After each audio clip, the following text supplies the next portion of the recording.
Thank you. Okay. How's that? The streamer looks very nerd. Uh, thanks.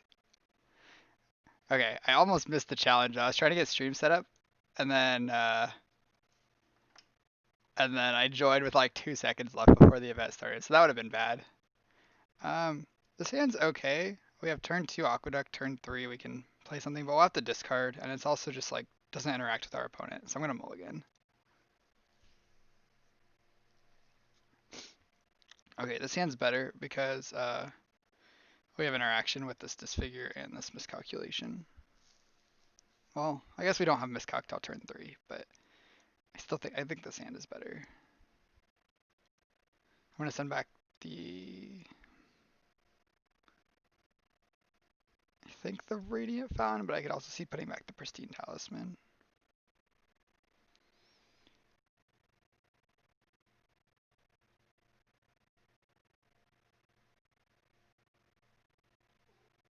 Or even the counter spell, because we don't have double blue yet. Actually, I think that's better. I think I'm gonna put back the counter spell.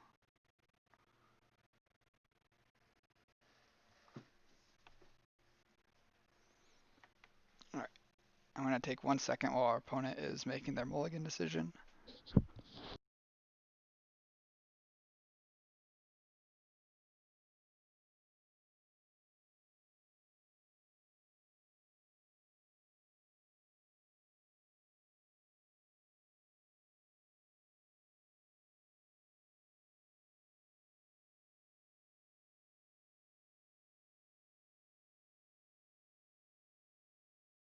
Alright, so our opponent's going to 5 cards. I think this hand's good enough to keep, and we're gonna put back the counter spell. Since it's gonna be really hard to leave up counter spell at any like reasonable point in this game. And hopefully keeping all the life gain can buy us a little bit of time.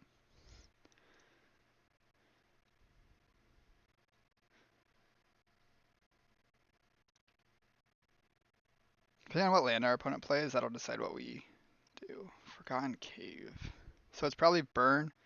We don't need to leave up Disfigure on turn one, so I'm just gonna play the Radiant Fountain.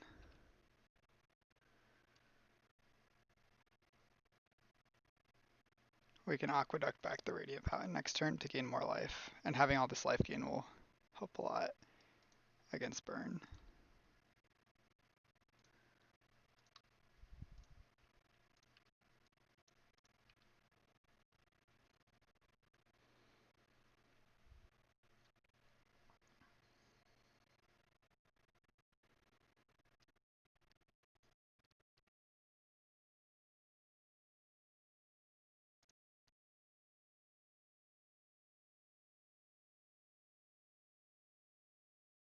We have no ways to kill this main board, so this is going to deal a lot of damage to us. But we do have a Pristine Talisman, which gains us, it'll gain us 1 life a turn, this will deal 1 a turn, so it kind of negates it.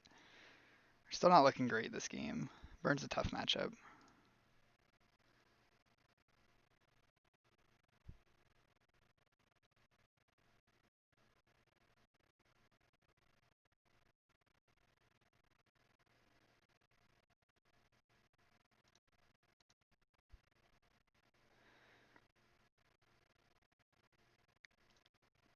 Okay.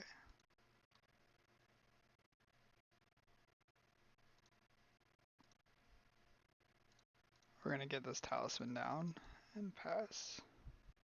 Hey there, good luck, good luck. Thanks, Neat. I don't know how to pronounce your name. Neat type? Neat type?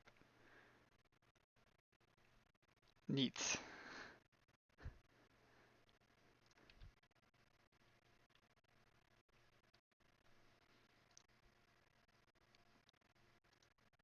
Our opponent looks like they're flooding out a little bit, which is good. Good for us. But we need to find something.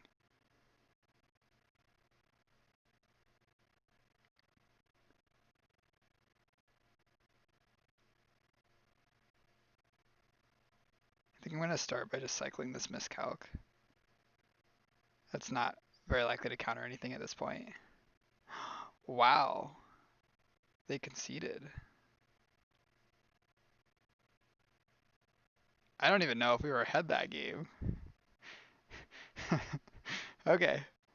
So we're gonna board in our Hydroblasts, our Dispel, maybe the Spell Stutter Sprites. He scooped, what a noob. Alright, we want to cut the Evankar's Justices. We want to cut the Bonder's Ornaments.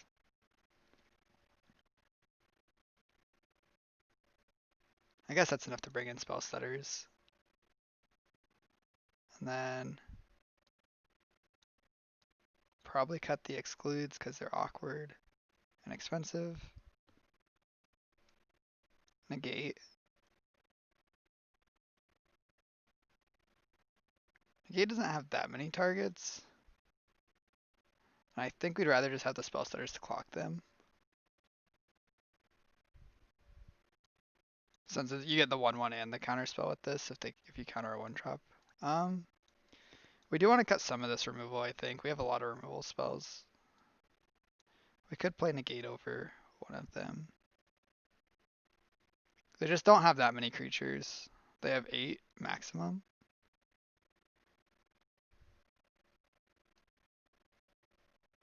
Could cut miscalc for negate, but I think miscalc's better because we can cycle it when we don't want to counter spell. Could cut Chainer's Edict. Another Chainer's Edict. I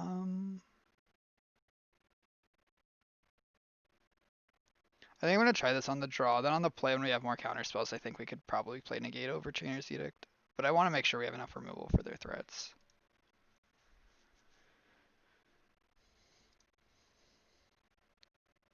This hand has Radiant Fountain, which is our best, probably our best card against them. But we have no blue mana, so we can't keep it.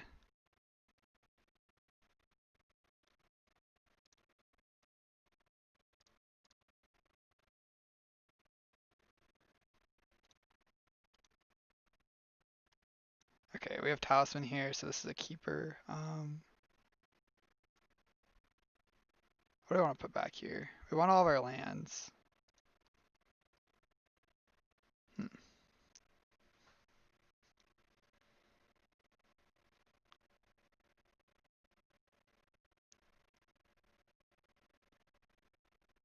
I'm just gonna put back the Mole Drifter. No, we can just cast it to draw 2 for 3 mana. I'll put back Frantic Inventory.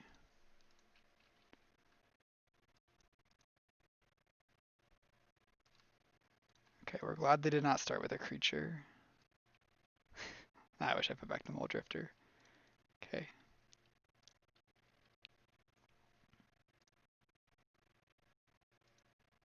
That's gonna deal 5 to us.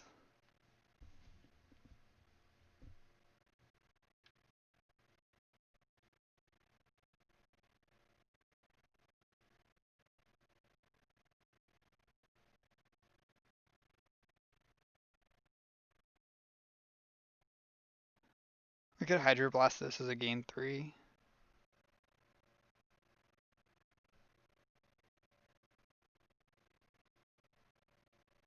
And then play our Aqueduct.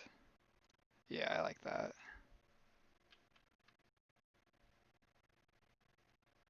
If we get Molten Rain, we're dead. But I think that's an okay risk to take. Okay.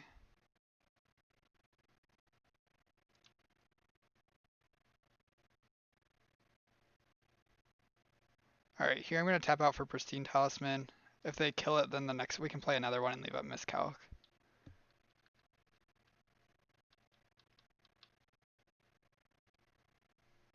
Hopefully they don't have an answer for 2 of these, but if they do, we have Miscalc for the second, to protect the second Talisman.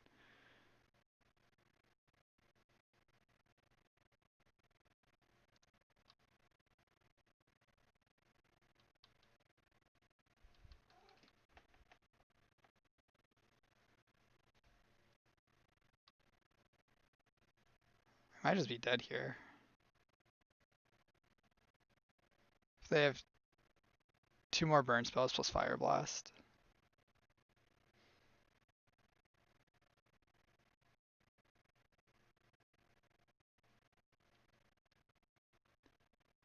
Mono red aggro, yucky. Yeah.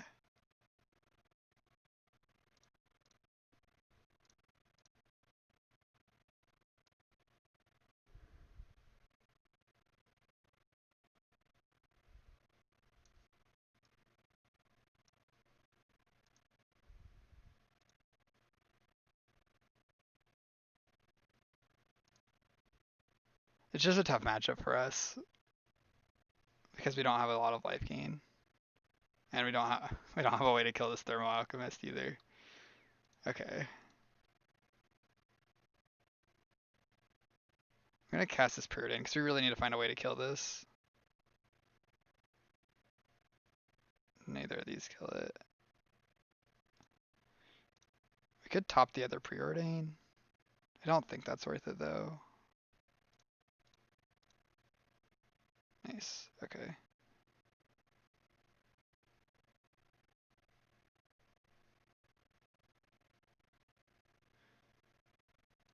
So I'm gonna just kill this again. And then we'll play another Talisman. Since they didn't kill the last Talisman, I don't think they have a way to kill it.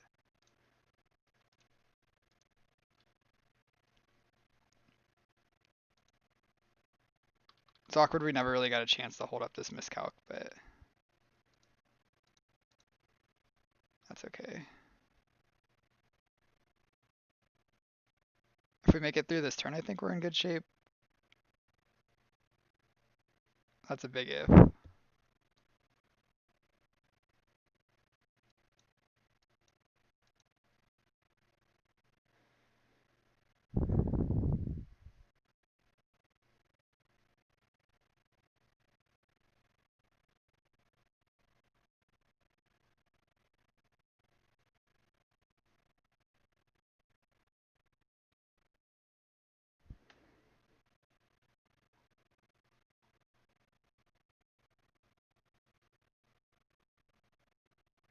I need to update the message on this. We are not in top 8. We are 0-0. Okay. This is fine.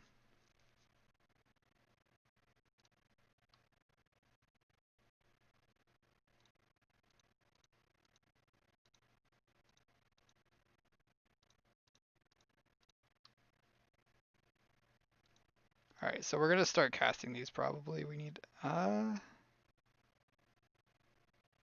could evoke one to make sure we can hold up miscalc. Or we could hard cast it and then we'll have 1 mana up. We're going to 8. I think it's better to hard cast it because we really just want the threat in play. Okay. Because we don't, if the game goes forever, eventually they're gonna have enough damage to kill us because they'll have enough repeated sources of damage.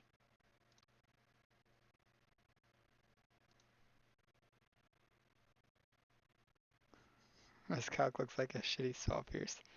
It hits creatures and non-creatures, and you can cycle it.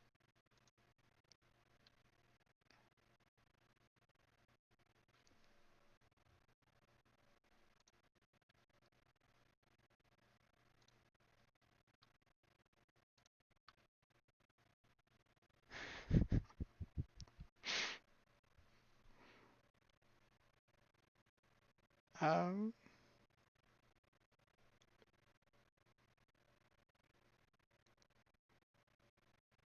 I'm just gonna pass with our mana up here.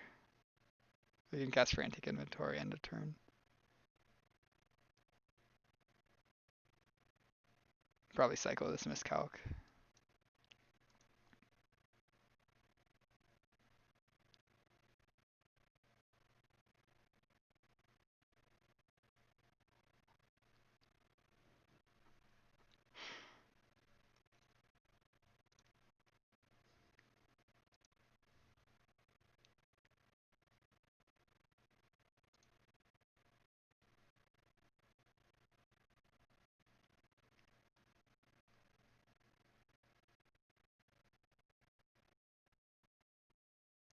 Alright, so our opponent's just tanking here. I wonder what they're doing. Well, if you wait, they load their hand up while you have a full hand and not adding pressure. Yeah, it's bad to just sit around doing nothing. We can't wait forever. So here I'm going to cast this Frantic Inventory, probably cycle this Miscalc. We really need to hit our land so we can start playing threats with counter backup. But I think getting this one threat down is going to help us a lot. Depending on what we draw, I might just hard cast the Spellstutter Sprite here also. Or just cast it without countering anything. Skewer our face. Alright, so countering this is better than cycling the miscalc, so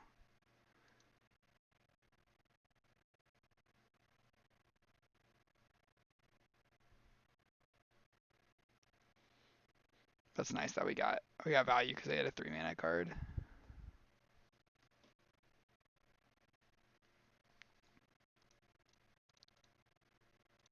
Now we cast Frantic. Another counter spell's good.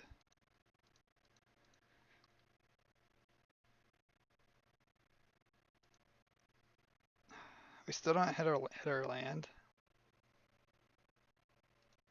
Now I think we're in a good enough spot that we can cast this since we're at 10. So even if they have 2 burn spells, we'll be okay. And then if we draw a land, untapped land, this is great.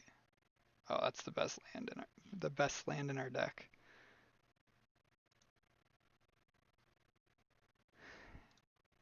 Hey, good sir, what's up? How's it going, Paradox? I am doing pretty good playing some Pauper, but for real, who schedules a Magic tournament at 5 a.m.? Uh, it's mainly for the Europeans. I just like entering it because it usually has less players than the US scheduled ones, and you can play like it doesn't matter what server you're connected to because it's Magic, so like it's a card game, so you don't have to worry about latency things. Sniping bad players, I see. It's like how league players play with Brazilians. Uh, I don't think it's bad players. It's just like the quantity of players is less. So like the tournaments pay out a set number of places. Like top 32 in this tournament gets money. So top 32 in this tournament gets money. Um, so like if only 40 some people enter, then it's way better value than a tournament that has like 60 to 70 players. You're just like significantly more likely to make money.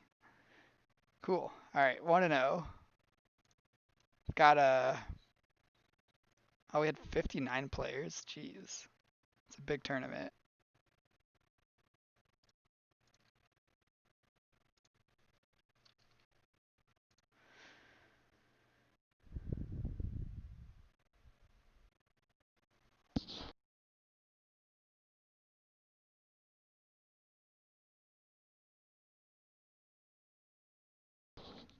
It also works well for me though, because I'm always on these degen hours.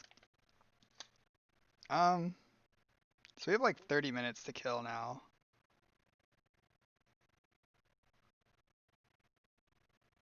I might just play some Genshin while I wait. What's your time at your place? It's 5 a.m. for me.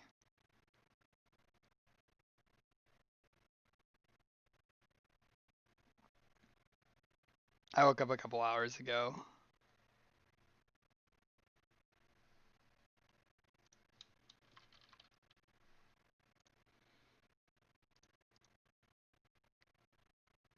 Impressive. Uh, I just keep weird hours.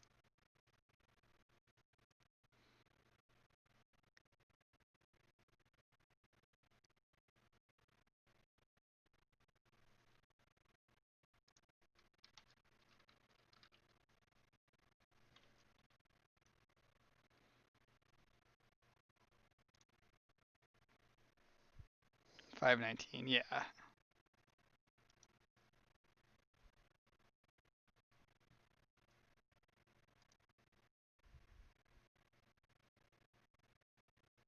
got a new launcher. Fancy.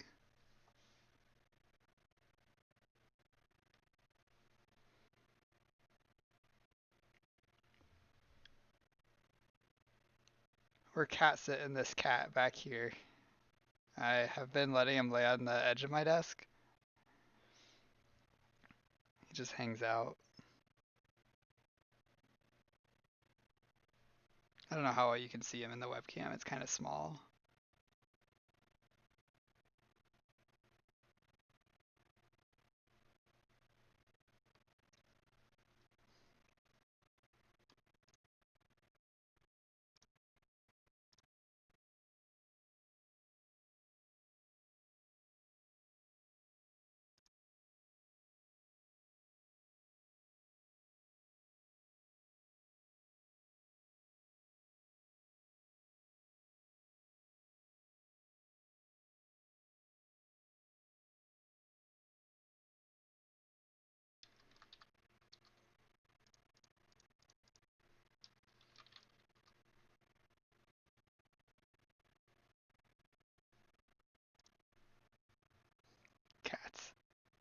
You're about to spend money on cards today. What are you buying?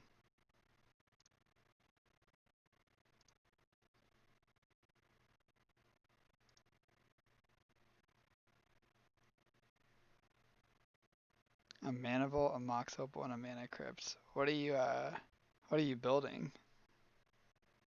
This is for a commander deck?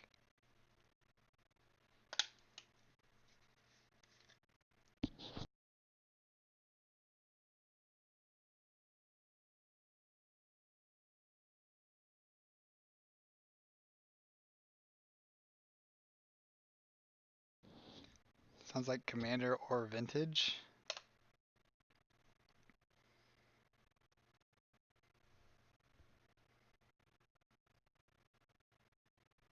Yes, for EDH I'm building turn 1 Godo. Don't know what Godo is.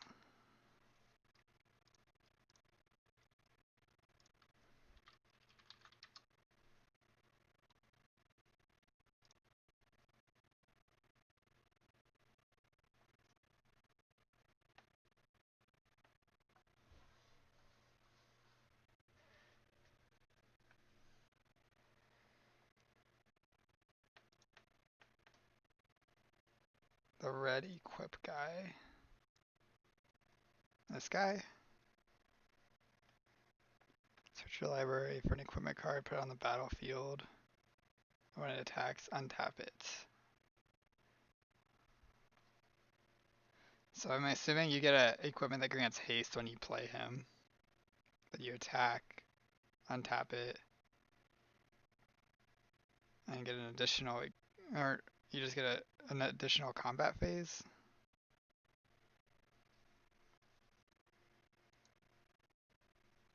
Helm of the Host.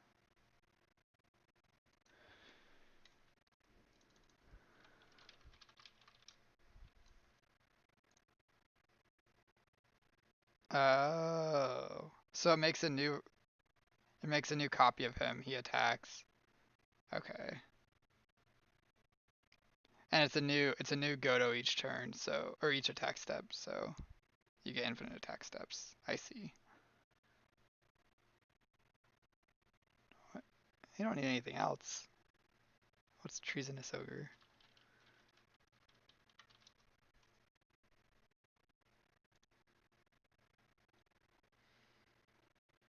Dethrone, pay life, add red to your mana pool. Okay. So this makes a bunch of mana.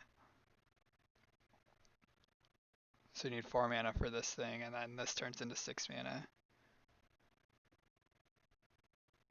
This is just like another ritual though, right? I guess it's a big ritual.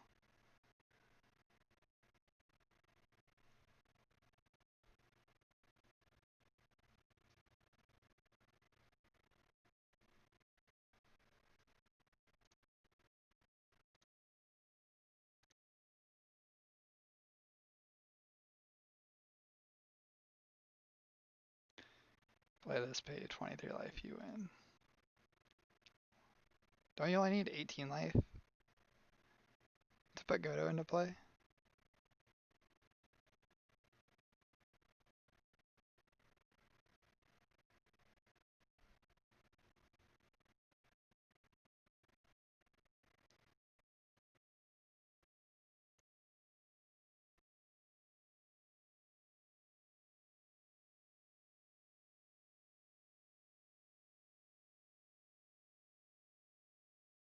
And 5 to equip.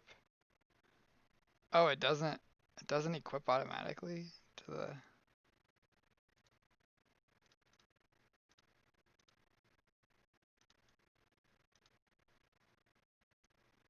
put it onto the battlefield. Oh. For some reason I thought it just equipped him. So you need way more than 23 life. You need 18 plus 15, right? Nobody. You gotta stay back there.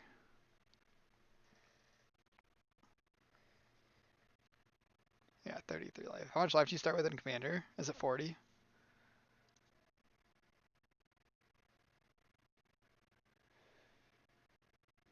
It's a big update.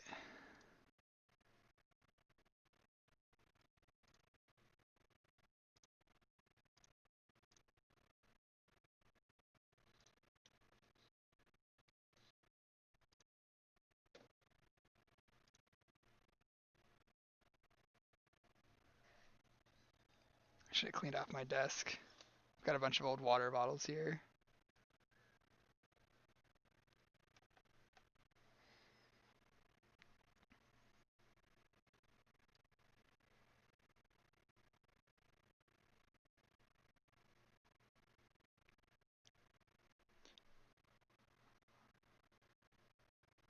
So how do you do this with any consistency?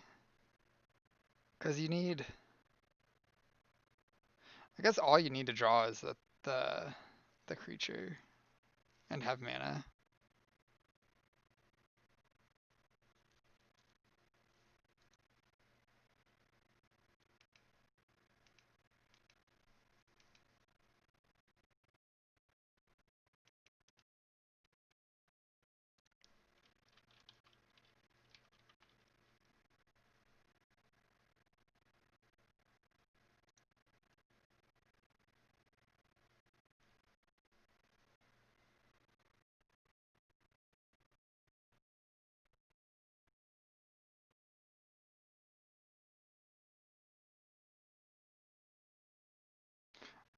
Isn't 1v1 commander less combo based and more just like interaction because you don't have to combo to win the game because you're only trying to beat one player.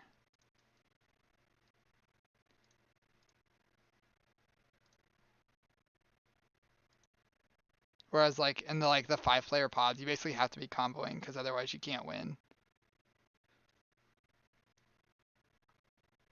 because you have to defeat like 4 different players separately. You only play commander draft. Okay.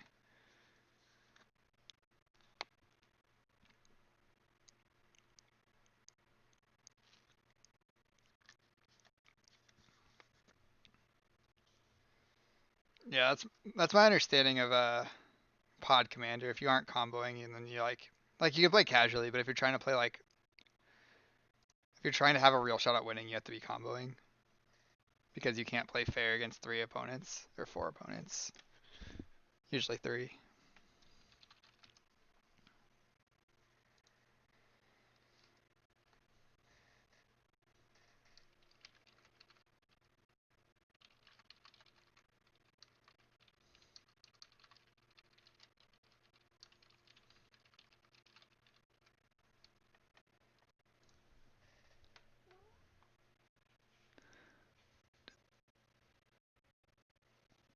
Thinking, I'm thinking this cat might need a scratching pad, but then I remembered that he's declawed, so I don't know what he's doing. What are you doing?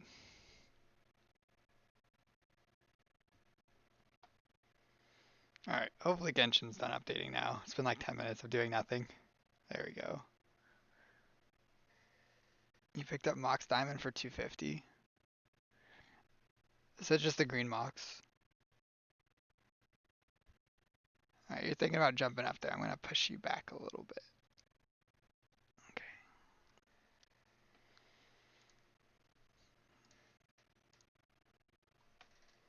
Mox Diamond. Oh no, that's not the green Mox. That's the discard a land Mox. Mox.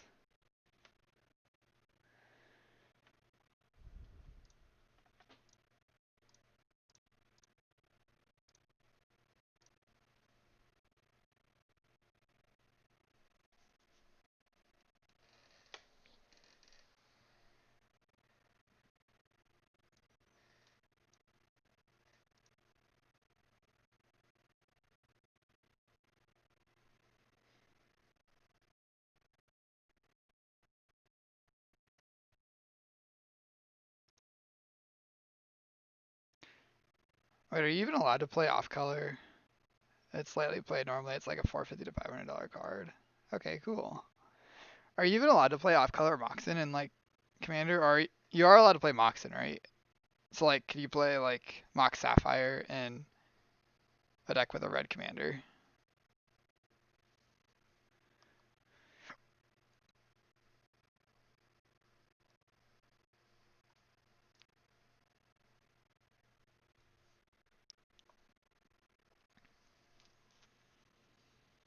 Nope, no power. Okay. You can play Mana Crypt, but you can't play Moxen. And Soul Ring.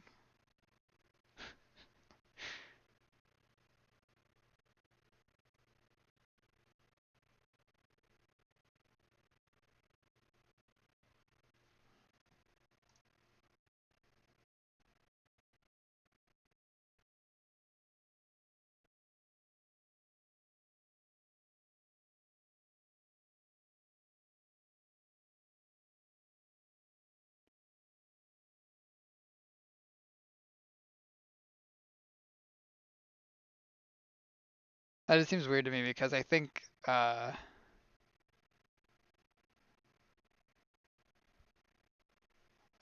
Crypt is more powerful than Moxen in like a deck with cards that cost more than 2 mana. So, and last time I guess I'm not super familiar with Commander, but I thought it was full of like medium to high cost cards, like 2, 3, 4, or 3, 4, 5, 8. Eight's not medium, but like medium and expensive cards. But maybe that's just like very casual Commander. Okay, I've got a bunch of exclamation marks up here, so let's see what they're all about. New event, Chalk Prince and the Dragon.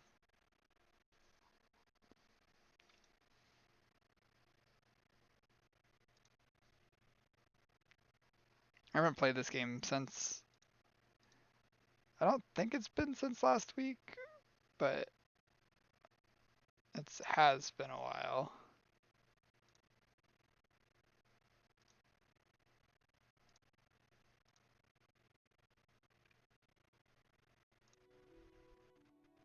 Okay.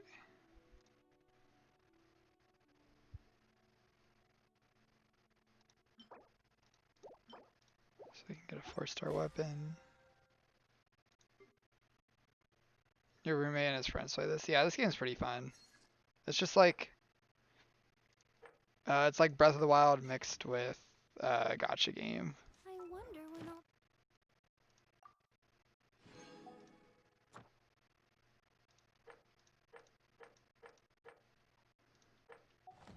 be as tall as my big sister.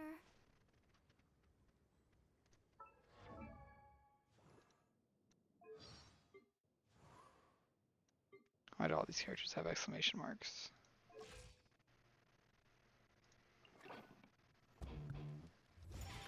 How you get rewards for sending them. Okay, that's neat.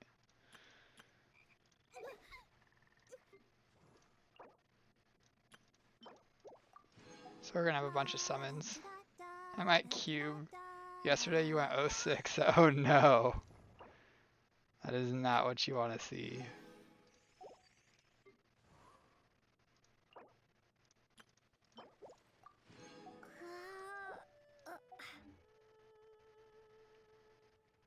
What went wrong? 06 is a pretty rough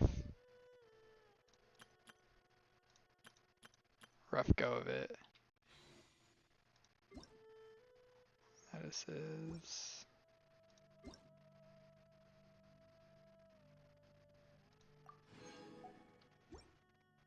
first time cubing on Moto. Okay, the competition is actually pretty tough on Moto in general. Just like whatever you're playing.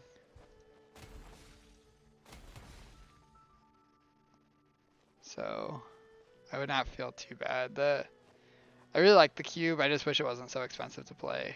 Like playing constructed, you like make money, but playing any limited format, you're spending a lot of money on Moto. So I play mostly constructed for that reason.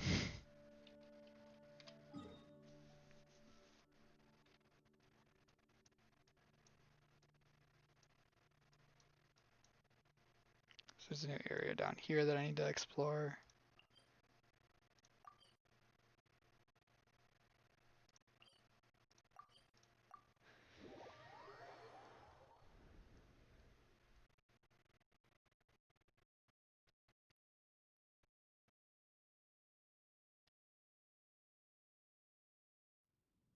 I had burn on your old account but sold it. Modern burn?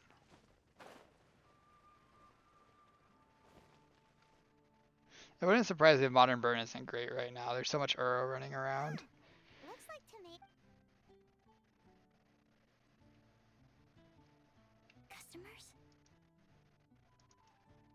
It's probably good against like Death Shadow decks. Pardon me. Are you? No. Just strange for him to not be around. Or the current Death Shadow decks that don't have blue in them at least. The blue Death Shadow decks were a lot tougher, I think. But the ones right now they're like very all in on lowering their life total with Death Shadows and multiple Scourge of the Skyclaves. Actually, I'm not very good Check at the this kind of queue. thing. This is when Arena was announced. My Okay. apologies.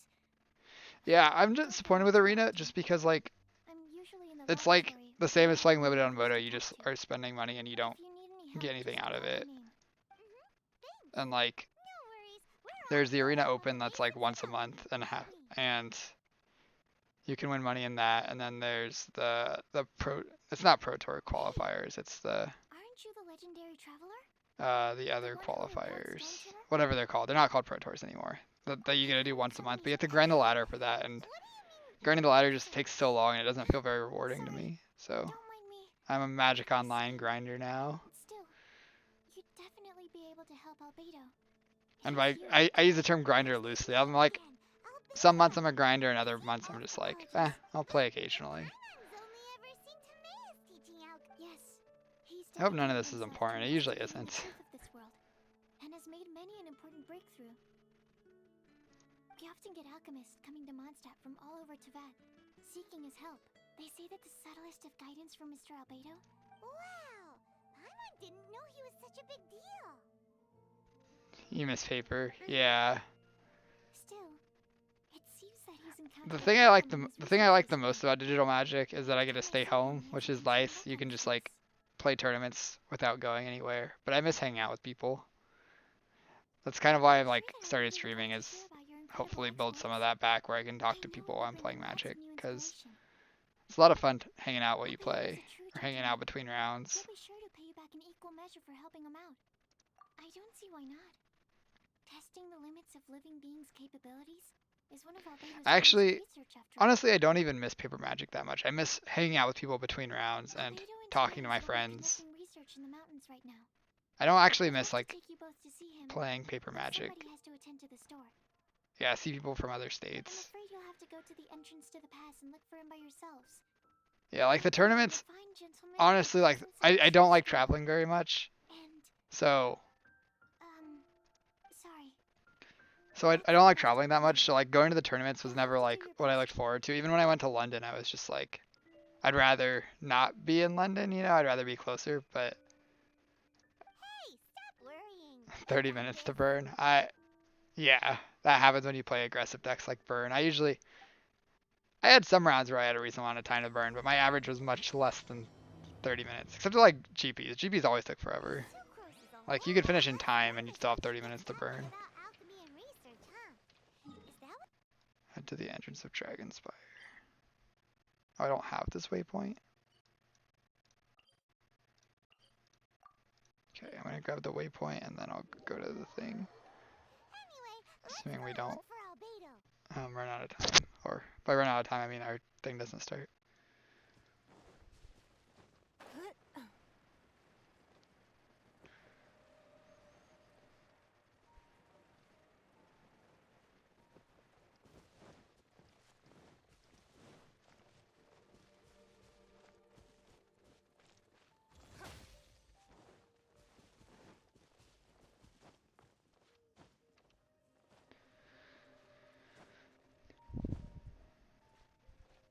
But yeah, uh, I, I I definitely miss hanging out with people and seeing my friends and just like talking about Magic in general. Like I'm in some Discord groups. I'm in a Pauper Discord that's nice to talk to people there, but it's not the same as just like sitting down with someone and talking for 20 minutes about like how good this matchup is or bad beats or this genius play you made. I don't know. It's definitely not the same.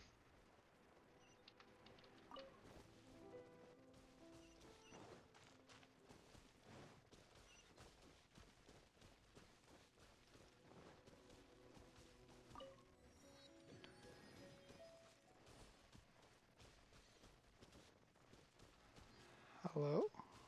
people have quests. You also missed the vendors. I I didn't do much with vendors. I didn't. I sadly bought the cards I needed, but I didn't. Um, I didn't like the whole managing a collection part of Magic very much, and I tried to avoid that as much as I could. HP decreased by 1.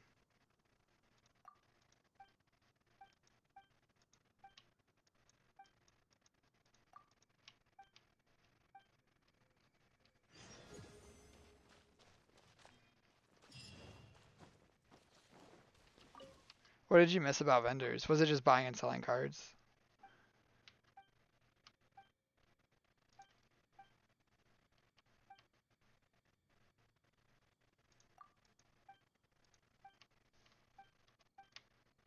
I don't know what I just agreed to, but it should be fine. Okay.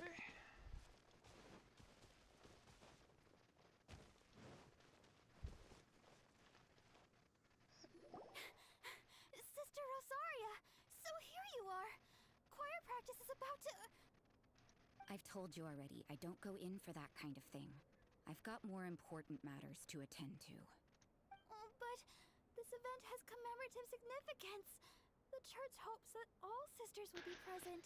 I've won up so many people playing Burn, and I just bought cards because of EDH. Hell, I found 2k worth of cards in a drawer about a month ago, and yes, buying and selling.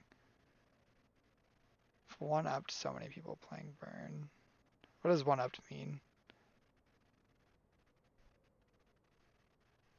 You can still sell those cards online too. You can ship them into like Channel Fireball or Star City or what. Probably most other vendors too. That's Those are odd, just the 'cause big ones that I don't know recall of. fulfill the hopes of others clause in my job description. I mean, sure, but... But what? Next level, You're like the event outplayed. organizer, aren't This is an you? interesting outfit. Do you not find it the least bit odd? What do you mean? This far out from Mondstadt at this hour? Even if you set out right now, I'll wager you'd still miss the opening ceremony. Who knows? Maybe this is someone's grand plan to make a fool out of The you. fishnets. Huh? Well, that can't be. People... Evidence decides what people are like, not your feelings. 1 round left. They're in game 3, Maybe so you're a hopefully it little won't be too trusting of long. other people. But don't know.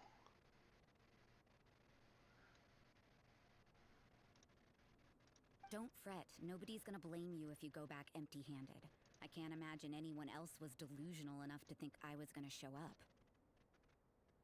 But if you dally any longer, you really won't make it.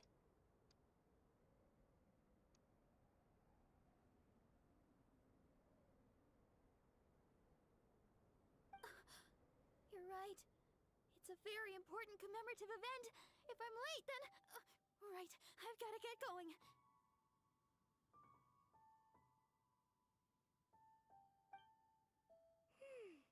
Seems like that nun's an expert in making people believe anything she wants. She just lied to Barbara. I thought I heard something. Who are you Because and why Barbara's are our you friend. That's why we're eavesdropping. We'd better watch out. That's not a good She reason to seems like eavesdrop, a dangerous I guess. villain, or a trickster at best. Oh, really?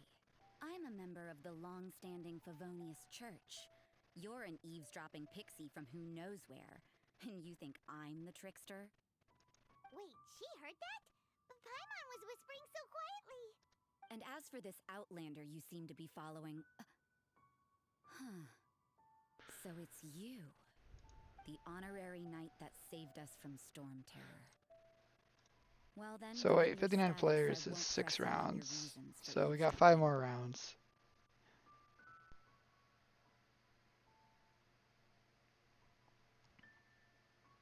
I'm looking at the thing. There's a few names I recognize. I don't want to play against Bob the Cat. I always lose to Bob the Cat.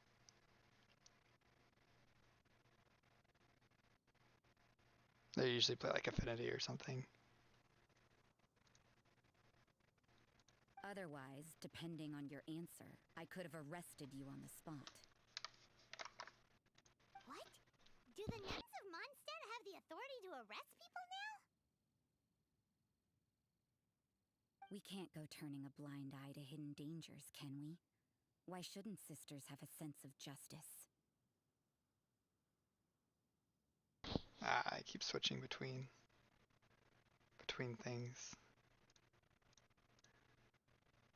Okay.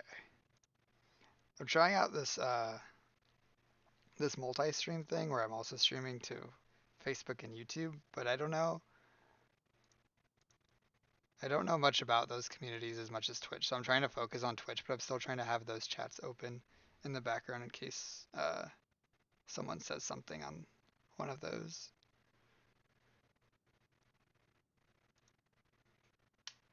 But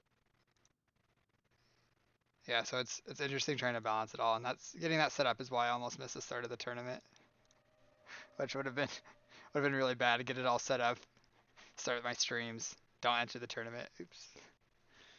You had an Eidolon and a Lava Man on the board. Opponent went for lethal. I was at 2 and my opponent was at 6. Killed Eidolon with Lava Man, then bolted and charmed your opponent. Okay.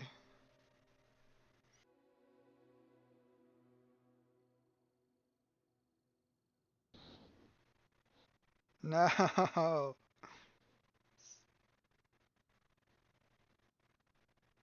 What happened?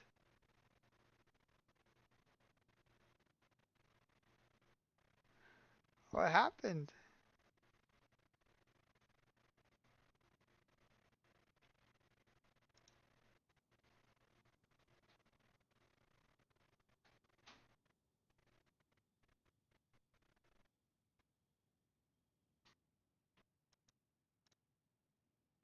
Hello?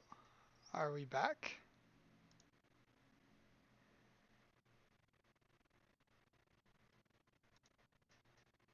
Hello?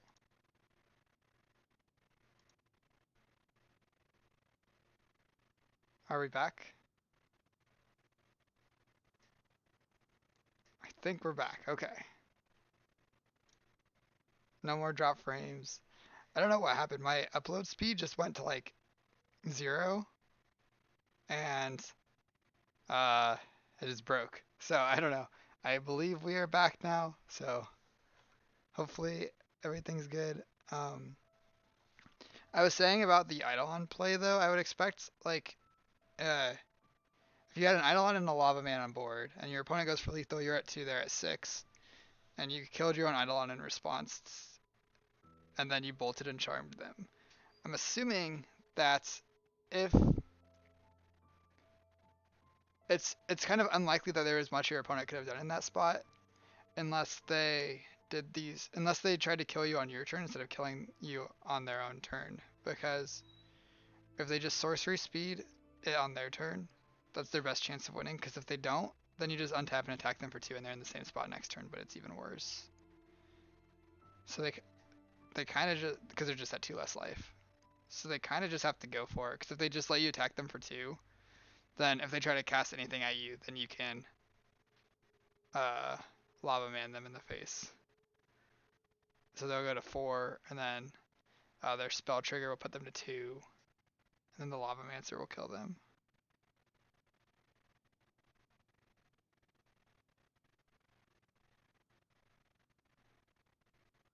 Okay.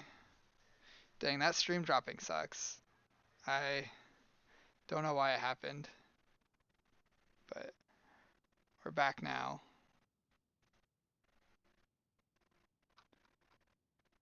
And the next round starts in 2 minutes, so I'm going to switch back to the Magic Online view. Actually, this one doesn't have our score in it, so maybe I should change that and figure out how to get our match score in there somewhere. But yeah.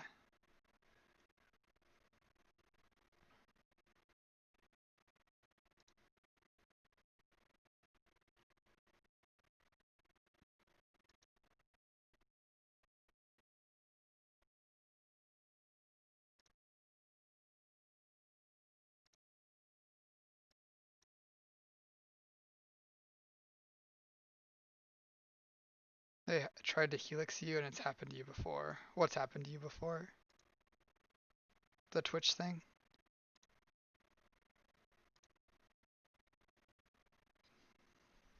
Or the disconnect thing? Yeah, okay. Yeah, I have pretty stable internet most of the time. I wonder what happened. Oh, look at this. We're in first. We're winning.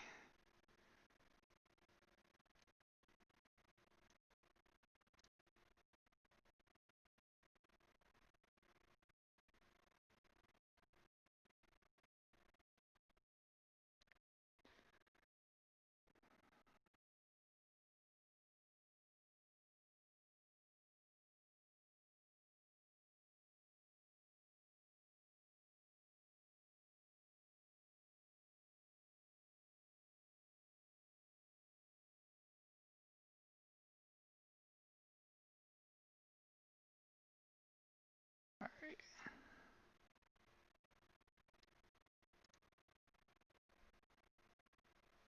DM me your Facebook gaming page and I'll follow. Okay, I wonder, it didn't just post on my Facebook when I went live.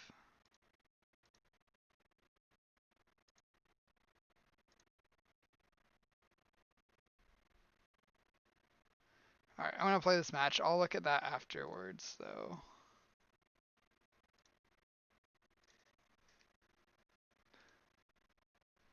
Um, this hand's pretty good. So we can play Evolving Wilds for black on 1. We can hold up Miscalc on 2, which is just as good as Counterspell. Um, and if we need it, and then we'll have our black for Trainer's Edict. We could also go Island Island, get black on 3 with this, but if we draw another tapped land, that's pretty bad. So we're gonna start with the Evolving Wilds. This is one spot it would be much better to be in Ash Barrens, because we could play Island, get our Swamp, and then next turn we could still play Island and still have the Swamp. But because it's Evolving Wilds, we'll go this way. Also, we have the Miscalc, so it's not even that big of a deal.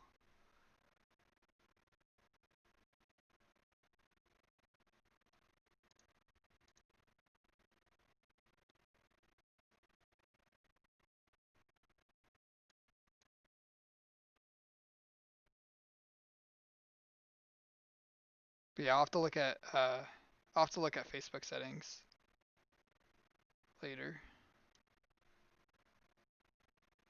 Cause I thought it would just like automatically let people know I was live.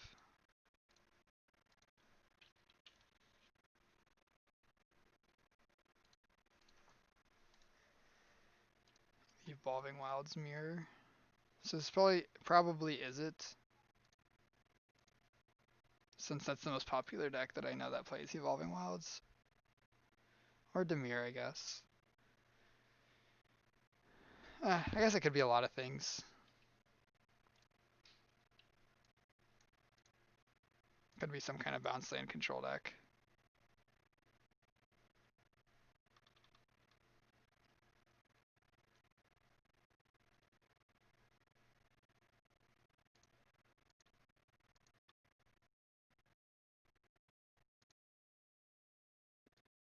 I could have played this turn. That was probably better, just getting the Mortuary Mire down. But then we can play, this way we can play an island next turn and have Miscalc plus Counterspell. And I don't think we're going to cast a 7 cards Justice anytime in the near future. Specifically given our opponent's start. So they got another blue, so we still don't know what their other color is. Okay. Is it? We're happy with this land go stuff. Playing Ash Baron seems interesting. Yeah, especially like, I guess they just needed to brainstorm and cycle the other Ash Barons, but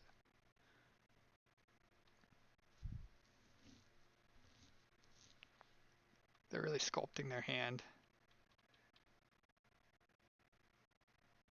I'm gonna counter this Augur.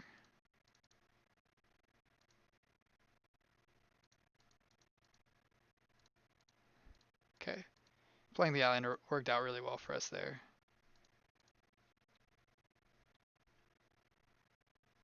Now I'm gonna get our tapped land down.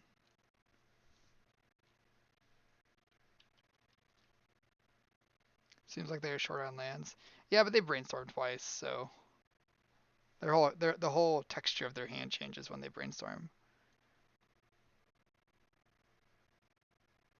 But yeah, they definitely did not have these other lands when they played the Sash Barons. Well, without shuffle. 3 times now. And they shuffled twice of them. Or 2 of them. Twice of them. This is unfortunate. We don't have an answer for Spell Stutter Sprite. Because if I change the Edict, they can Spell Stutter and eat the Edict. Okay, that was a good draw. Because now we prohibit their Spell Stutter. Yep.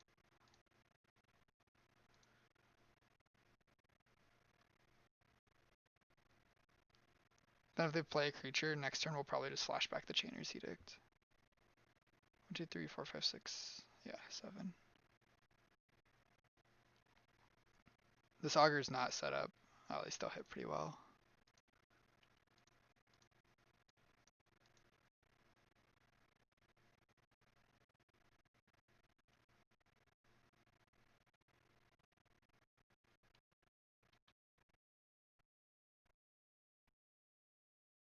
Drawing Exclude makes me want to wait.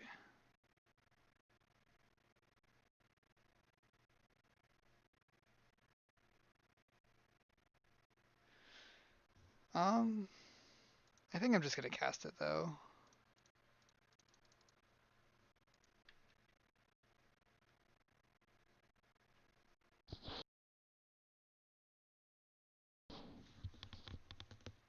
Yeah, so if they ninja replay Augur, we're in pretty big trouble.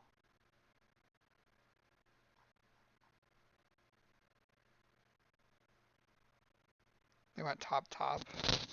That's not good.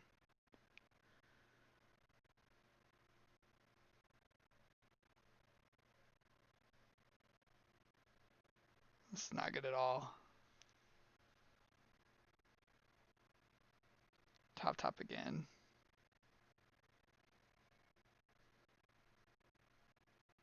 Oh, they didn't ninja us. Oh. That's probably even worse. Okay. We didn't really have outs to this, but this is very bad for us. Or we didn't have a way to beat this.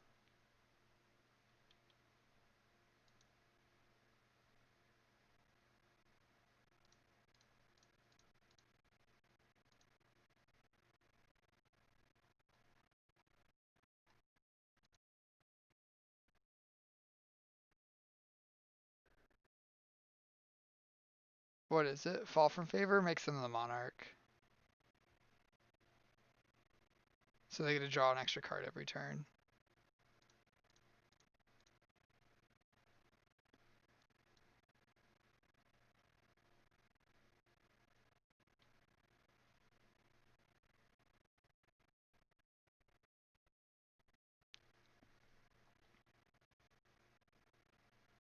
I'm not going to activate this now because we can't leave up exclude anyway, and I don't want to give them a good abrade opportunity. And now we'll take our card. Eh. 1, 2, 3, 4, 5, 6, 7, 8. So we need one more land to be able to play Justice plus Counterspell.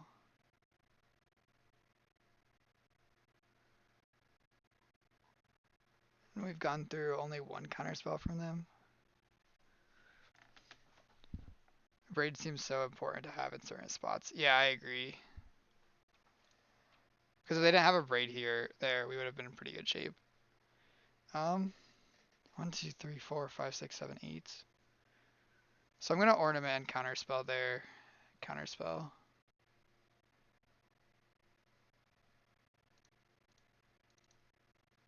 Because we really just need card advantage.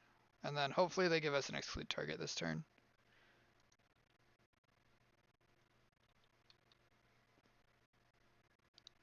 We've gone through 2 counterspells.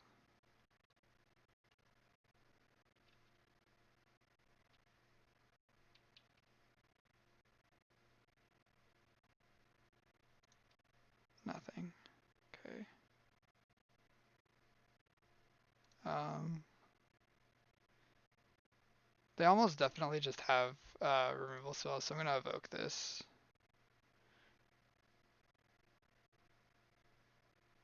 Our path to victory in this game is going to be to deck them out. So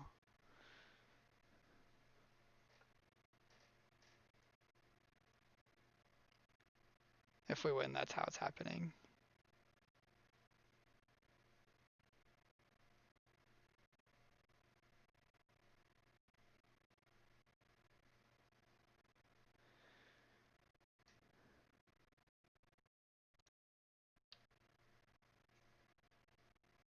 Need some help.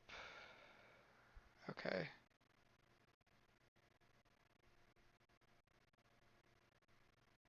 So I'm gonna play a land and pass here. We're gonna take 3 more. Give them a million more cards.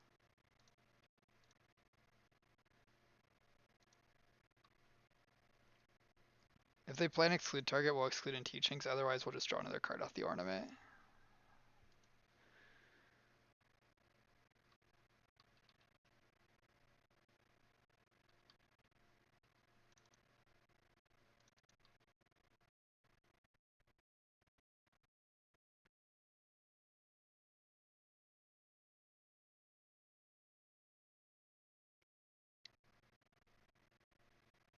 Evolving Wilds pass.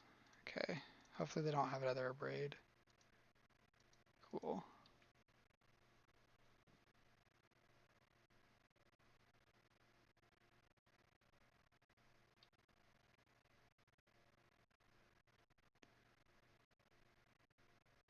Okay, this is a lot of removal. And their upkeep, I think I'm gonna kill this.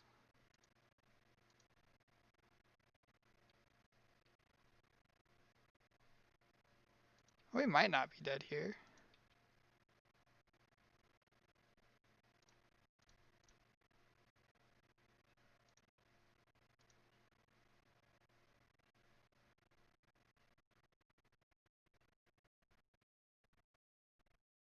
So I'm gonna let the first spell stutter resolve and I'll exclude the second one since they can't.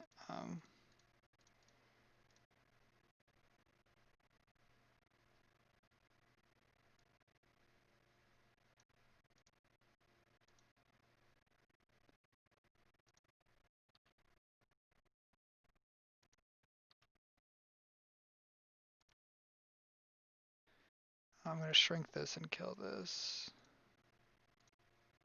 And if they have another counter spell, we can Evan Cars. Okay.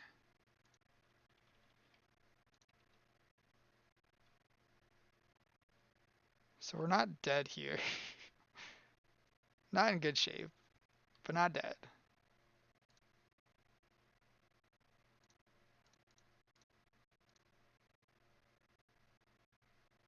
And we can Aqueduct back our Radiant Fountain. Then end step we're gonna take 2 here and then end step cast Teachings. So they have 1. We've gone through only 1 spell stutter spray. So they can ninja this back. Okay. Upgrade our ornament. We can't counterspell this because they have more spell stutters, so that's fine. I'm kind of wishing we got back our. You got back up, buddy. There you go. So we're through 1, 2, 3 counter spells. They have mainboard dispel. Okay. No, no, you gotta back up, buddy. So here, if I Evan Car's Justice and they counterspell, and we counterspell and they spell stutter sprite, we just lose. So 1, 2, 3, 4, 5. So I'm just gonna flashback teachings again this turn to try to find another counterspell.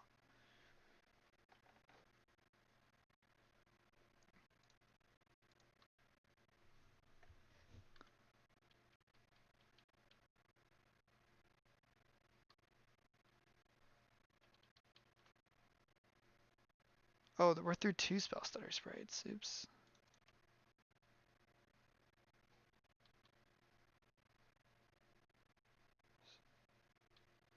Yep, so we're gonna take this hit.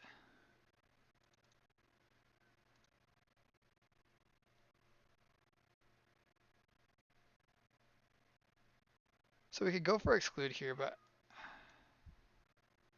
no, we can't. There's no excludes left in our deck, so this just happens.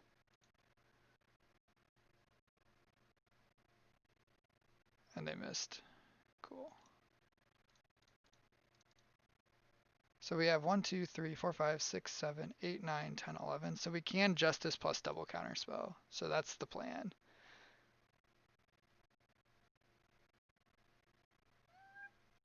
Do I want to counterspell this? If I counterspell this and they spell stutter spread or counterspell, then our Justice is guaranteed to resolve. Is that right? Yeah, 'cause it's their last counterspell. So I will counterspell this.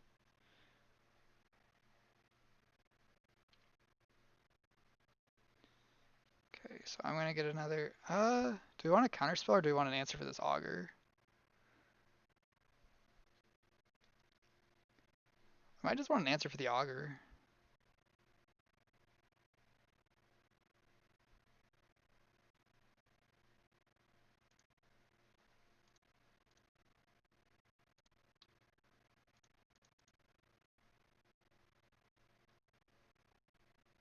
No.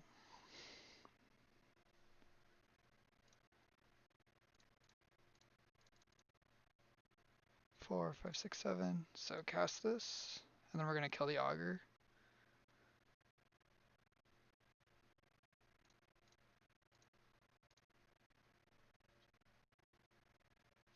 There's no reason not to cast this now. We could hit like a Dismal Backwater that we'd want to play. Oh, I already played a land. That's bad. Okay, so they have one spell stutter left. Hopefully no more augurs. And they have no counter spells left.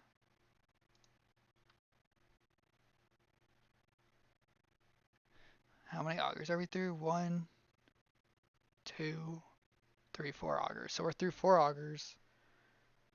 Nice cat.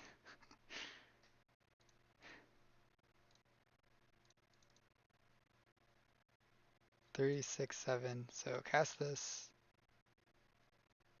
They could have 2 bolts. I should have played Dismal. Oh, they only have 1 red up, so it doesn't matter. But then we don't want to take any more damage. We might have to though. 1. Yeah. I think we're gonna die to 2 bolts. I don't think we have enough life gain. Because now we have to Evankar's Justice this Fairy Seer.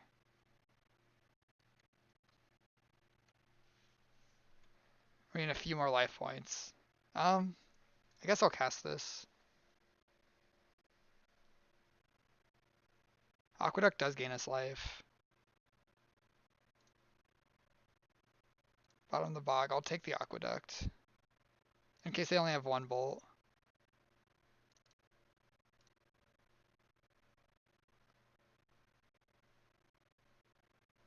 Hang on. If we cast down this.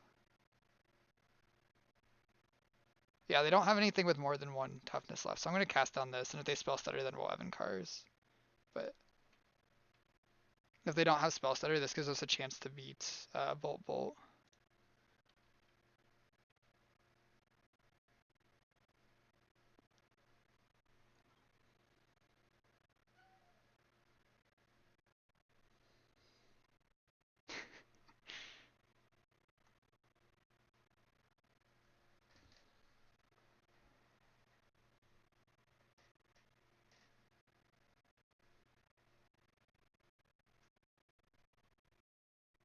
Top. We're pretty unlikely to win this one, but we're not dead yet. And they've been the Monarch like the whole game.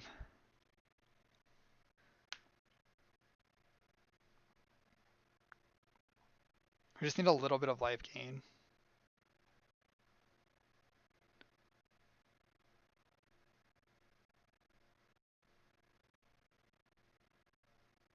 Assuming they're discarding Scred, yeah. Okay, we can cast this because if they spell stutter, we're wrathing anyway. Nice.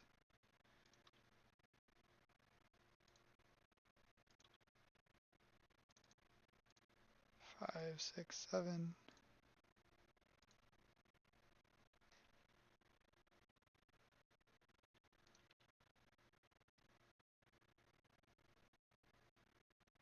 So they have, we're through one, two, three. We're through three ninjas. Hmm. They only have four more turns, and very likely they have Scred in hand as well. Yeah, yeah, their hand's probably multiple Screds.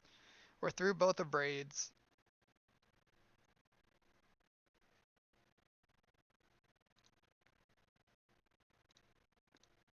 We're just looking for any way to gain life, basically.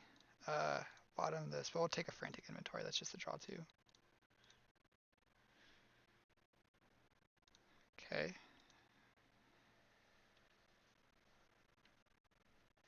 I think we might have stolen this one. Ninja. Maybe not. We need a removal spell now. Um, should I hardcast this or evoke this? One, two. They definitely have more Screds. I'm just gonna evoke it.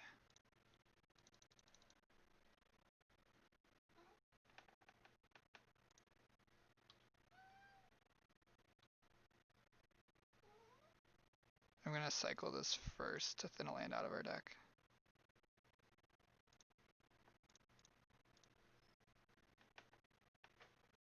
Okay, perfect. 1, 2, 3, 4, 5, 6, 7, 8. Yeah, we can frantic inventory first.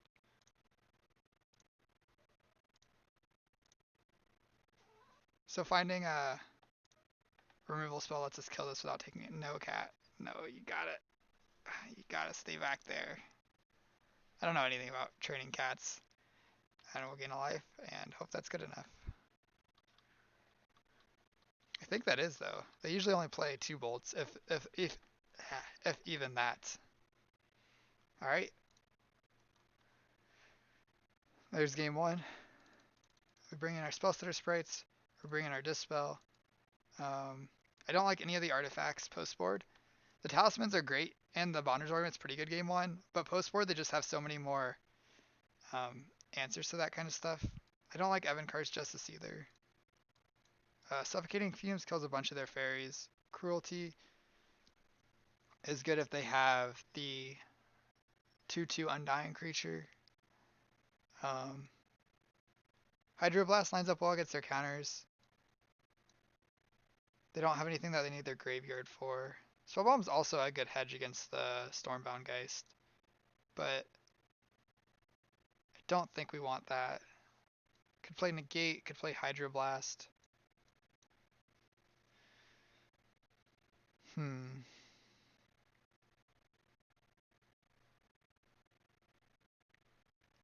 I like being able to trim preordains because they're awkward against Spellstutter Sprite. I guess Spellbomb has the same issue of being awkward against Spellstutter Sprite. I think I'm going to cut one preordain for one Hydroblast.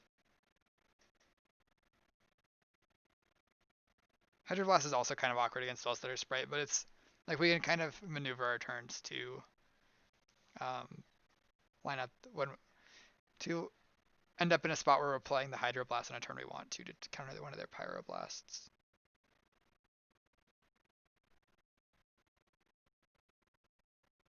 I'm gonna run this. I was bringing in the negate before against them, but I think Hydroblast is just better. Like we can negate counterspell, but just the 1 mana cheaper is a big difference. Alright, can't keep a no-lander. We'll definitely keep this one. I think I'm gonna put back this preordain actually, because we want to play a tapped land on one, and we want to play another. And then if they leave up 2 mana, we don't want to have a preordain in our hand. And we don't mind having a bunch of lands. We like hitting our land drops. So I'm going to put back the preordain.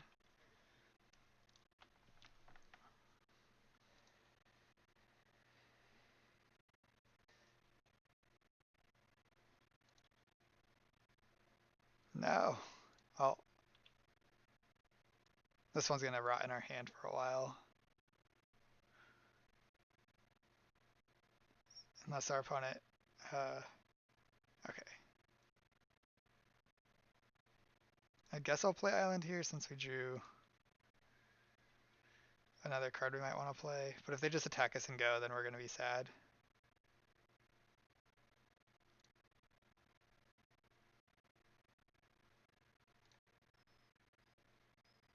I'm just gonna cast this Frantic Inventory now. No. I want to cast something here, because I don't want to waste our mana.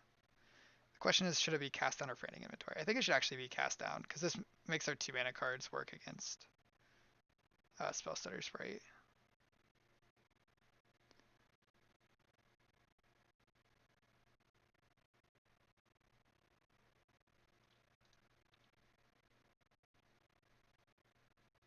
Okay, since we drew Disfigure, I'm happy to just cast this Preordain and hope they Spell Stutter, because then we can Disfigure.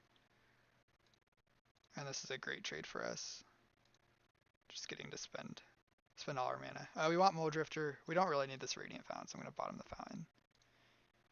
And then pick up this island.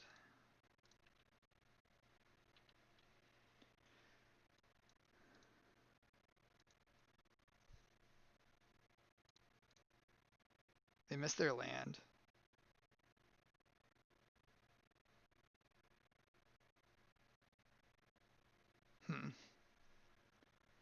What to do here? If we play Island, we can hold up Frantic Inventory and Counterspell. I don't think they'd just go for a Ninja here, so I'm willing to risk this. But if they Ninja us, it's pretty bad.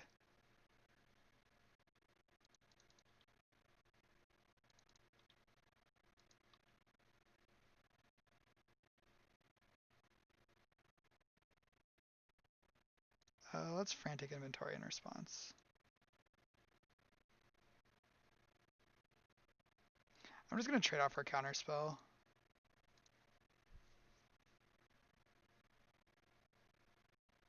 Cool. And now we can we can tap out for Mole Drifter.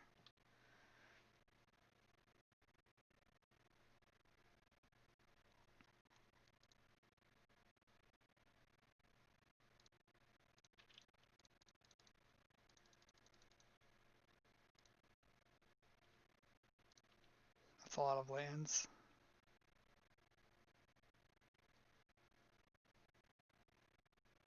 We know about Pyroblast. I kept Bolts in.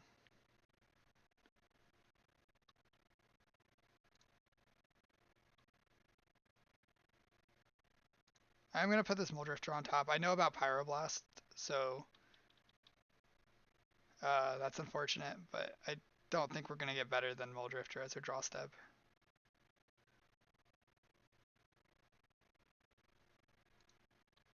We've just fallen very far behind because we drew a bunch of lands.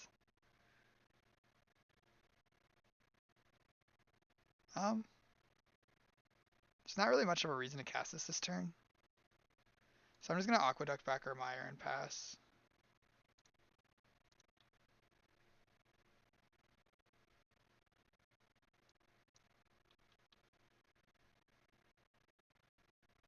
We know they have Pyroblast, so we might as well wait and try to make their mana a little bit tight. Another Augur. That's bad for us.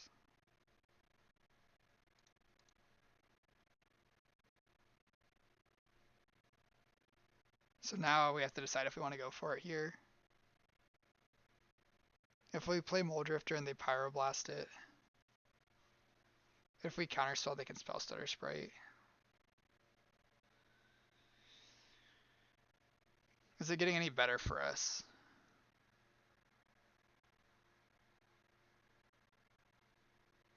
They counterspell to protect the Fairy Seer, so it seems likely they have Spell Stutter Sprite in hand. So their hands Brainstorm, Pyroblast, 2 unknowns. They're missing their land drops. It almost has to be Spell Stutter Sprite. I'm gonna wait again.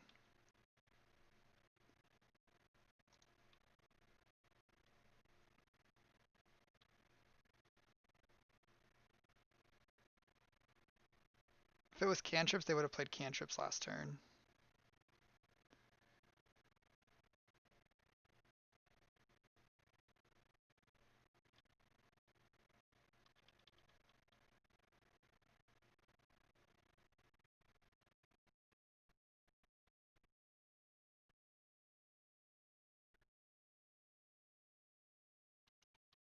That's not a good sign when they just play this as a thing. They also just cast Brainstorm. So Ninja back the Augur. Yep.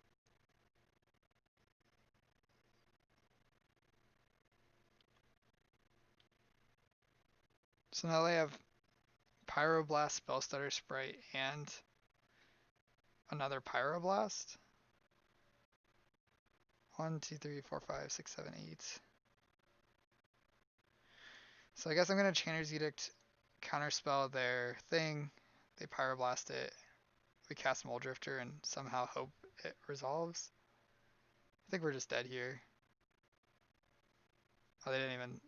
Yeah, that makes sense. 1, 2, 3, 4, 5, 6. I guess I'm just gonna trade this for a thing now. And Mire back our Mole Drifter after it gets countered. Yep.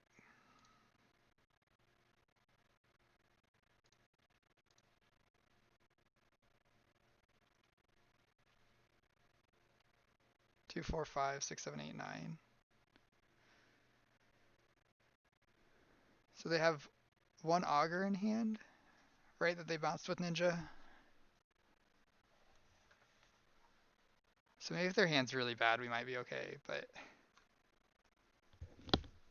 seems unlikely. The flood is real with this one. Yeah, we did flood a little bit.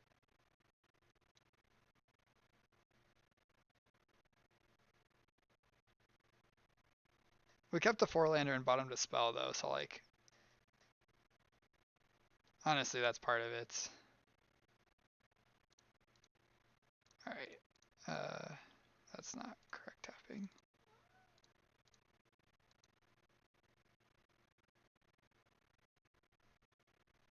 We have to counter spell. They're gonna play spell stutter spray and then we concede. Yeah. We knew they had the second Pyroblast because of how they sequenced and then. Okay.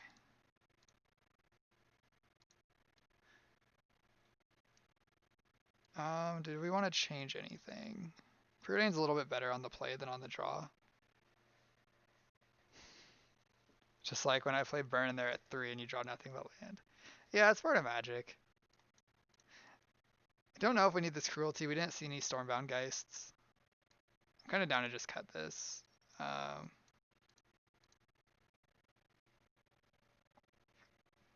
They kept in bolts, which makes me wonder if they know we were cutting these artifacts, or if they just leave in a lot of removal. The buyback card seems good.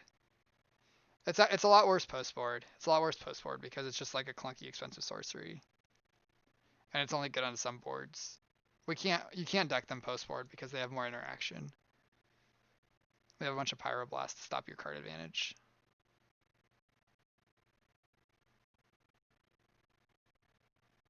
And it's also a lot worse without the pristine talismans because we just like don't have the life to do it. So like even on the boards where it is good, we just don't have the life to work with it.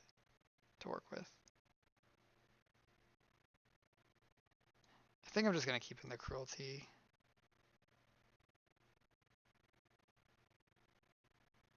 I could see trying the ornament, but my experience has been ornament has been pretty bad in this matchup. Post board. It's been good game 1, bad post board. Because it's just like harder to tap out for a 3-mana sorcery post board.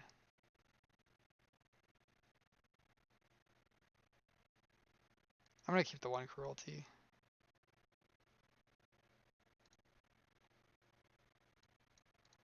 Okay, this hand's great. We need to hit our third land, but it's a very good hand if we do. Having the first frantic inventory is also very good. I don't think. Oh, they might have like relic or something, but we also need to worry about our time. The first game took about 10 minutes. The second game took about 5. They mulled to 6. If they play something, we'll just Chainer's Edict it. Okay. Um, it's risky to not cast Preordain here, but I want to be mana efficient.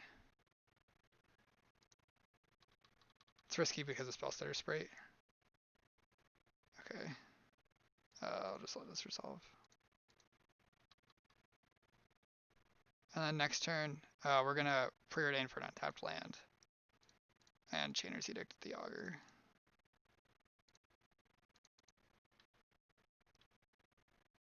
Okay. Both these cards are great. Do we want the Mole Drifter though? I actually don't think we want the Mole Drifter. We already have a lot of card advantage.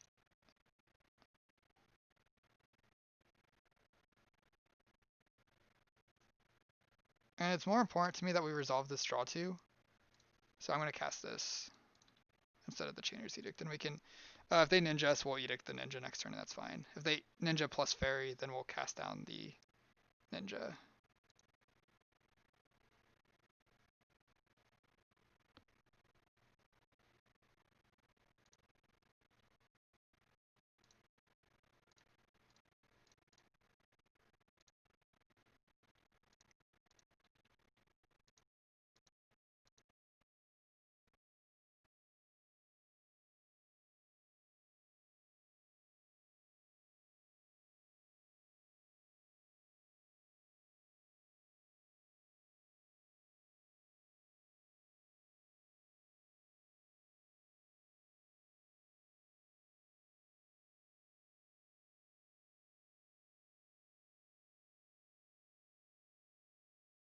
It's supposed to be a tough brainstorm for them.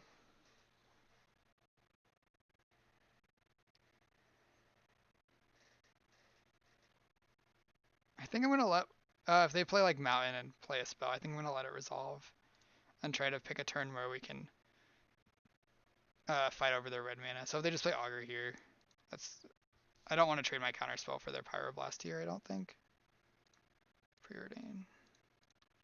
I'll probably cast it down though. Have a clean board.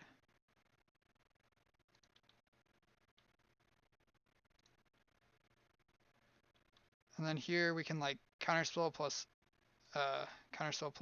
hydro, or we can teachings.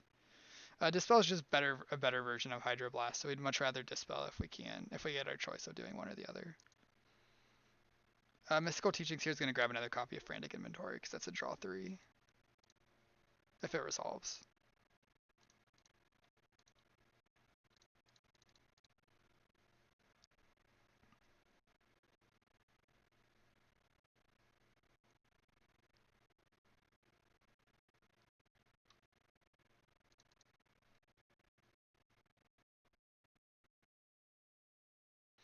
Okay.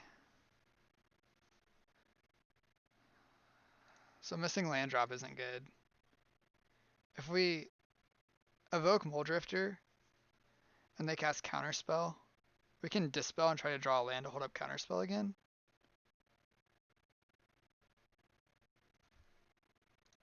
But I think I'd rather just pass here. I don't think it's good to give them free reign when our hand has a bunch of counterspells. Eventually we'll draw a land for this teachings.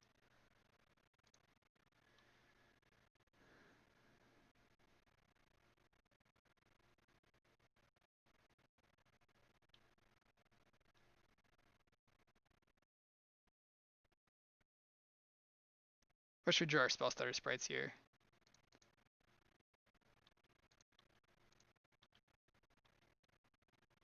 Nice.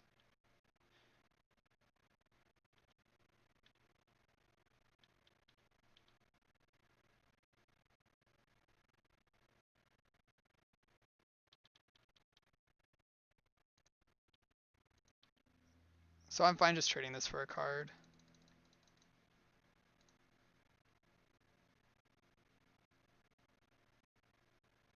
Okay.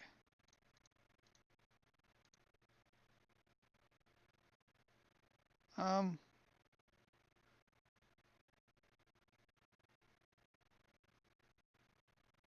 Now we're kind of in an awkward spot. 1, 2, 3, 4, 5, 6, 7. I'm just gonna play this and pass again. Maybe we should have waited a turn on the teachings, but I don't think so. I think just I'm gonna exclude this.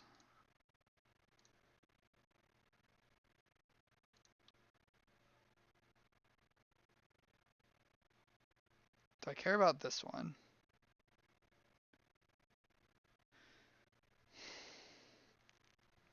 I don't have an answer for the spell or for the ninja. I'm gonna counter this.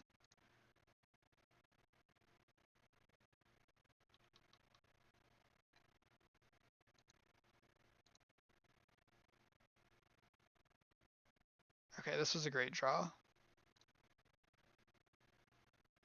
So we're through 1, 2 spell stutter sprites. Um,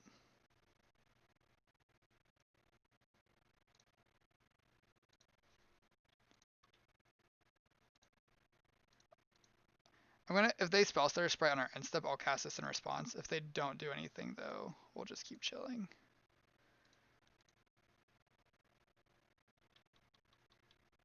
So one nice thing about our deck is with these aqueducts being a 2-for-1 land kind of deal, it's easier for us to play a land go game.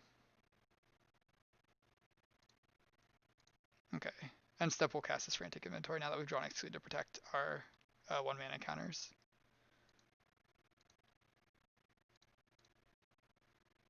To protect them from spell stutter sprite, to be clear.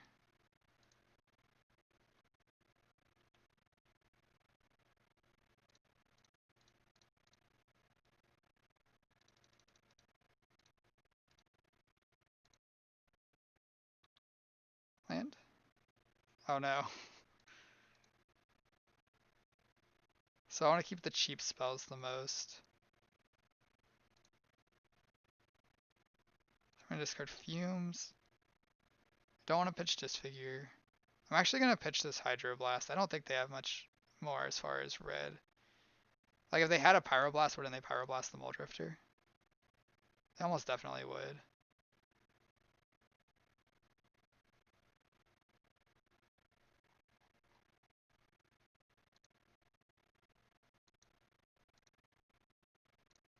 But I'm gonna let resolve because we have Spell Stutter sprites to take it back.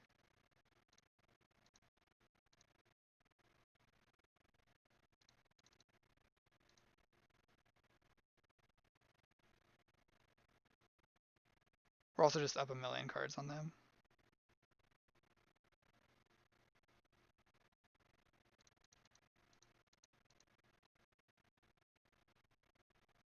A Braid. So we can dispel this, and if they Spell Stutter sprite, we'll disfigure the Spell Stutter. Okay. They are the Monarch. I don't think we're in any trouble yet. We still have more creatures than them. Or, well, they don't have creatures, and we have more to go, I guess.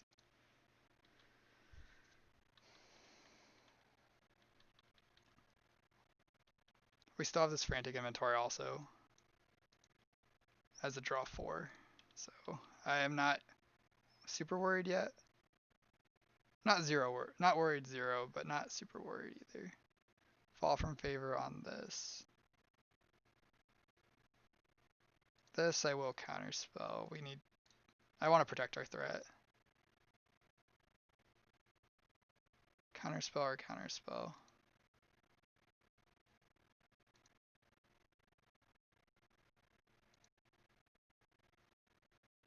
Okay.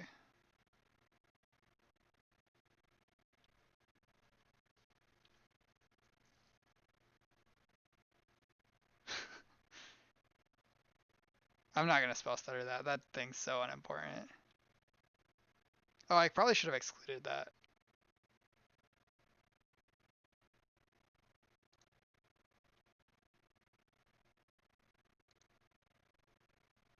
Yeah, I should have excluded that.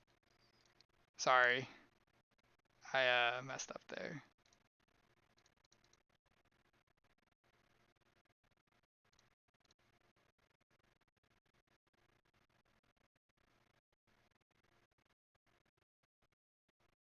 So I'll cast our draw 4 here.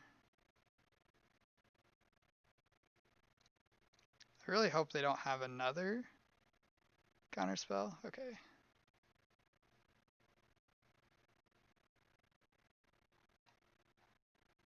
Well, this isn't the best hand.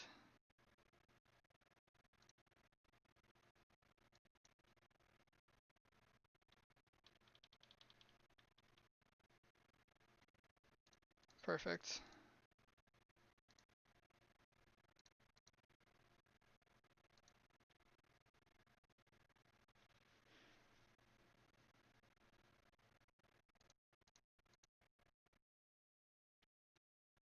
Okay. We might actually be in trouble here.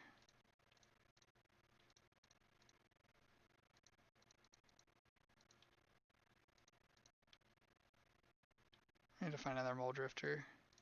Quick.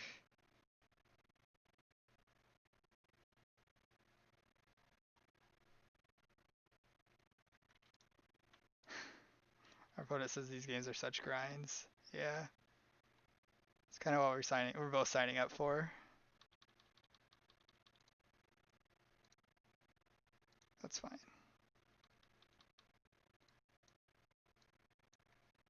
We really need to find a mire to start bringing back our creatures. They topped both.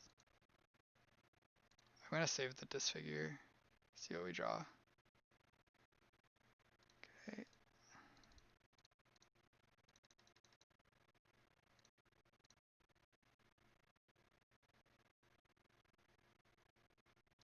I'm gonna save the aqueduct because we need it to bring back mire.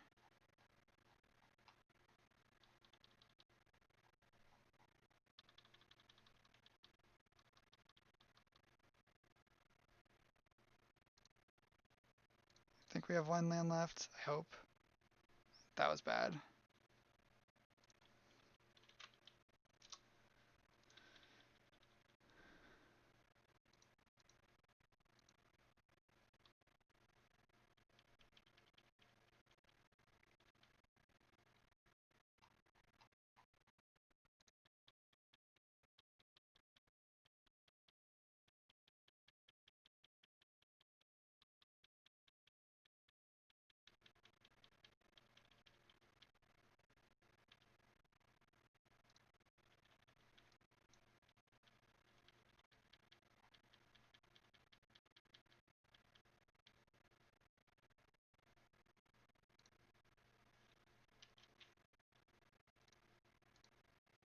Uh,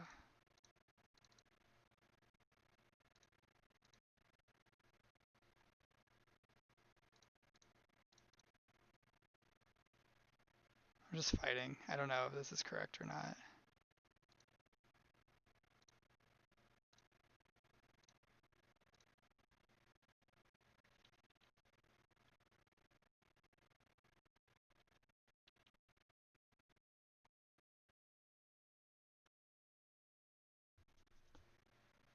Gosh.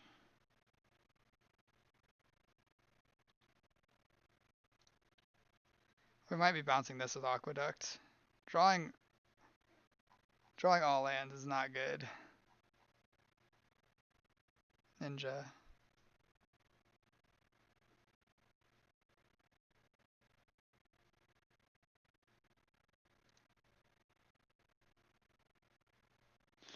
So 1, 2. They have 2 counters. No, they have 1 counter spell left.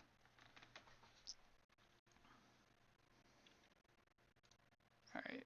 I'm just bouncing the Radiant Vow in here.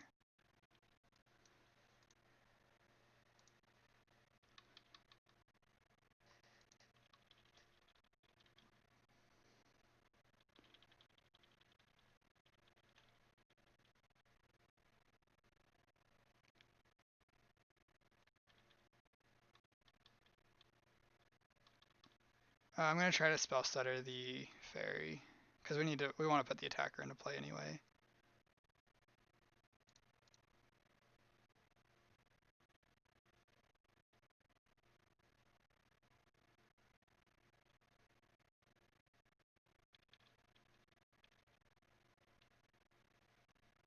Multiple bolts. They have 4 more turns. So they do 5 a turn. Well,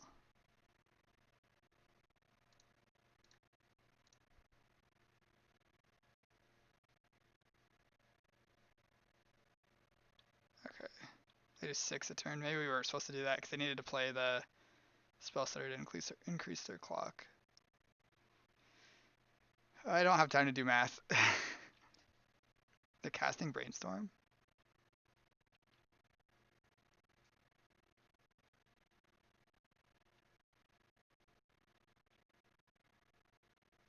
Five cards in deck, 4 cards in deck.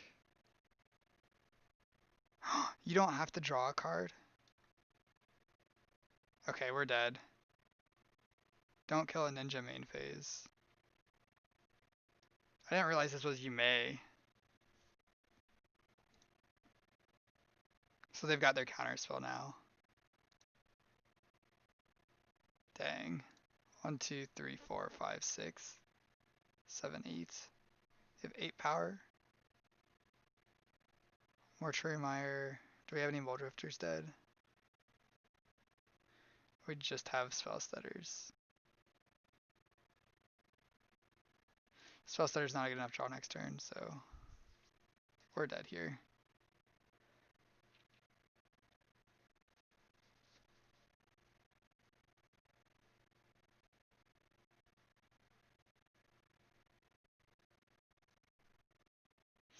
GG. Yeah, that was a good one.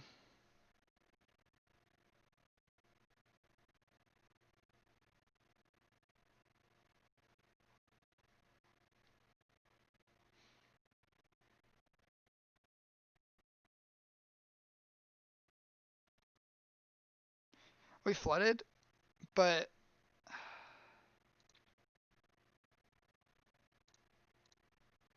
I don't know.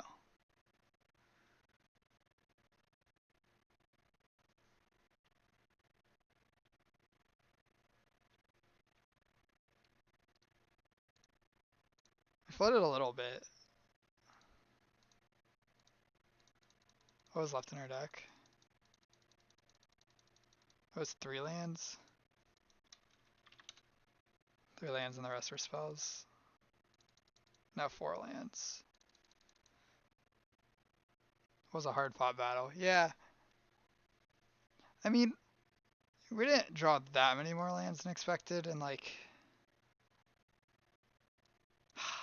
it just sucks we didn't find our Mire, because if we found our Mire, it would have changed everything, being able to like force draw our spell stutter sprites.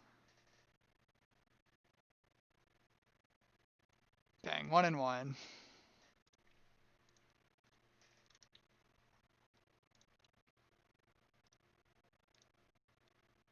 Because it's such a big tournament, we're gonna have to basically win out to top 8 again, since we're at 59 players. What's the win con in this deck? We have 2 win cons. I think not counting that one creature would have been better. If we excluded the 1/1,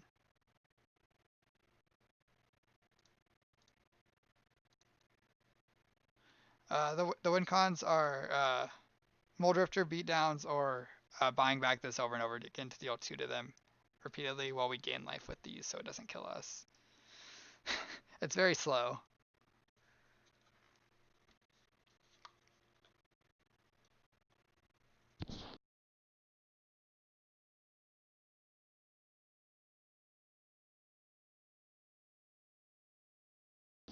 In some matchups, though, the threat of just having this over and over again, or just like once you get to the point where you're looping Evan Carr's Justice, they can just concede because they can't beat it.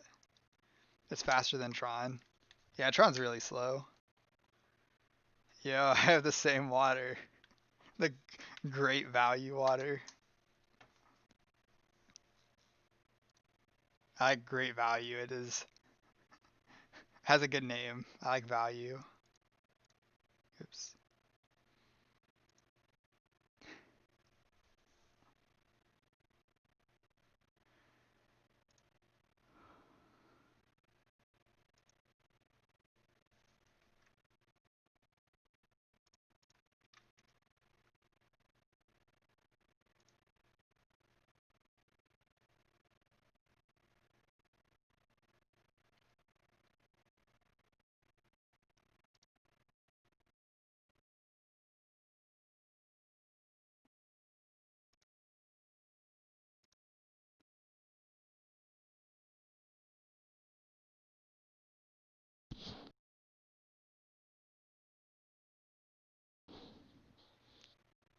I'm looking at Facebook stuff now because I didn't post my thing, and I'm like,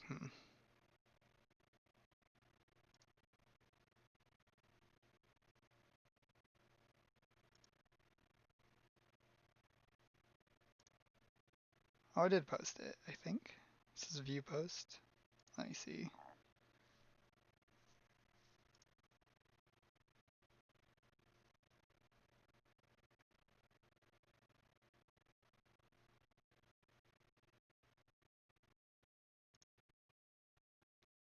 Oh, it posted it to. I didn't post it to my Facebook. I posted it to Hades Blade on Facebook. Okay.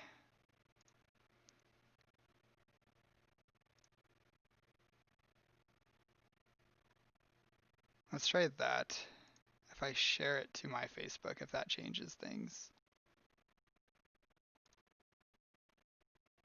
Last thing Well, good sir, chat. Have a wonderful morning and good luck in your event. But your fat butt is going to sleep.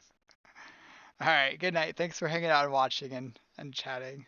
Last thing I see from you is a post of the 19th. Okay. I believe I have shared the post.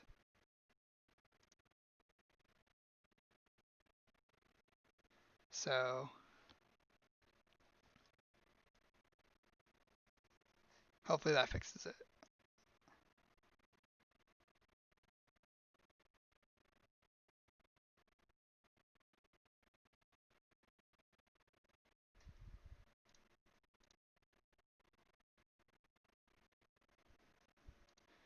All right. So this last round should be almost done. We're at 57 minutes in round.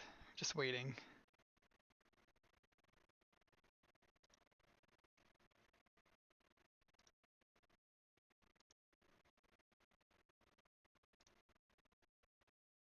You just shared and liked on your 2 accounts. All right. Thank you. I appreciate that.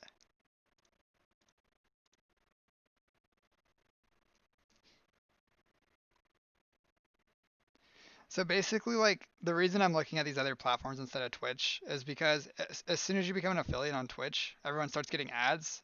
And, like, I would like to be an affiliate, but I don't want to have ads because ads suck. So, ads suck, and, like, it makes the viewing experience reasonably worse, and I don't get, like, any money for it. You can control the ads. Kind of. You can't stop pre-roll ads unless you play ads during the stream. And it's just like doesn't feel worth it to me to put you all through those ads. And potentially like also like new viewers would get ads. And like anyone that's just like clicking on a random stream, if they get ads, they're reasonably likely to click off. So like it's just like a net negative to have a Twitch affiliate when I don't think like financially I'm not going to be making any significant amount of money doing it with like 10 to well, honestly, 5 to 10 viewers, 5 to 20 viewers on a good day. So like, it doesn't make sense for me to like scare off potential viewers and also make the people that are supporting me watch these ads when I'm not getting anything out of it. It seems like bad value. This is true. I didn't think about it that way. Yeah. So I don't plan on becoming an affiliate anytime soon, and that's why I was looking at other channels or other sources because I don't know what YouTube or what Facebook are like. I don't know what their ad policies are. You can set up a dono bar instead of that. Yeah, yeah, I might do that at some point. I'm not super worried about it right now. I'm just like here and enjoying it and just want to play Magic and talk to people, but I might do that at some point. The donations are like I know there's like a buy me a coffee site. I don't drink coffee, but it's like a you can tip on there. Because if people wanted to tip, If people were interested in tipping, I'd probably set it up, but I haven't seen anyone be like, yeah, if you have a tip thing, I'd tip you, so I'm not super worried about it. Okay, so this hand, we have no black mana, but we do have Prohibit that we can cast to help fund events. Yeah, I mean, for the most part, I'm pretty profitable in events, so I'm not super worried about it, about funding them. But I guess like if people wanted me to play like some like I don't want to say bad decks, but some interesting decks through leagues, maybe I could do like a sponsored league where they like pay for the entry and I'll play whatever deck they want or something. That'd be fun.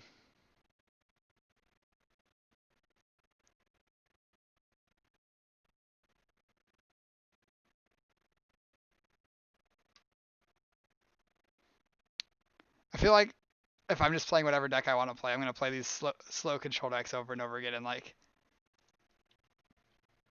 uh that's cool, but it's also sometimes you just like want to play different kinds of decks. Just throwing ideas out. Yeah, yeah. Thanks, I appreciate it. I I'm thinking. Okay, so this is probably blue-red fairies again. That's the most popular deck in Pauper right now, but it could be a lot of different things. We could hold up Prohibit this turn by playing an island, but I think I'd rather just get our bounce land down.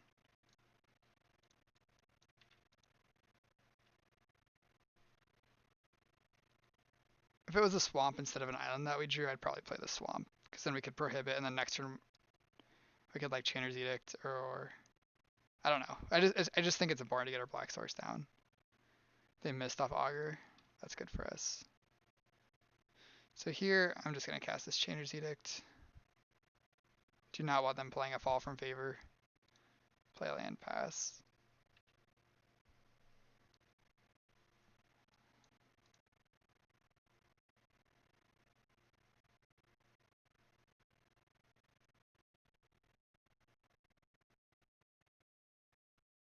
Next turn, if they play another Augur, we'll just Chainer's Edict it again. Okay. Here, we're pretty happy to just pass back. We will try to resolve this talisman at some point, but I want to hold up our counter spells for now. Maybe next turn we'll run it out.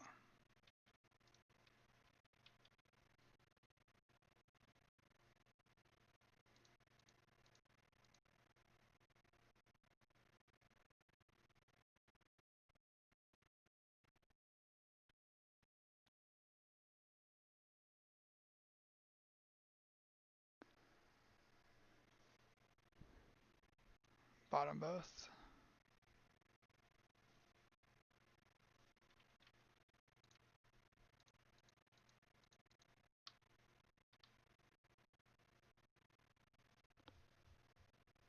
So if we cast Preordain and they Spellstutter Sprite, we can exclude the Spellstutter Sprite. That seems pretty good. So I'm just going to do that instead of playing the Talisman.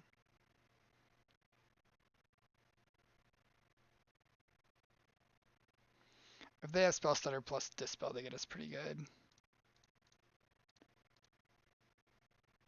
Them living one blue up makes me think, okay. Made me worry they might have the Dispel. Neither of these are that good. I'm going to bottom both. I wouldn't mind another land, but I'm not going to top just like tapped island.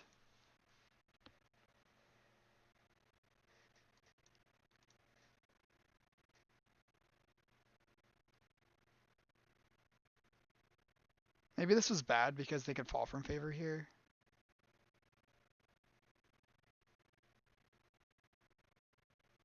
Yeah, maybe that was bad.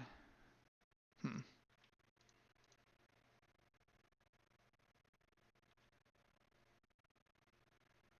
1, 2, 3, 4, 5, 6.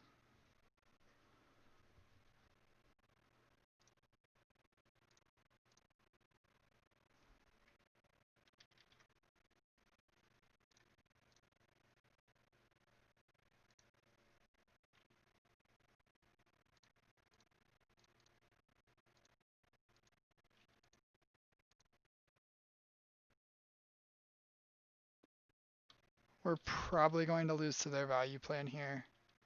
They have 4 counterspells left in their deck, and they have the Monarch.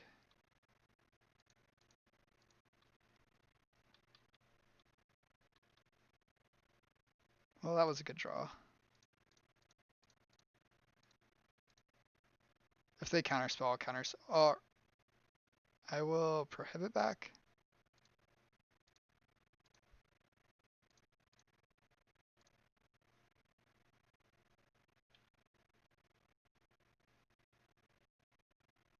Okay. So that's 2 counterspells down.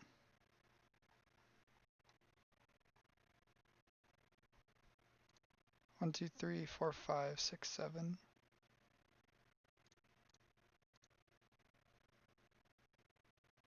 Gonna grab another swamp.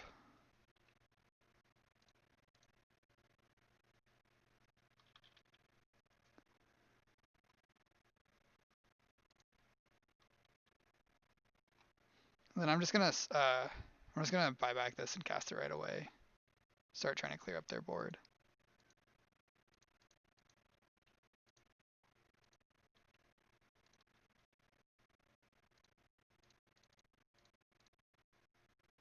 Four, five, six, seven.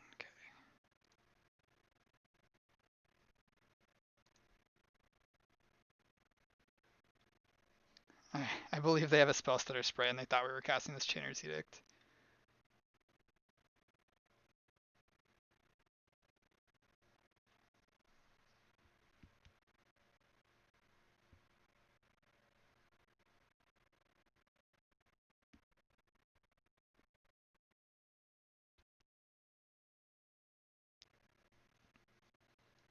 So holding up counterspell wouldn't have beat this anyway. We just need to hope they don't have more counterspells. If we draw an untapped land, then we can have Encourage Justice with counterspell backup.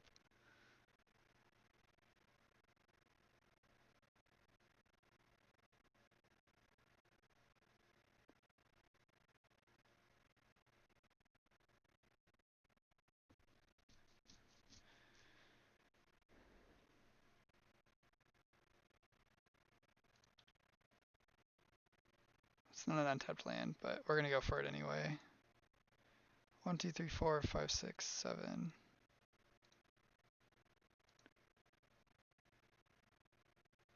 Spell Pierce? That's bad. We got really punished for not drawing an untapped land there.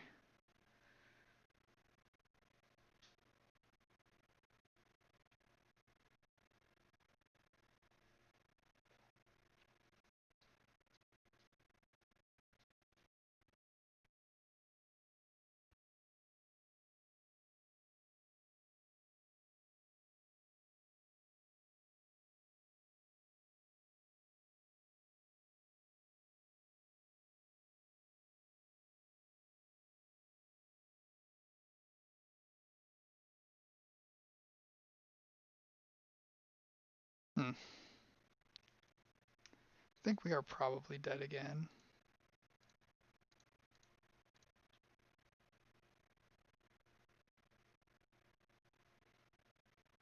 Okay, well that was probably the best draw in our deck. Because now we cast this, they counterspell, we counterspell, they spell stutter sprite or counterspell, and then we disfigure their spell stutter sprite. Oh, or they brainstorm.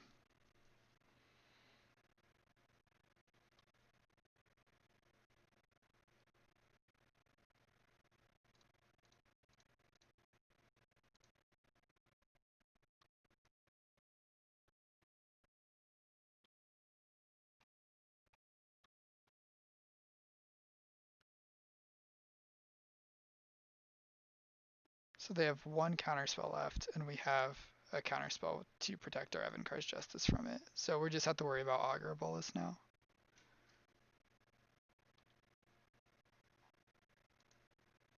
Augur Bolus and getting burned out.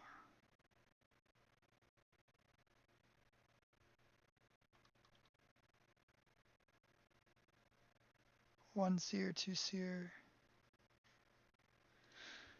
One seer, two seer, three seer. This is the fourth seer. And then they have 3 spell stutters left.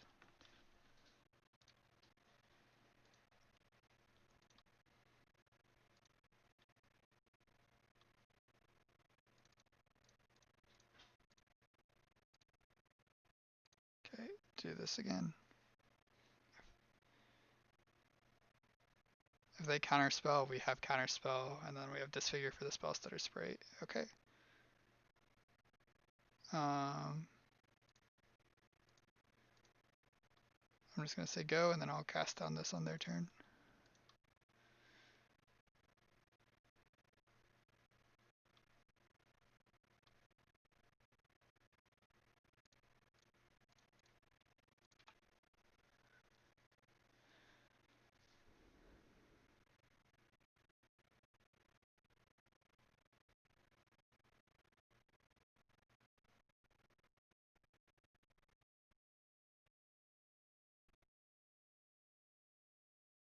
Dispel.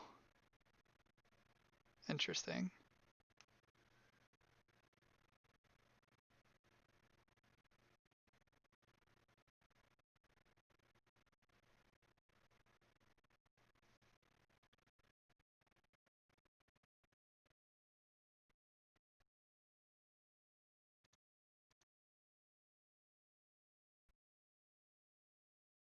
So they have Scred, so there's no point in 1, 2, 3, 4, 5, 6, 7, and casting this as a creature.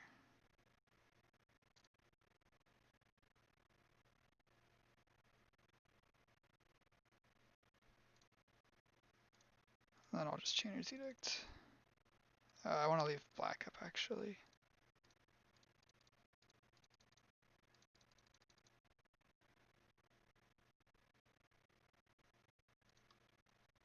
I'm gonna let them sack the spell stutter. Because if we disfigure, it's too bad if they have another spell stutter.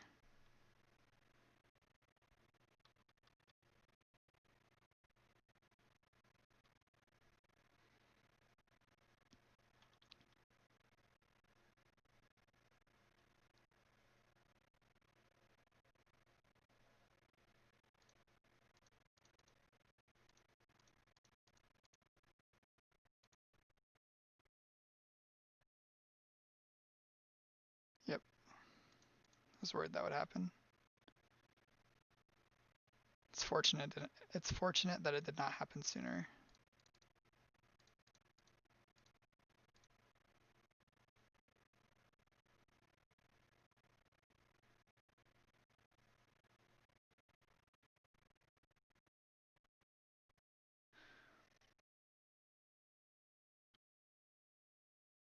I'm going to disfigure this one now, because I think if they had two, they would have played them.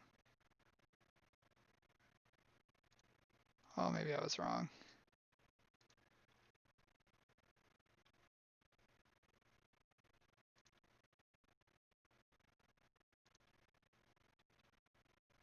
Okay. So we used another counterspell, which is not good, because now they have counterspell for our Justice.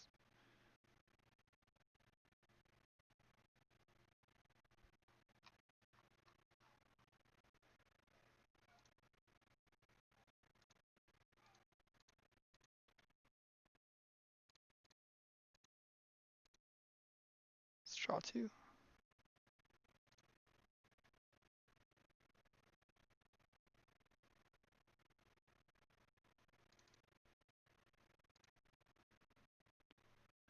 Draw. Is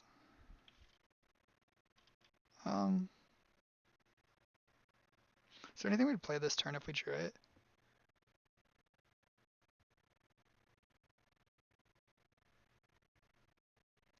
I don't know. I'm just gonna cast this though. Not sure. Okay. In their upkeep, I'm gonna cast on this.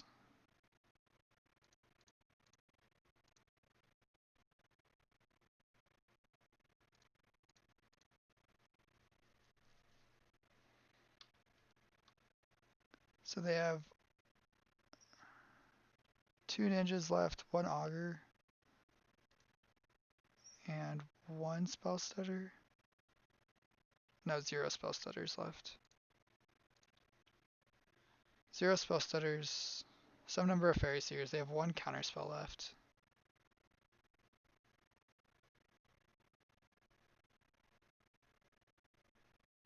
I think we're on track to deck them out again.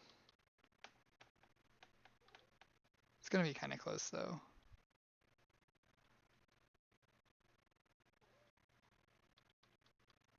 There's our counterspell to protect the justice.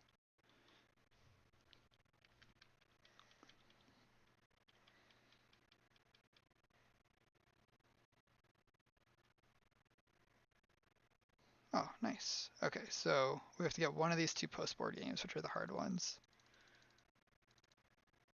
So Fumes comes in, Spell Stutters come in, this stuff all comes out, Dispel comes in, and I think I'm going to bring in a Cruelty and cut one Preordained for a Hydroblast.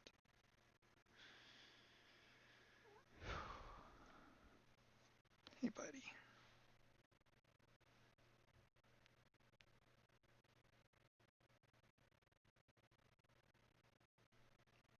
This is a cat stream for a week.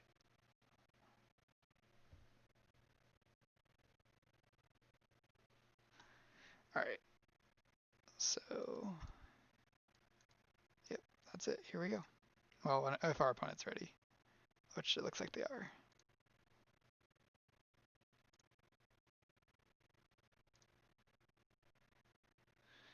This is basically a zero lander because Aqueduct has to balance itself. If we draw land, it's a lot better than a zero lander, but we have to mulligan. This one's much better. What do we pitch here? I don't want to pitch Disfigure. I don't want to pitch any of our lands. So it's Muldrifter, Inventory, or Dispel. I think I want to keep the Dispel. I think I'm going to pitch the Muldrifter. I think Frantic Inventory is very good in this matchup. And Muldrifter, it's just like a little early for that. So I think I'm going to go turn 1 Backwater, turn 2 Evolving Wilds. Turn 3 we can play Aqueduct. If they don't have a 1-drop, we don't need to hold up black early for Disfigure. But I still think I like the sequencing.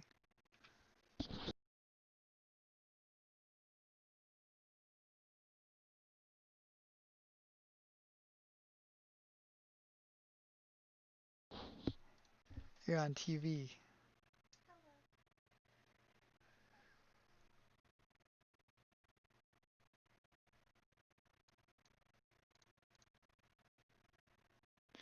Okay, drawing land, untapped land makes me just want to kill this.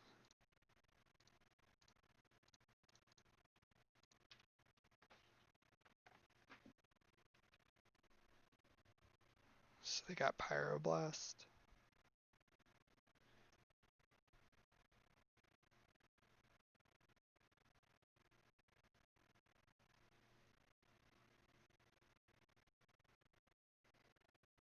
One thing I don't love about this matchup is a lot of the time you can like try to blank their cards by boarding out. Like if they bring an artifact removal, you can blank it by boarding out your artifacts. But their artifact removal is a braid, which still works even when we board out the things that a braid hits. Wow, now do we want some wall drifters? I think we do. I'm gonna top both of these. We're not really afraid of anything. And they're just 3-mana draw 2s, and our opponent had a slower start, so.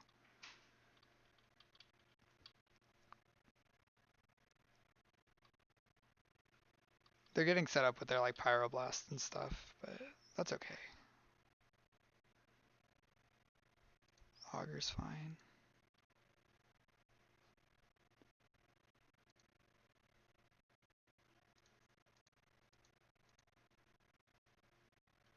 Double Augur. So unfortunately, we are not going to be able to stop this fall from favor if they have it next turn.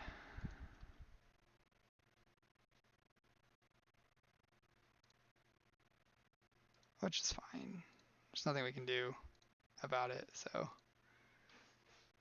not a lot of point worrying. We have a lot of card advantage in our hand. We just need to hope to dodge it. If they just ninja and replay Augur, that's fine. That's fall from favor that I'm really worried about. Okay.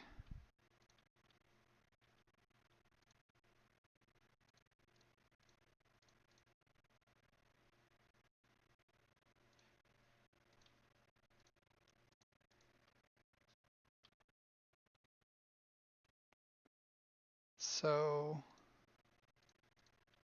we don't really have anything to do here. We can't just jam this Small Drifter, and we want this in creature form. And a draw 2 doesn't really do anything when our hand's full anyway.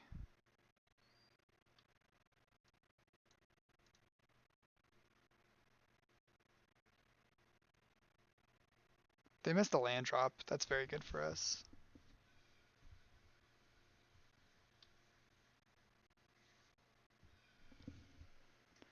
Means we have more time.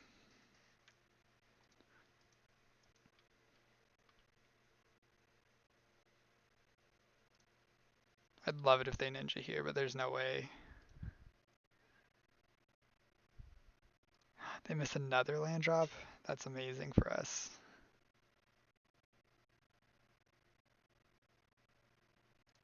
I'm just going to cast on one of these since we're going to be drawing cards in Muldrifter next turn. Spell Pierce. Sure.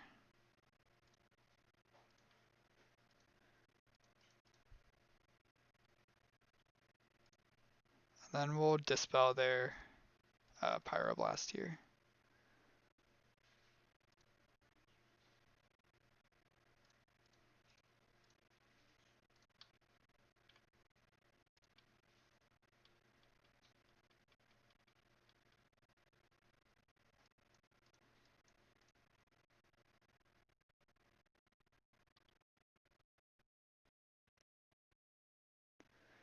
Double Mountain. Okay, they left in bolts also. Now are they ninjaing?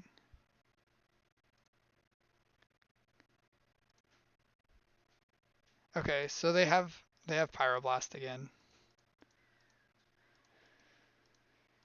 which means we can't just cast a Small Drifter.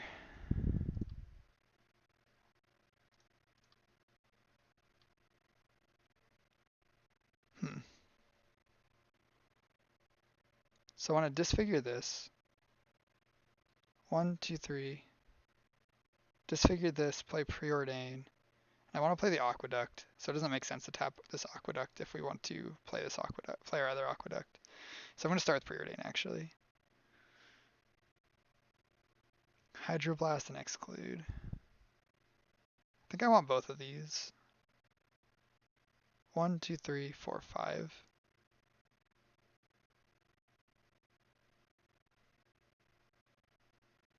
6, 7, 8 next turn. So next turn we can go Muldrifter plus Counterspell plus Hydroblast. Cool. And then I assume we just want to Exclude because it's very good value. So we'll kill this, play Aqueduct.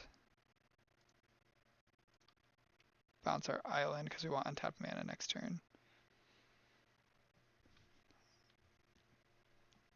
Pass here.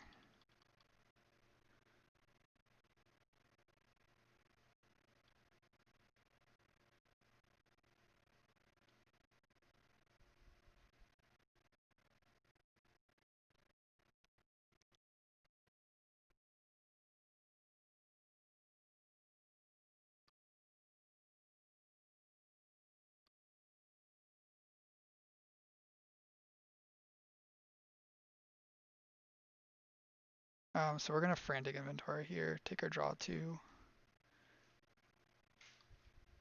They say okay. So them passing makes it seem like they have a bunch more stuff to do. So I don't really want to cast this Mole Drifter. We're just gonna wait. They're gonna have to start discarding the hand size if they don't play cards, so we should be able to get some of the excludes off.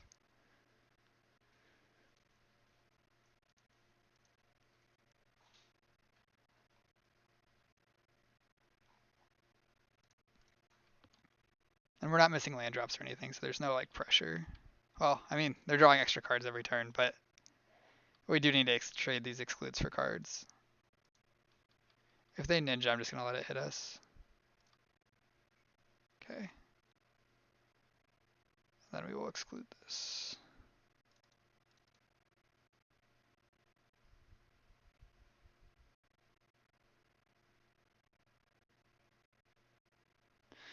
Okay, so we have 1, 2, 3, 4, 5 mana. I would like to fight over this.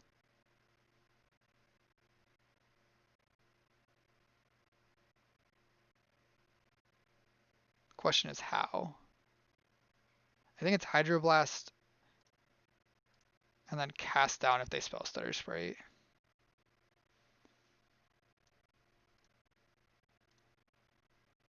And then we can counterspell there. Counterspell, yeah, this makes sense. We can counterspell whatever they have to answer this cast down.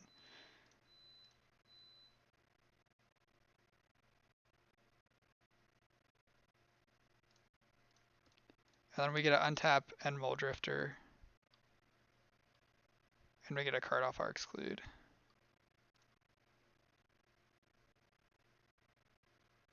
Okay, I'm not saying I'm not saying we're in great shape, but we're doing okay here.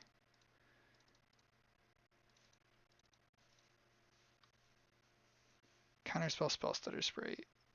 Okay, so we'll play untapped land to hold up double stuff.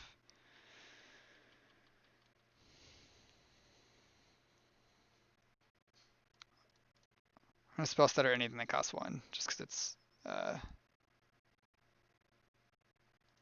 so good. And then I'm gonna try to counter this.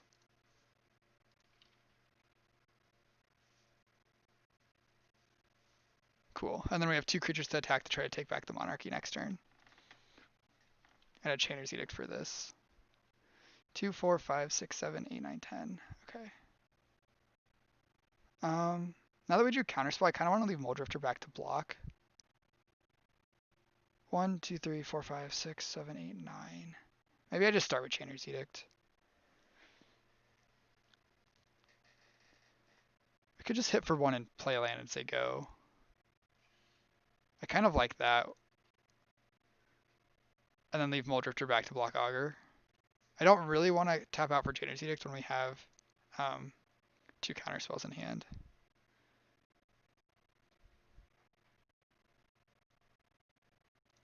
Now that we've hit them, do we just do it? I'm going to do it now that we've hit them. And if they counter this, we're fine with that. And if they don't counter this, we're also fine with that.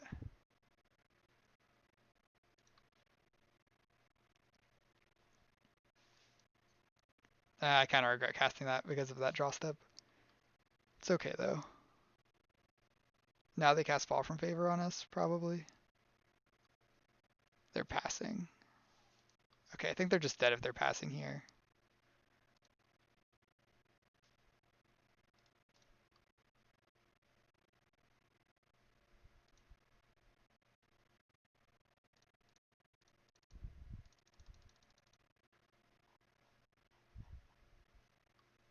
Yeah. Yeah, now they are very dead.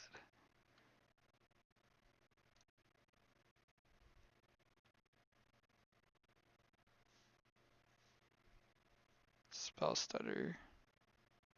Don't think I care about that. Another Spell Stutter.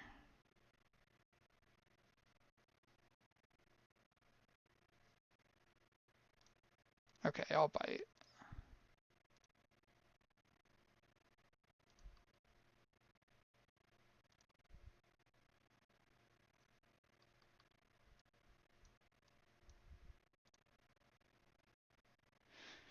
Boom. 2 and 1.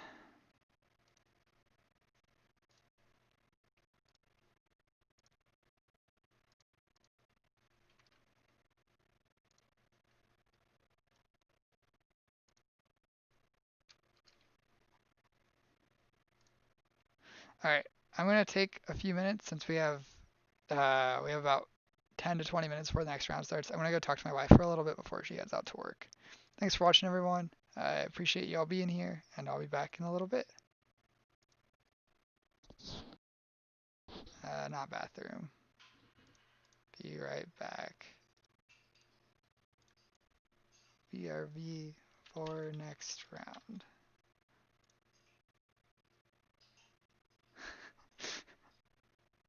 Okay, good enough. I'll be back in a little bit. Thanks for watching, everyone.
Alright, so we are back 2-1 in this challenge.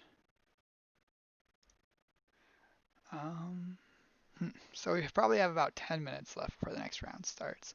My wife just left. Not sure what I want to do for the next 10 minutes. I could play a little more Genshin. Um, hmm.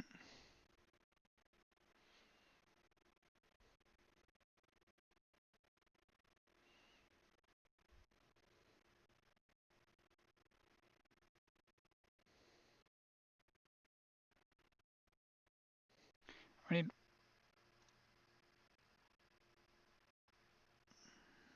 we need to go 3-0 in the last 3 rounds, the top 8 probably. It says we're at the top of the we were at the top of the 1-1s last round, but that doesn't mean a lot. So we'll see how it goes. Yeah, I'm gonna play a little bit of Genshin between rounds.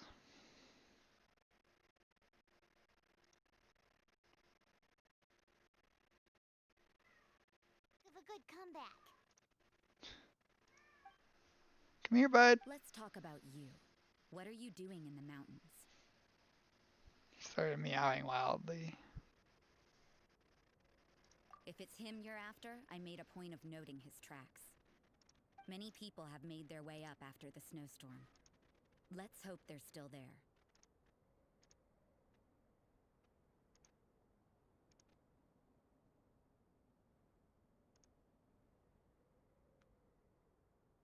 Hmm. So, are you also looking for him? No. I wish I could This is adjust just a things on my other professional monitor hobby without of mine. tabbing out of the I've game. sensed elemental traces in these tracks. Never hurts to be vigilant. I couldn't care what you think. Come on then. I'd like to see what he's up to anyway. 2 matches left. Rosaria said there were elemental traces in the tracks. They should show up pretty clearly with elemental sight.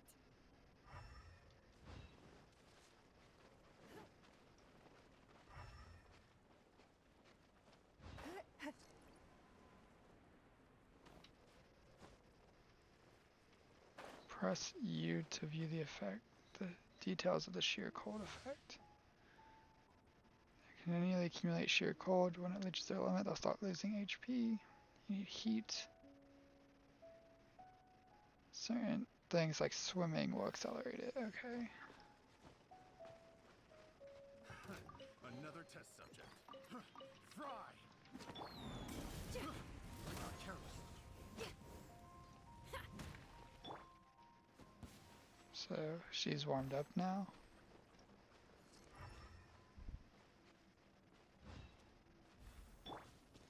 One to my hammer. Oh, I'm by the fire. That's why.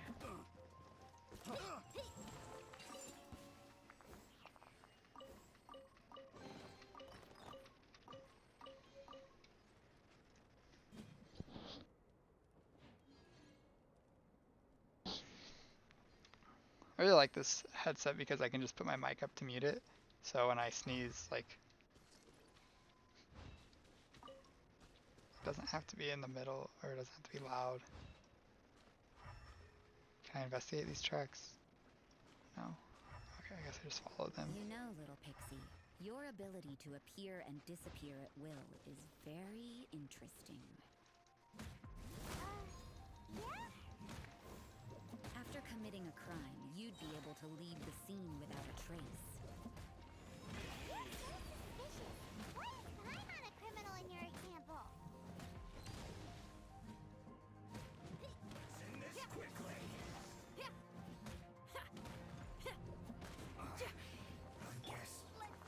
this is it.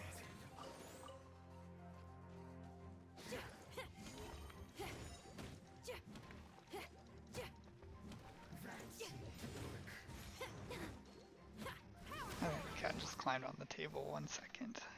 I gotta go scold him. Nope, he's just on a chair.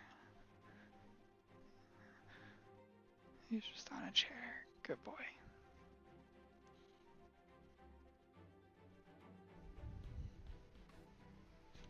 I saw him jump up out of the corner of my vision.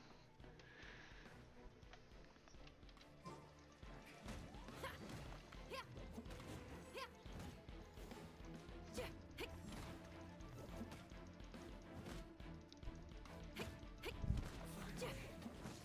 quiet.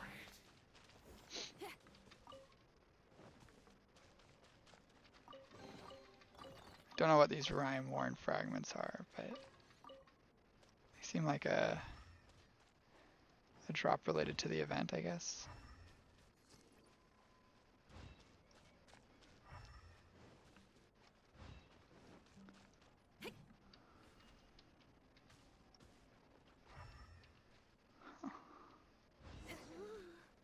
It's getting colder and colder. Rosaria, aren't you freezing? Me? I'm alright. I got used to operating in This adverse person that's wearing like conditions a no long time clothes. ago. Aren't you freezing? No.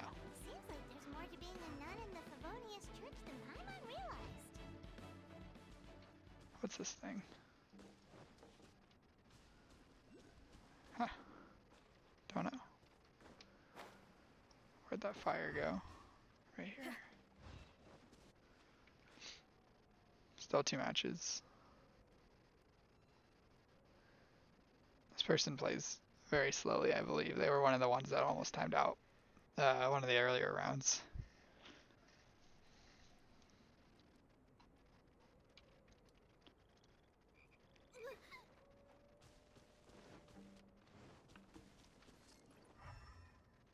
Where'd the footsteps go? I lost them.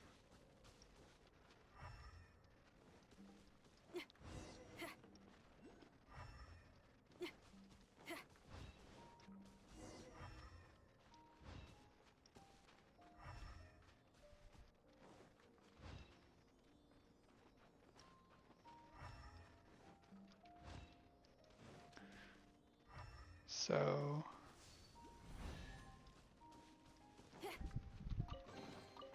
I'm just gonna go grab the teleport thing. I don't know if the footsteps are still over here, but we're so close to it.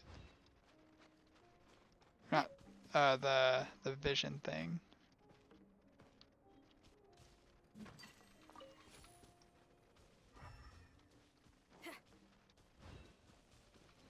Which I think is on top of there because I don't see it down here. So let's climb.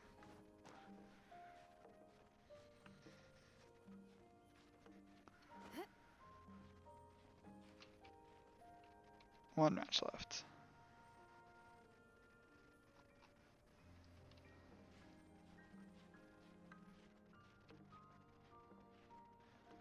Alright, so you can start speeding up your climbing by doing these jump things, but if you do them too much, you run out of stamina very quickly, and I don't want to start over, so we're gonna go a little bit slow, because I don't know how much I can make it, or how far I can make it.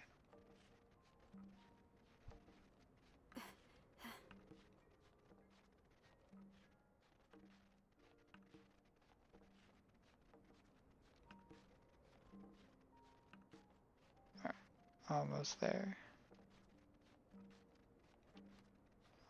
Almost. Okay. Now, where's this? Oh no, is it not up here? Is it higher? It's higher. Alright, up we go. Oh, we're about to freeze. I need fire. Because I can make fire, I'm a fire type. Does that help? It does help.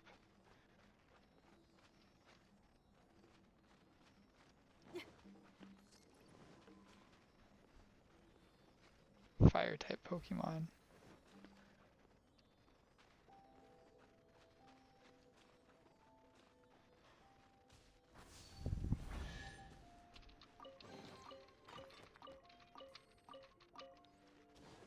Get the loot, mash the F button.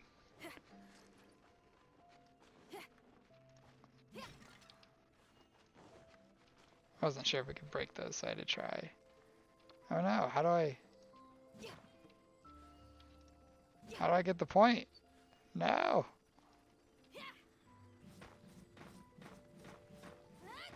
What about fire? Oh no. Alright, I guess back to following the footsteps.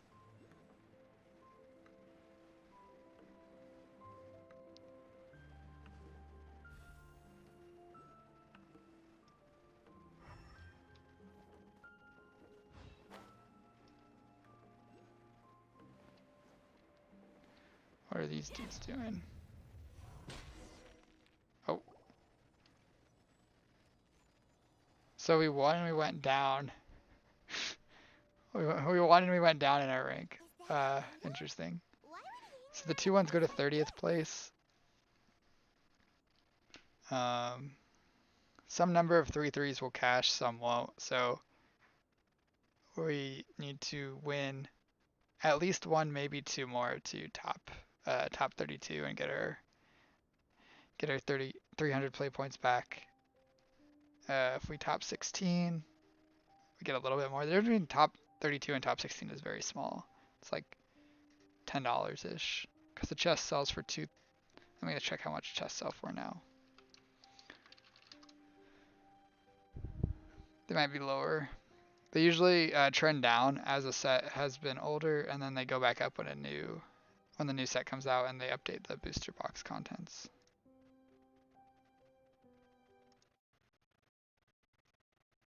Okay, so chest currently I can sell it for $2.34, so that's about $2, a little less than $2 because you get 78%. Actually, let me check that, see if ticket price changed.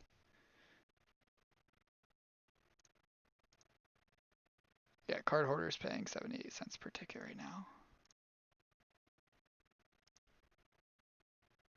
Cool. Okay.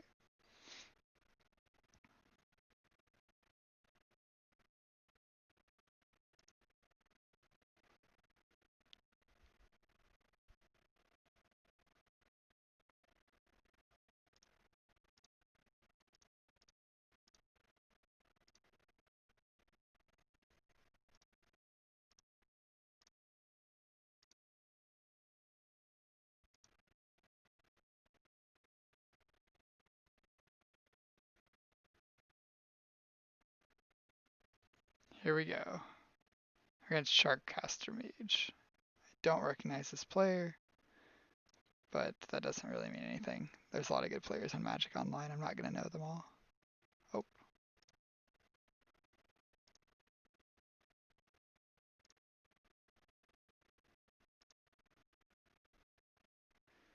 Okay. So one other thing I'm noticing about both Facebook and YouTube, it lets you rewind or move around in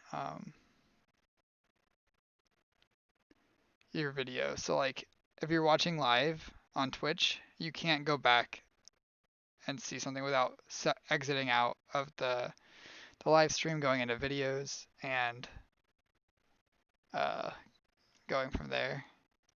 But it looks like you can do that on both Facebook and YouTube, which is pretty cool. So sand's not great, but I'm gonna keep it again. Kind of wish this Bajuka Bog was like a Dismal Backwater or something, but it's okay.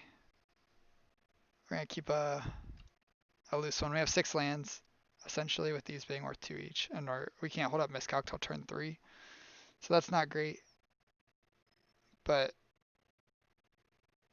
it doesn't really have any redeeming features other than well, that's not true. We have a removal spell on turn 2 if we want it, and then we have access to some pretty powerful spells. We can also cycle this Miscalc, depending on what our draw steps look like. Opponent's mulligan to 5.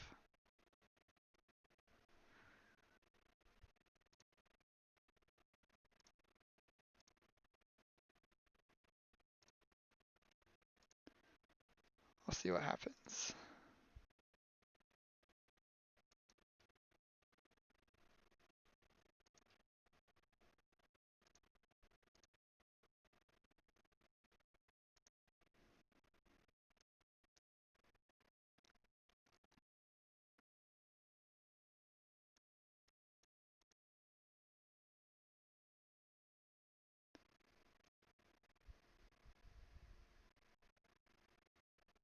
So I'm thinking like maybe it's Boggles. Maybe I wouldn't expect it to be like blue red fairies. That doesn't usually mulligan that much because they have so many blue sources and so many cantrips. Um, could be Boggles. It could be what else? Mulligans a lot. I don't think Affinity mulligans very often. Don't think Land Destruction mulligans very often. Land Destruction would be very good against his hand though. Maybe that was another reason to mulligan it, is the rising popularity of the Land Destruction archetype.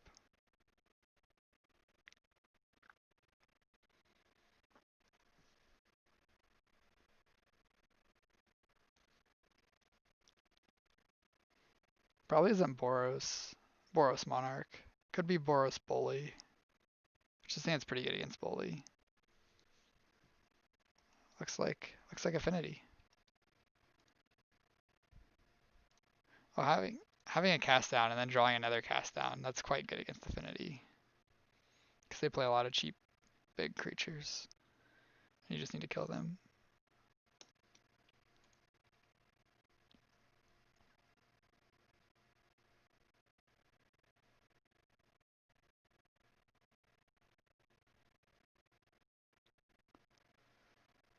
Fire opponent. Thriving. Oh, wait. Yeah, I think it's Affinity, but I'm not used to seeing these thriving lands out of Affinity. I'm just gonna Aqueduct this back and probably discard this Bog.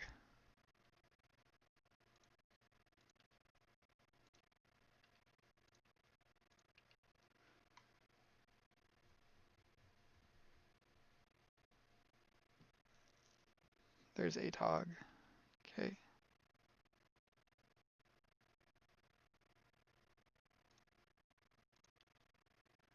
I'm gonna let them hit us for 3 by sacking the star. Just to hold up miscalc. This seems worth it to me. If they sack anything else, I'll cast down, but I don't think they will. Oh, they didn't even sack the star. Okay, another star is fine. Alright, we'll just go ahead and kill this now.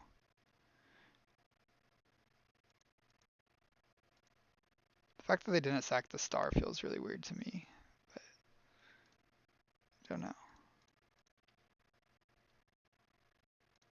I'm just gonna leave up miscalc again.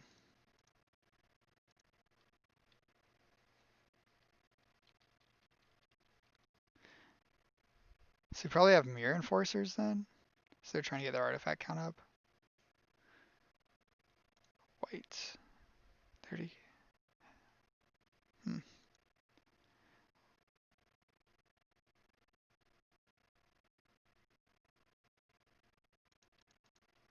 Okay, I don't know what they're doing here. Sacking the stars and saying go. Okay. That's definitely fine with us. We'll play our Bonder's Ornament, say go.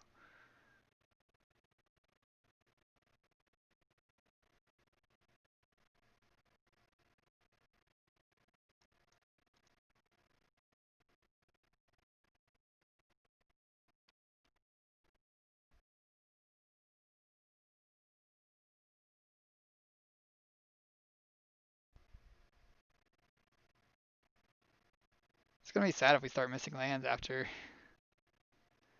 uh, after discarding a land.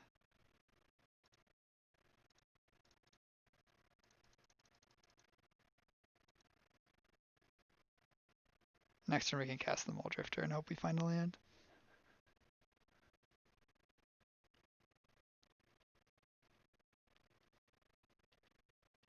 Could even cycle this miscalc end of turn depending on what they do.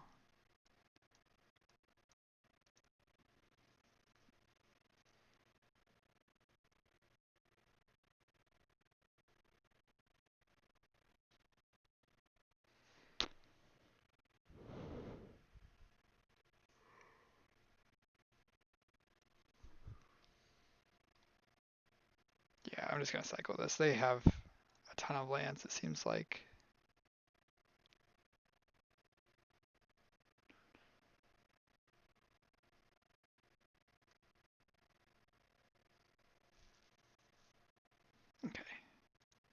I'll play this, say go.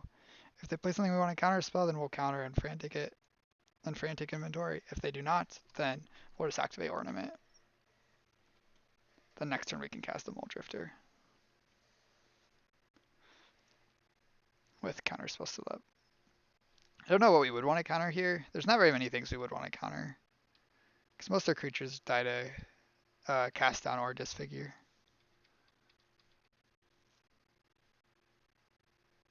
We'll see. It's fortunate our opponent had a really slow start. A really slow start.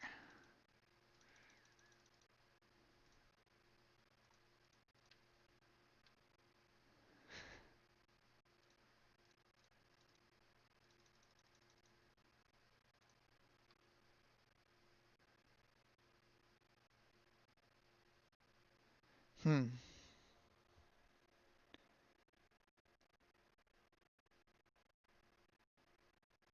I just don't think there's anything we want to counterspell. But there might be, so I should just play it safe. I think I'm going to discard the Frantic Inventory. We don't really need it. Need to draw one.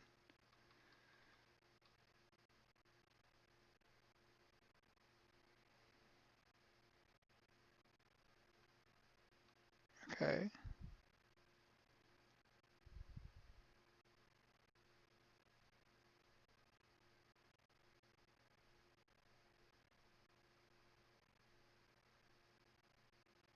I'm just going to counter this.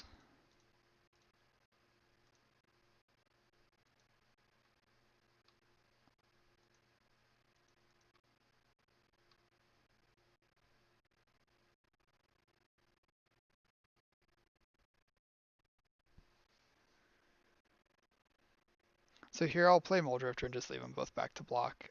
We'll block with both and then disfigure. I don't want to use our cast down until we have to.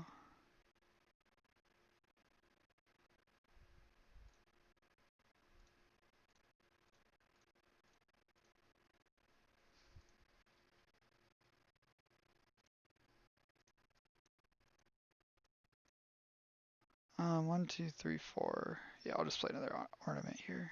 We can still hold it down or hold up double disfigure.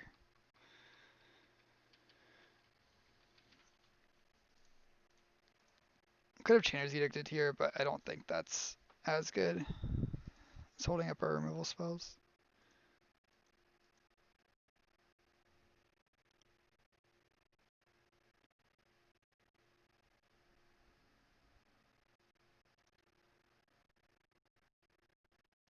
Because we really getting the value out of these disfigures is going to be a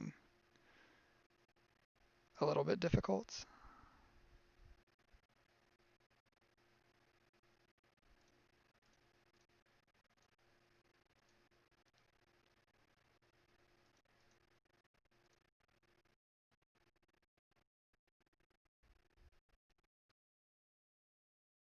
Then if they have another fall from favor, we'll just disfigure our own Mole Drifter.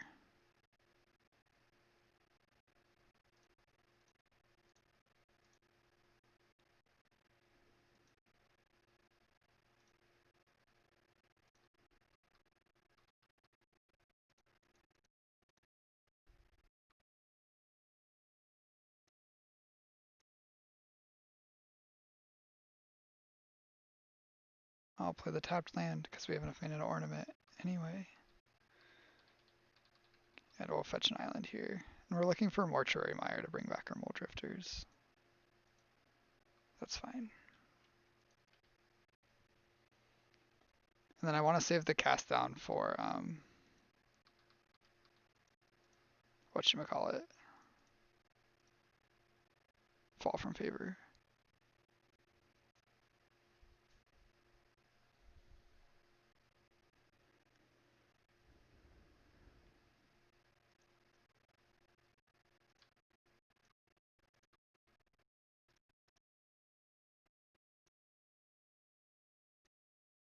Doing that first because might as well thin the land out of our deck.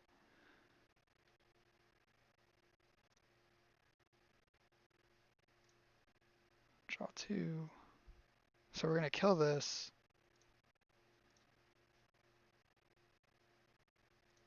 Gonna bottom the Justice and bottom the Aqueduct.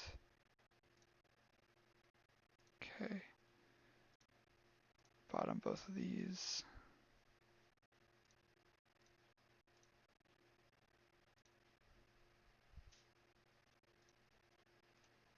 One, two, three, four, five, six. We can Wall Drifter next turn. I want to hold up Exclude for ATOG.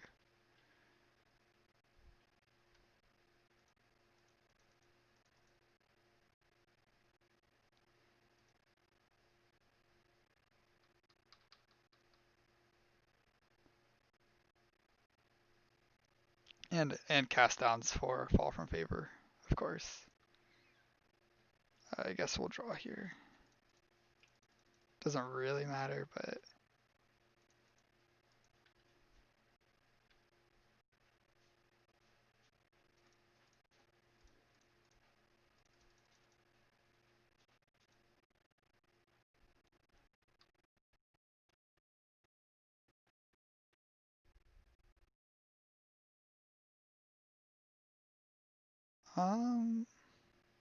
let's see. What do I want to discard here?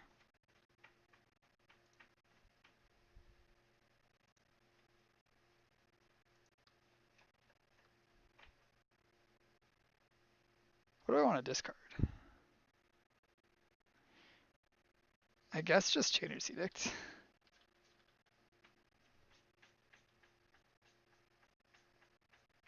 I feel like this game's basically over. Um, that's fine.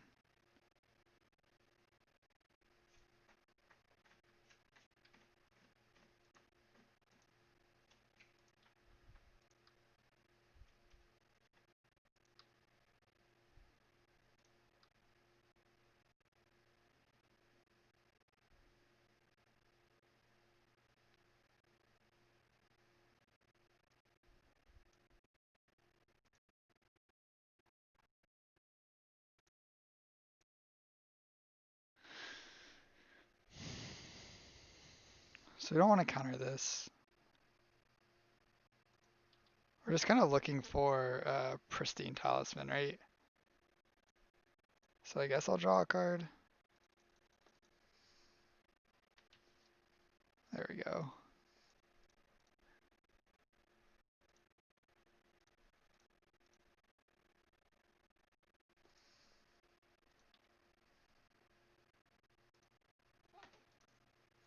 And then I'll just discard this. I'll discard Teachings. Hello.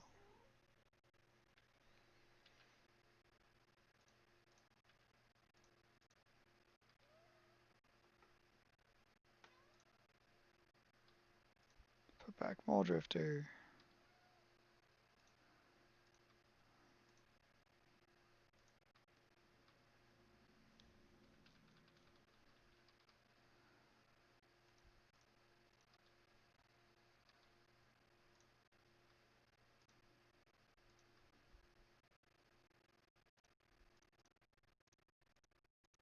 Cast.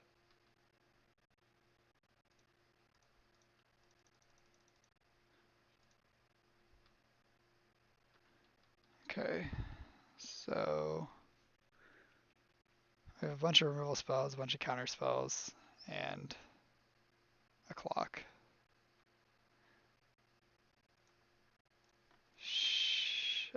We can just discard that.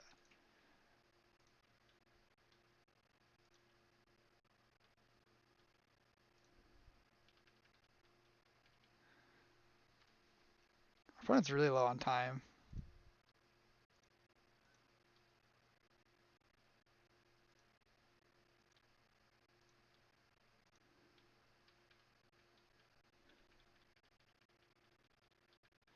6, 7, 8, 9, 10, 11, 12, 13, 14, 15, 16, 17. We have. Sure.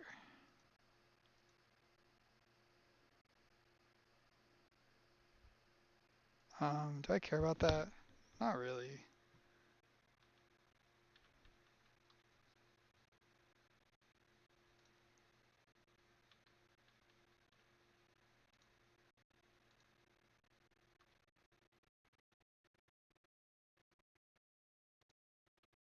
Okay.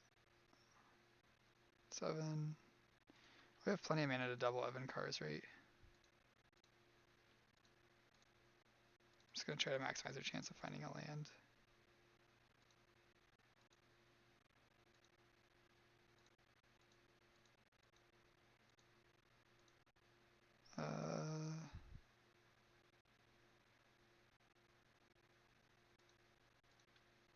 I don't know.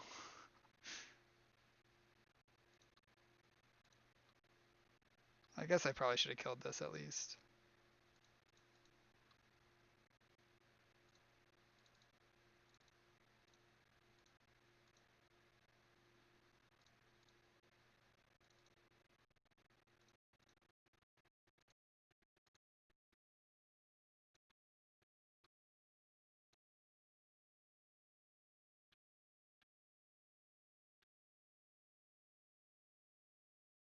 Okay.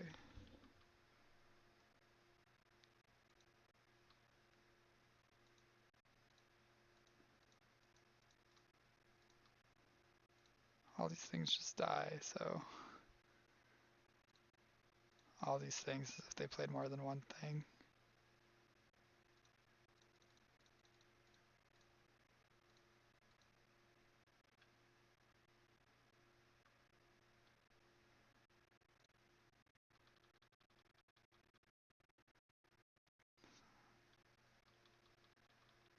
So they die in 2 turns to this.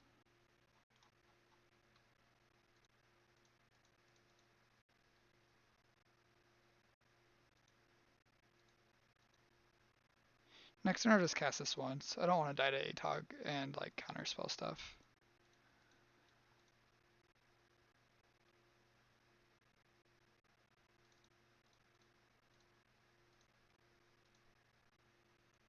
Evan, what an exciting time to hop in the stream. Evan Card Justice beat down. Yeah, our opponent's lower than us on time, but they're catching up because it takes a while to cast Evan Card's Justice. It's fine.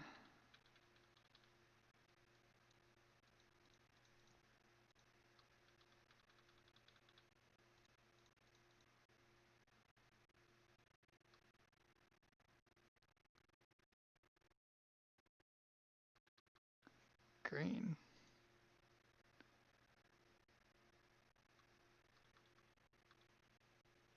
You did not say that sarcastically? Oh, I see. I see. Someone's into some Evan Card Justice beat down.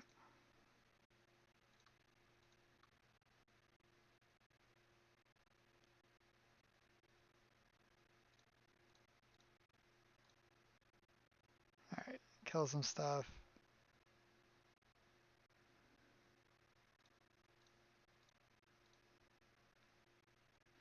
Again, I'm gonna leave up mana to make sure we don't get punked out by like multiple Atogs, and then we'll kill them next turn. So there's not really a rush.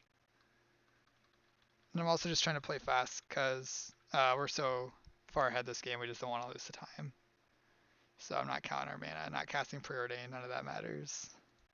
There's Atog number 1, so we're gonna exclude this one, and then we'll save these counter spells for Fling. Yep.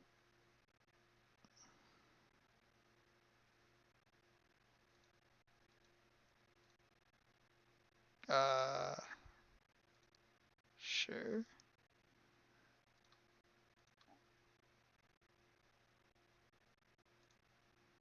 We have 2 counter spells up, so we'll do this.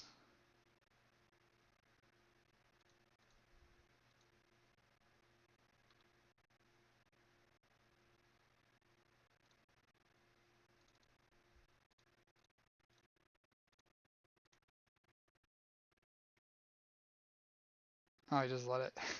I just let it die.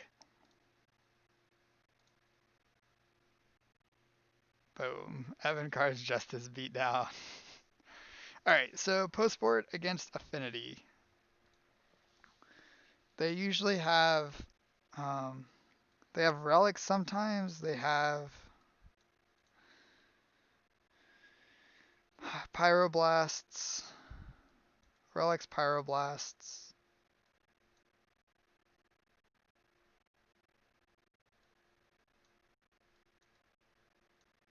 What else do they have?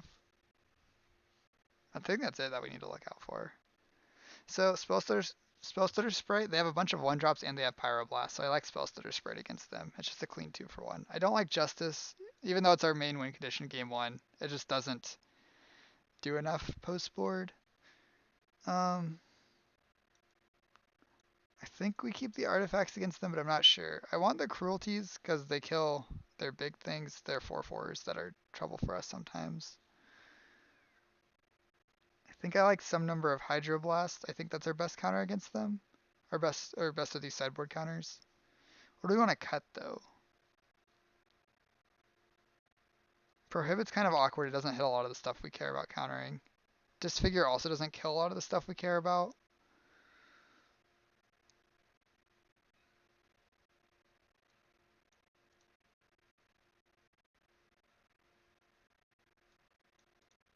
Hmm. I want to keep in the edicts, even though they could have the equipment that gives +1/+1. Hydroblast is very important here. Effective killing ATOGs and countering flings. Okay. I'll bring in the Hydroblasts. It also hits Galv Blast, which makes me less worried about having the life gain. So the question is, Agony Warp could go. That's fair. I like Agony Warp more when we're bringing in the creatures, though. I think it's like a lot of value. I'm wondering if we cut the Frantic Inventories, because I usually see relics out of these decks, and just drawing Frantic Inventories when they're relicking you is pretty awkward. And just like having more interaction. It's either that or we cut like Pristine Talismans and Agony Warp and one other card.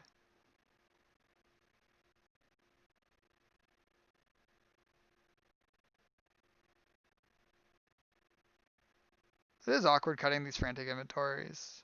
One Exclude. I like Exclude a lot.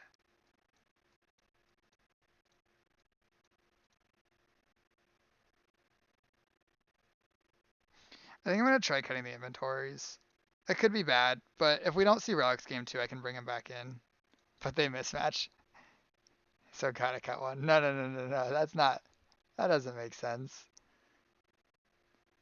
Alright, I'm going to mulligan this. Alright, this hand's not great, but it's fine. I'm going to pitch a Dismal Backwater, I think. Yeah, I'd rather pitch the Backwater than the Aqueduct.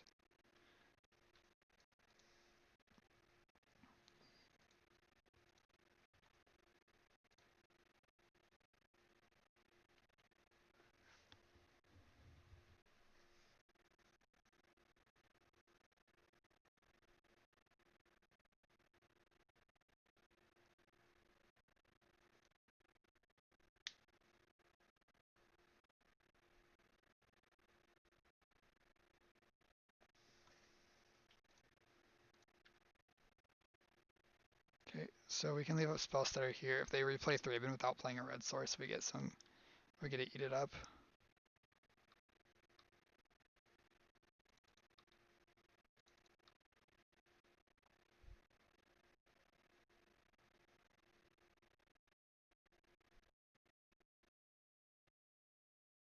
Chromatic Star. Well, I'll just take this. I know the other thing gives them a 1/2 and a 1/2 and a card versus this just giving them a card, but this also gives them red mana, which they could easily be sitting on red or blue spells. Honestly, um, they could have Fall from Favor.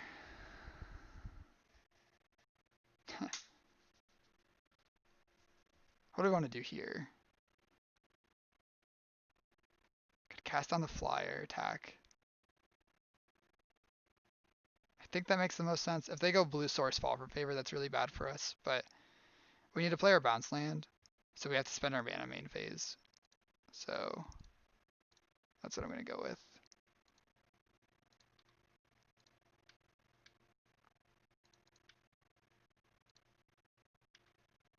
We could have played Preordain. We could have played Preordain to try to find an untapped island, but I don't think that's worth it. And we don't even want to scry an island to the top right now with his hand.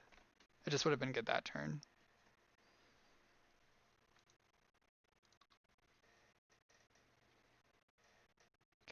I'm gonna go ahead and Chainer's Edict the Thraben Inspector because we're gonna have to trade for it anyway eventually, and then we'll leave up Counterspell.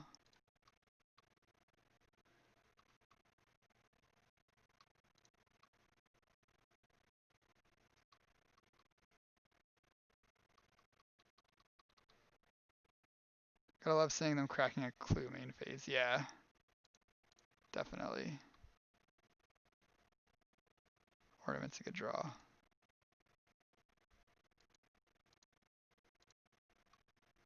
So we're gonna hit them for 1. I think I'm gonna play Ornament and leave up both Hydroblast and Counterspell, because they could easily have like a Pyroblast here, so we want our Hydroblast to protect the Counterspell.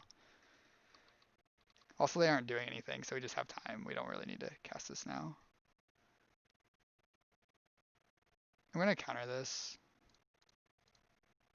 Keeping them off blue mana seems very valuable. And it just buys us a lot of time. Yeah, if they're countering back,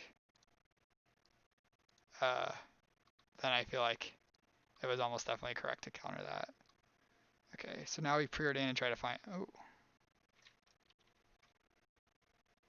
1, 2, 3, 4. We could just Teachings for Counterspell. Or Teachings for Spell Stutter Spray. I like that a lot. So that's the new plan. We're going to cast Teachings on their end step for Spell Stutter. So someday we'll use this preordain. Or if they don't do anything, maybe I just Bonders actually. Yeah, let's just Bonders instead.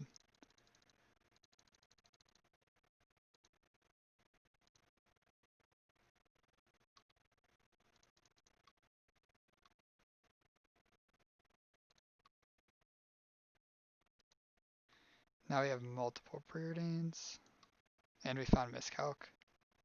Okay, I'm going to fire these off. Bottom of the bog. I want to hit our land drop, so I'm going to top this. And then we have Teachings, so I cast another preordain. Okay.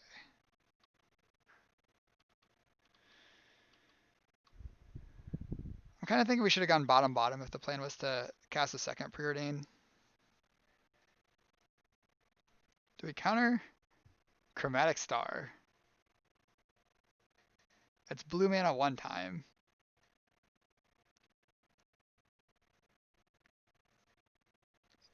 Yeah, I'm going to counter this. I'm just going to try to really strand them off blue mana. Sure.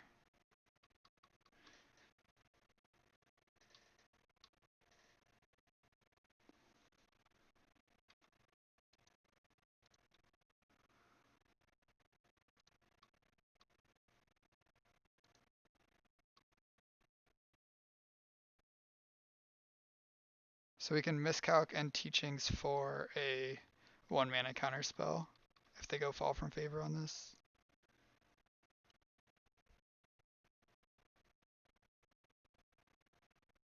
If they go land Fall from Favor, that's pretty bad for us.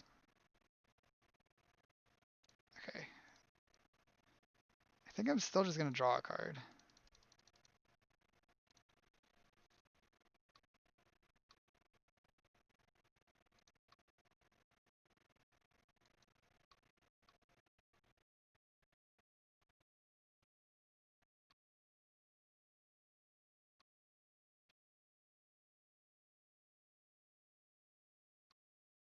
That's we actually wanted that because not having that in play means we don't have to worry about Fall from Favor, which is uh, very scary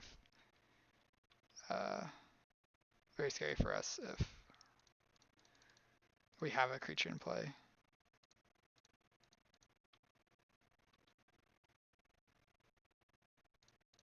Okay. Now that we don't have a creature in play, I'm not as worried about them resolving something, so I kind of just want to cast their spells.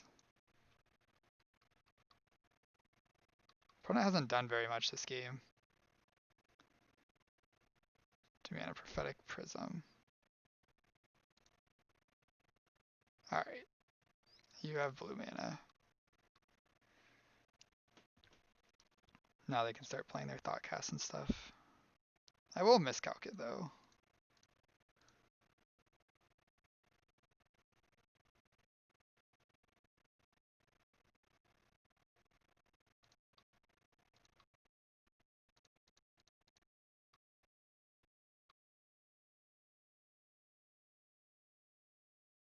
One, two, three, four, five, six, seven, eight, nine, 10 mana.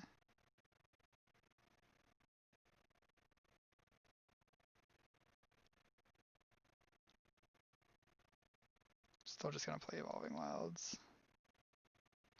So we can ornament plus teachings with Evolving Wilds.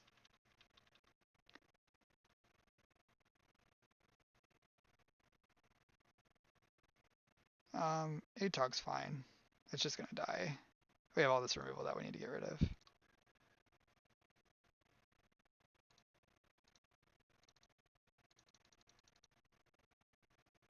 We don't want to draw land, so I should do this first.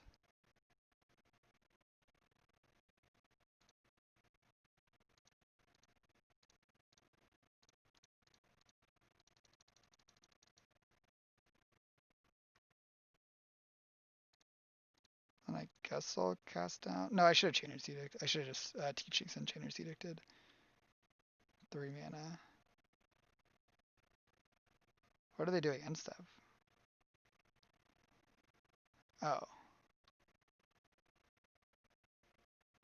Interesting.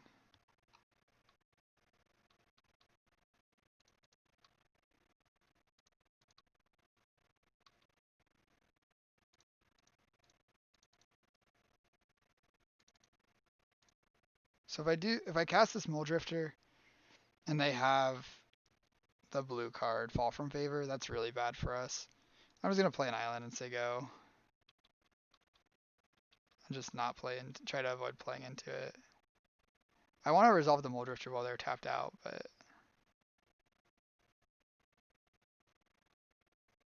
I think I'm gonna Teachings for exclude and then exclude this.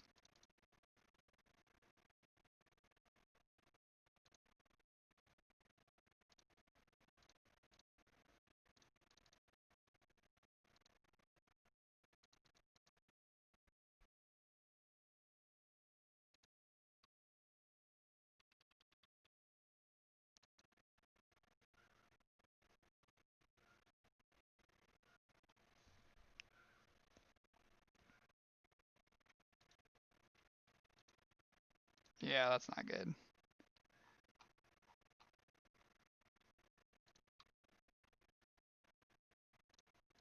I feel like this was our game, and I probably made some mistakes here.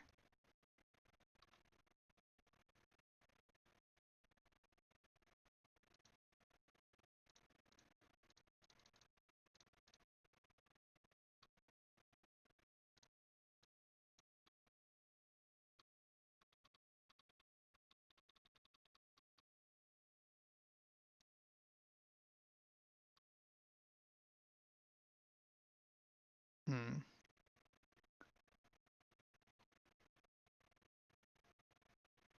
Don't care about this. It's not lethal. 2, 4, 6, 8, 10, 12, 14, 16, 18. It's kind of close.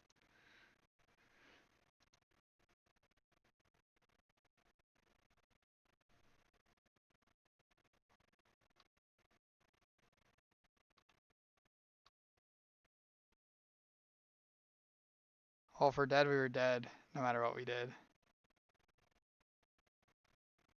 Okay. Because if they had counterspell, then they just counter back, and we can still untap and use this on the Pyroblast. Or on the Fling. Are we dead?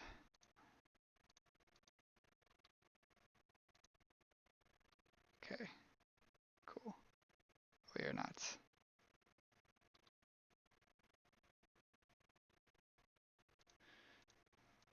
So they have no blue, no red mana now. So I'm going to attack with both and kill their board, I think. 1, 2, 3, 4, 5, 6, 7, 8, 9, 10, 11, 12, 13 mana. Is this the turn we flash back the Chainer's Edict? I don't think it is. I don't think I'm super worried about that value. Gonna Agony Warp and cast Tuner's Edict from our hand. And we'll play this Radiant Fountain also.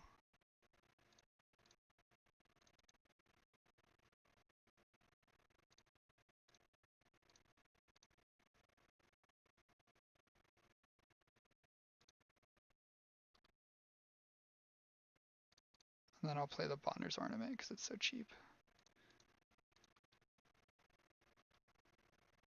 Which is almost definitely wrong when we have teachings in our yard.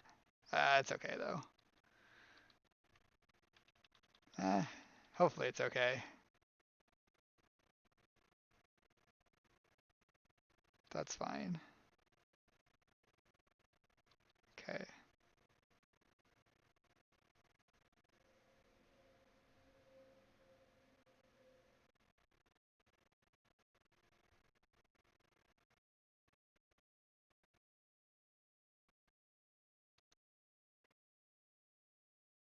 Okay.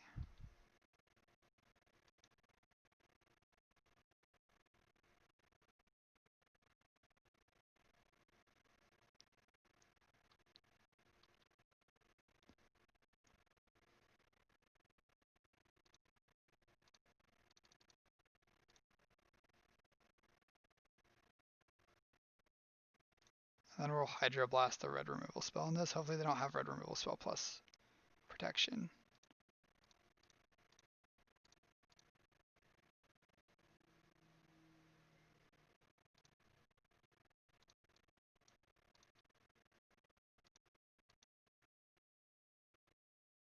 They almost certainly do if they cast the Fall from Favor. They almost certainly have at least red removal spell. Is this a Braid?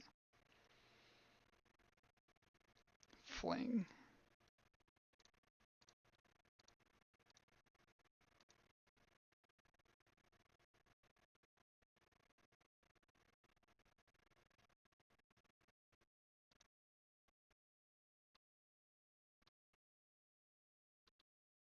Okay. So here I think I'm just recurring our Mole Drifter and replaying the Mole Drifter.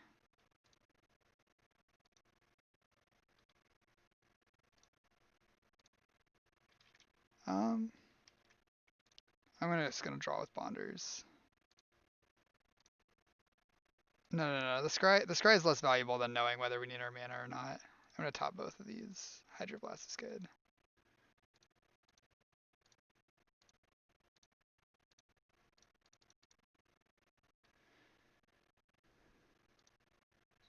Six, seven, 8 mana. Okay.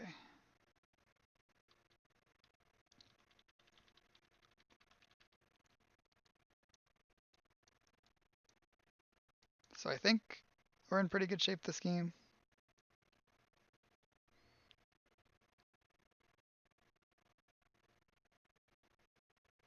I'll exclude this. It blocks, which protects their Monarch.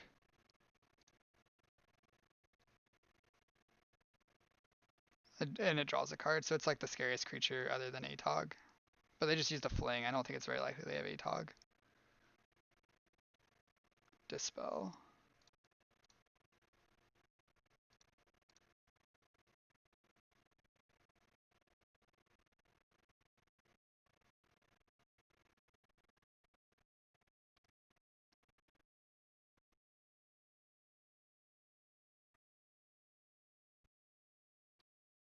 Two, 4, 6, 8, 10, 12, 14, 16, 18, 20. We're also not even dead to Atog.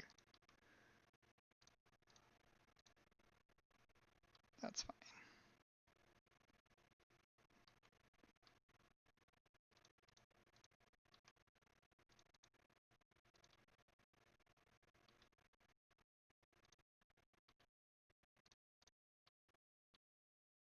Attack. They got a 6. And then we can kill their creature. I'm gonna keep playing untapped lands. We have 18 cards in deck, we have plenty. They're dead in like 2 turns.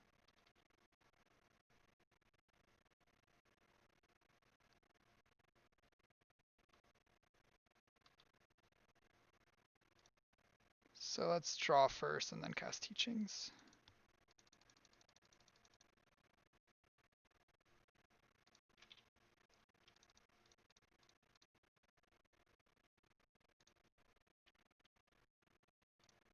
We could just go for lethal, but I don't really see a reason to when we're so far ahead.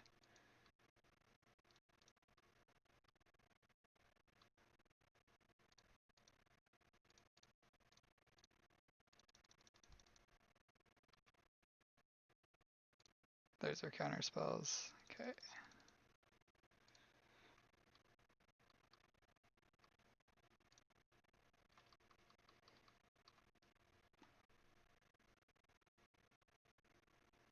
Opponent drew a lot of lands. I guess they drew like their whole deck also. Alright, 3-1. Let's go. Oh, we're the last match? Oh, jeez.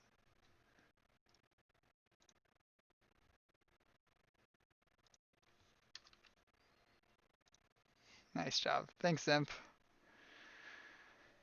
I think Affinity is one of our harder matchups, so it's nice being able to get that one. They kept a 5-card hand that wasn't very powerful in game 1, which what are you gonna do if you have 5 cards? You're gonna keep some weaker hands. And then game 2 things just kind of rolled our way, so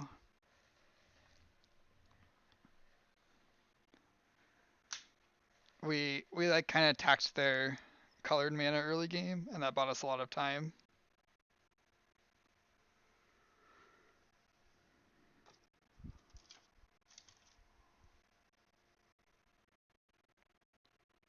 They also kept a bad hand against you. Did you play against them earlier?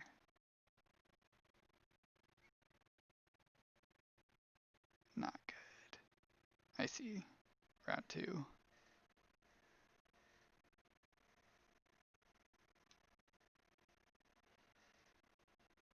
Alright, so our tiebreakers are more what I'd expect them to be after losing round. Huh? I guess we lost round 2, but we're at the bottom of the 3-1s.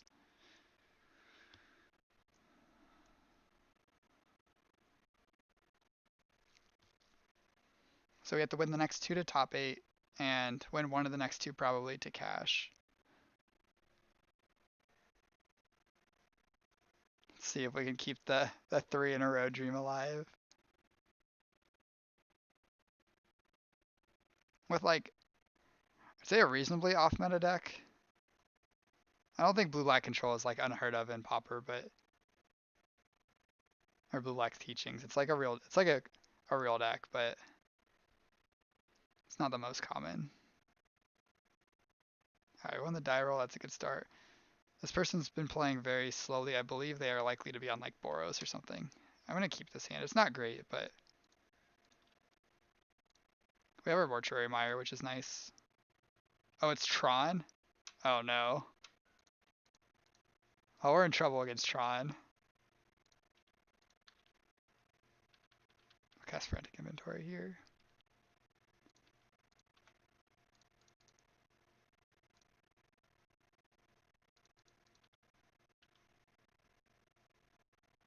Yeah, I'm just gonna play this and get our Talisman down. If we draw an untapped land, we can cast Muldrifter next turn, which is like kind of our best shot at winning. It's just like starting playing Muldrifters early and clocking them.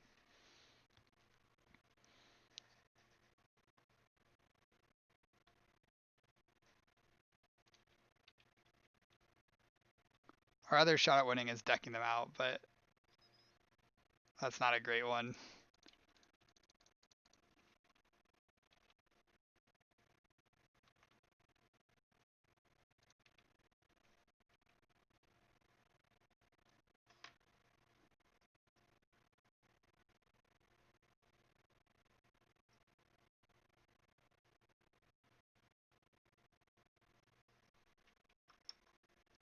Turn 4 Tron's bad news for us.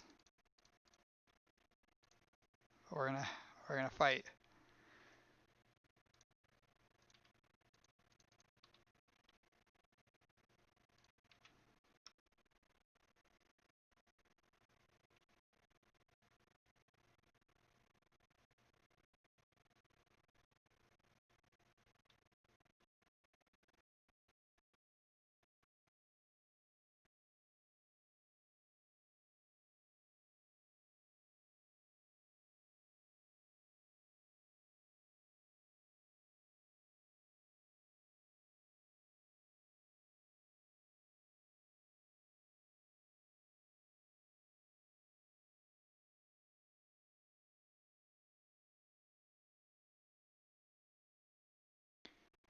So if we disfigure this and they ghostly flicker, that's pretty bad for us. So I'm just gonna cast this Chainer's Edict, I think.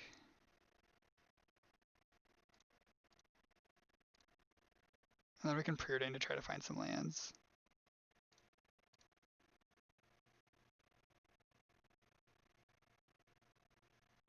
Okay.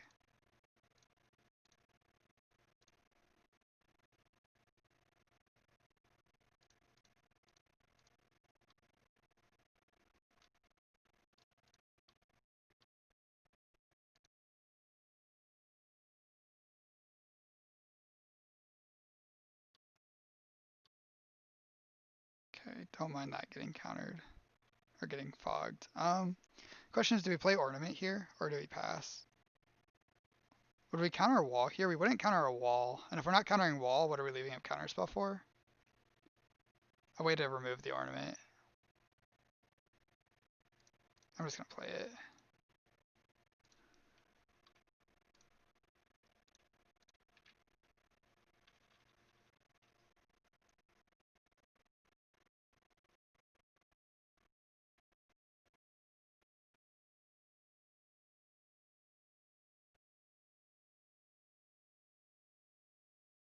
Then Rovahor? Maybe would have countered that. Um,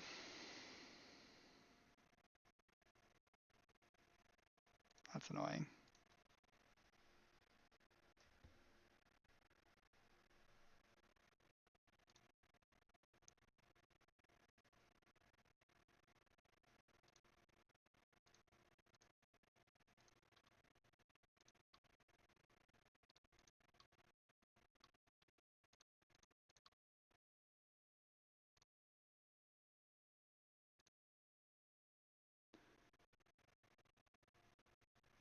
So 3 mana for this.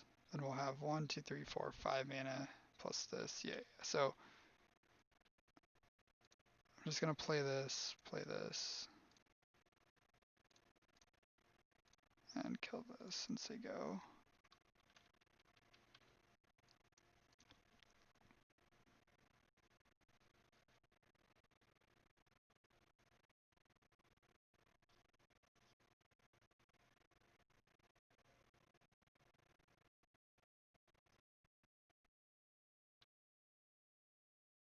Okay, so I think I'm just gonna fire off this teachings here. If they have a braid, that's sad, but I think we need to just like spend our mana. Our opponent has so much more mana than us, so um, I'm gonna grab exclude here. I think that's better than getting counterspell.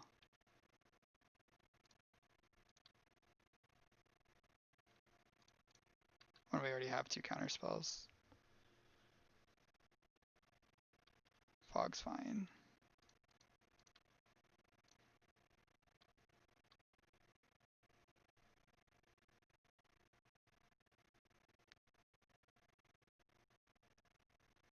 Do they have reap?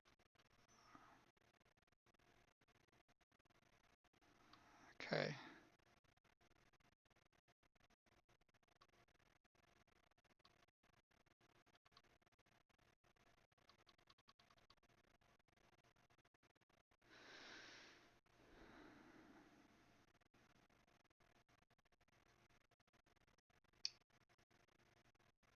So we kind of need to exclude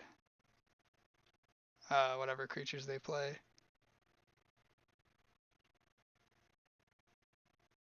I think we're in a lot of trouble here.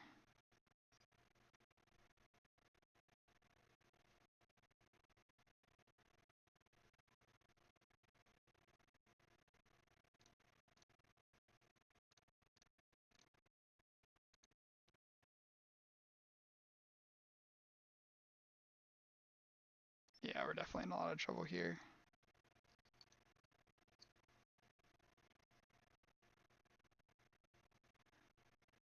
One, two, three, four, five.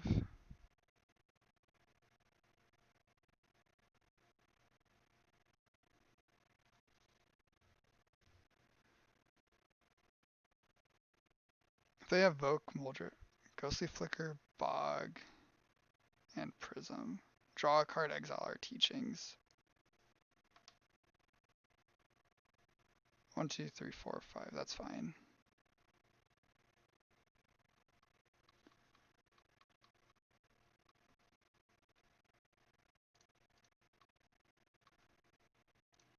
And then I'm going to let them draw a card because I think the card helps us more.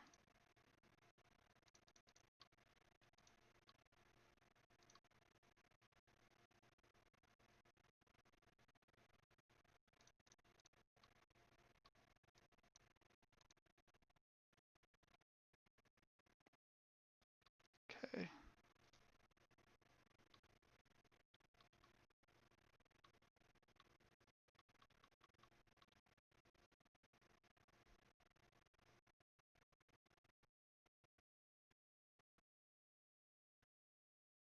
I don't think we're supposed to counter this.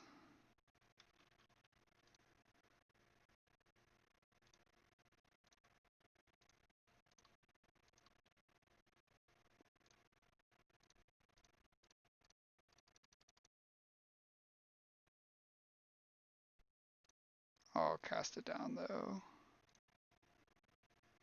If they flicker, that's fine. Okay.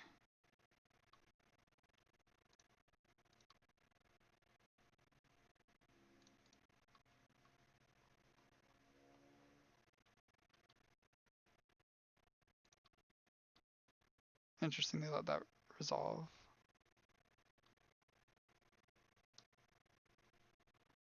Teachings for teachings. Okay, so this is probably their turn that they go crazy.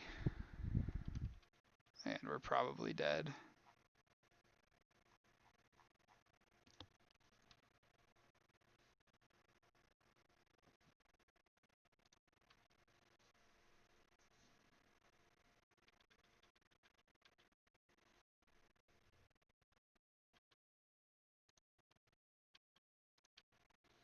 Yep, I'm gonna make us both draw again. Again, I think we just need the cards to try to be able to fight them.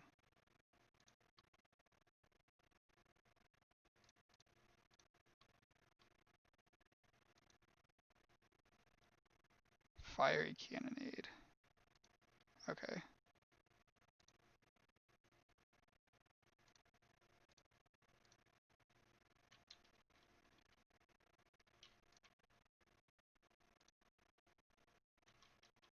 Don't want to draw a card now. Kind of. No, then we have to discard. I should have drawn now. Ah.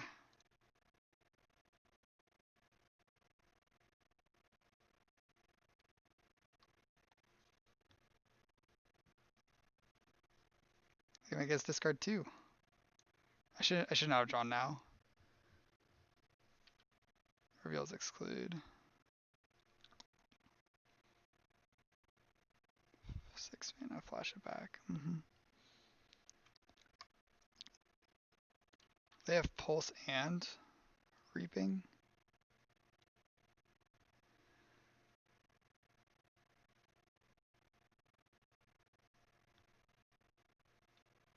Wait, what did they get? Oh, another tower. Okay. Knowing they have exclude, it makes me just not want to ever cast the Mole Drifter. I'm just gonna discard the Mire. I'm off the Mole Drifter plan.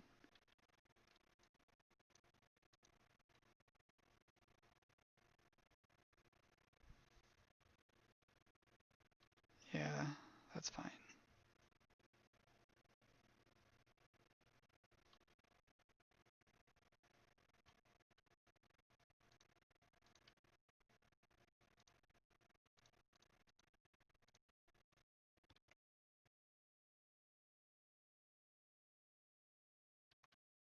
So we're gonna Chainer's Edict this.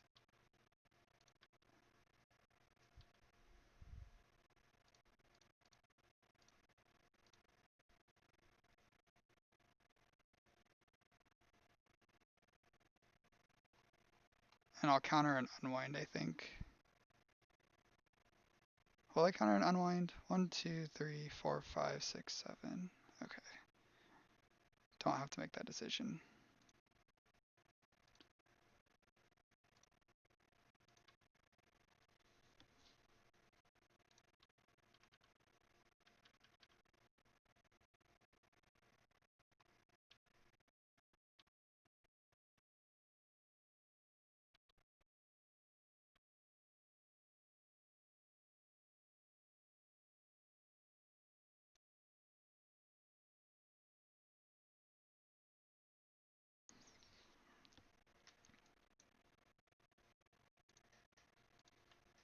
Wall Drifter's fine.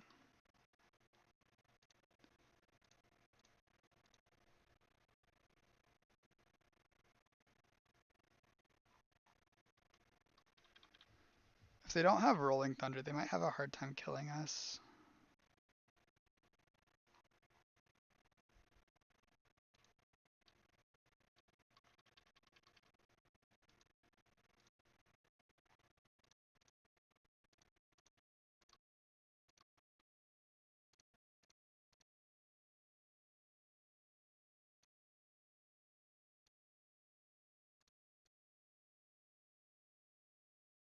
We're really looking for Bajuka Bog also. That's not a good draw.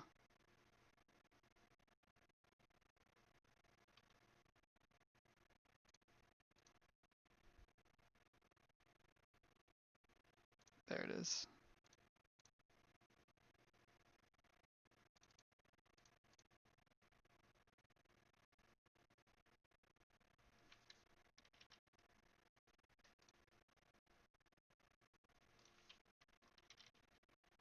What do we do here? I want to bog them.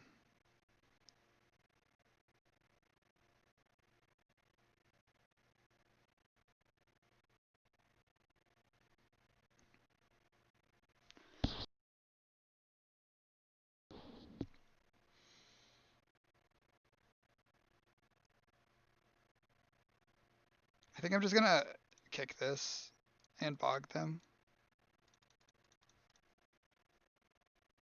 And then we just won't have counter spells up.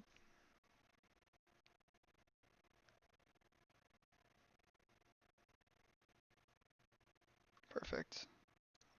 Getting another counter spell in the yard to bog away is just what we wanted.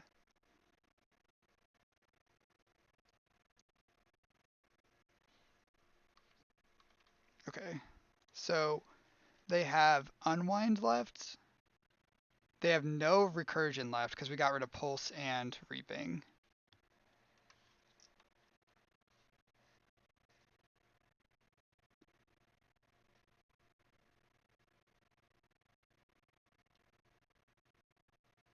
So we could cast this down, but I don't think that's good because they still have Unwind and then they can wall to get back Unwind, which we don't want them to do.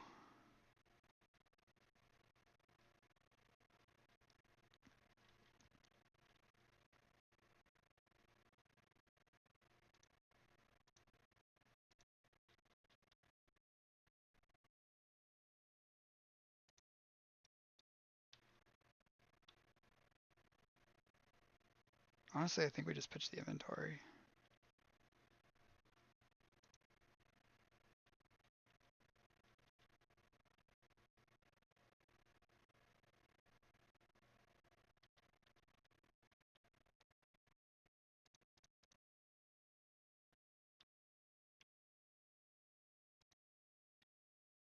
So the thing we're most worried about now is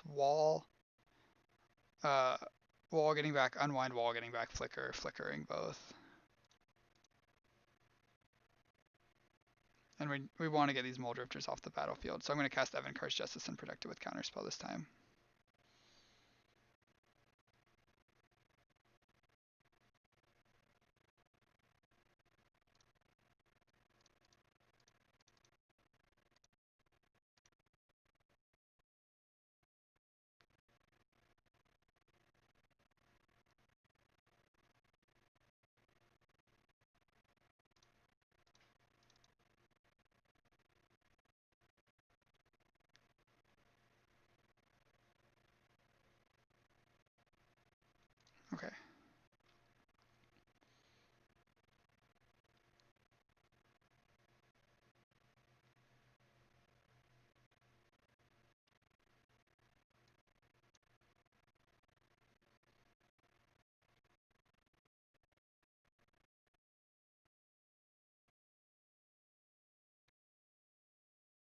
They don't have very many cards left.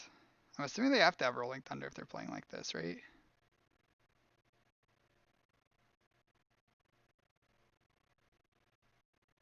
I'll discard a land. I don't know if that's better or worse than discarding the ornament.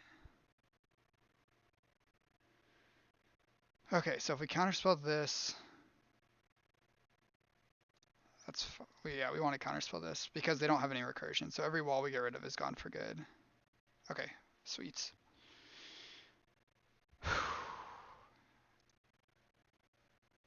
Alright, so post board we bring in the spell bombs. Cut Justice, cut Talisman, cut Disfigures, bring in Negate, Dispel. It's a lot harder post board. Spellstutter sprites are okay, but not great.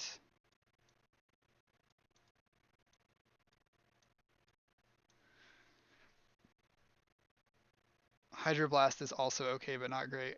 So Spellstutter hits their counter spells, the same counter spells Hydroblast does. It's one more mana more, but it leaves back a 1/1 flyer, which is pretty relevant. I think I want these. I think I want to cut Agony Warp and probably some of the cast downs.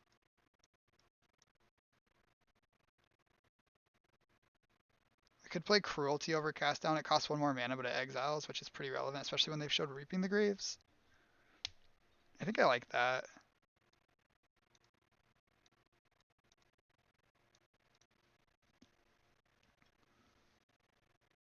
They have Bogs, so our Frantic Inventories are worse, but we're not cutting them. Chainer's Edict also isn't great, but again, we're not cutting it. I think I'm just gonna leave the Hydroblast on the bench and bring in the Spell Stutters. Could get like Miscalc. I think I like Miscalc better than Hydroblast. It counters turn 3 Bonders if they don't have Tron, and we can just cycle it when we need to hit our land drops.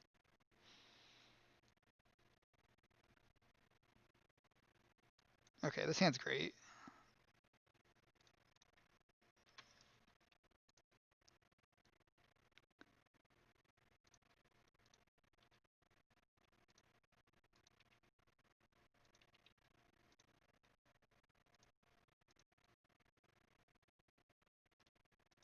No Tron piece is good news. Okay, it's getting less great.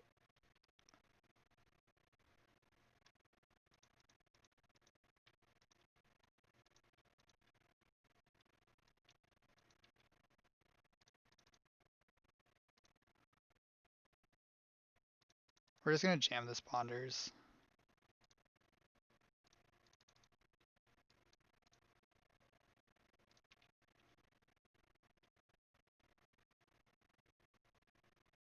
Gross.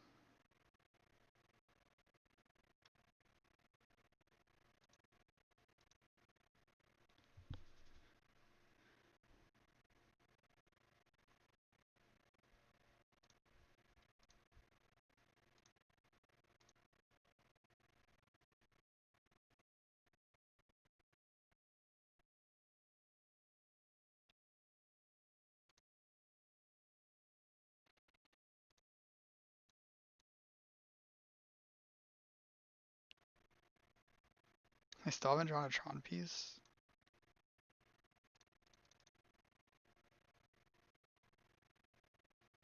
If they pyro this and flicker these, that's quite bad for us. I'm just gonna try to cast this Frantic Inventory. They probably pyro it, but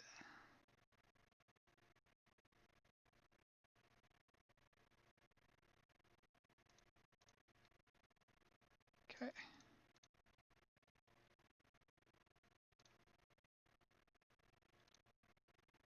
Preordain. Muldrifter's good. Aqueduct also is honestly probably good enough.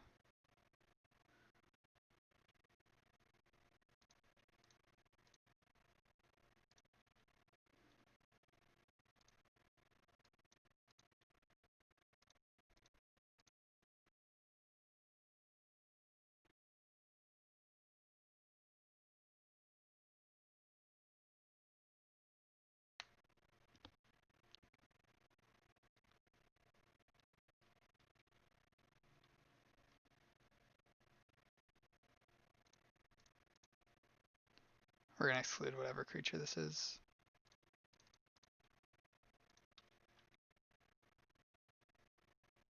Okay, and we'll just cast our own Mole Drifter.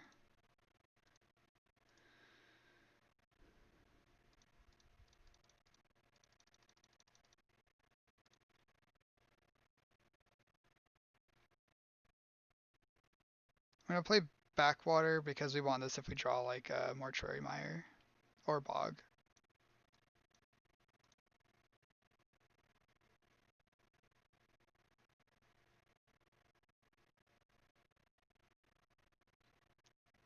Ah,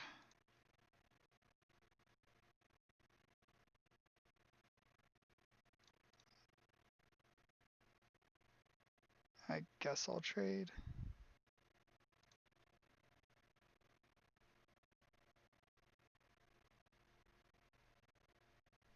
Hmm. 1, 2, 3, 4, 5, 6 mana. Not drawing any graveyard hate's rough. We really need to find a way to kill this Ancient Grudge.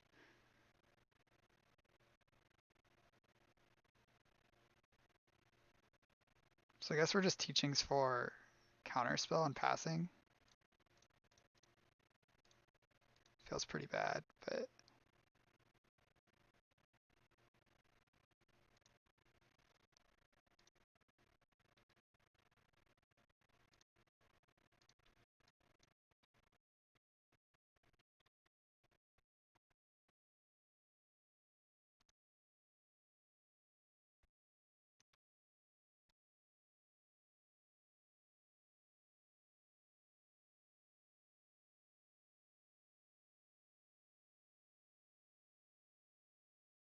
we're just in really bad shape here.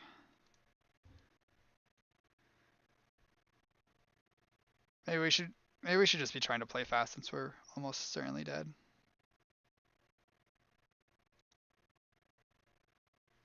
Yep.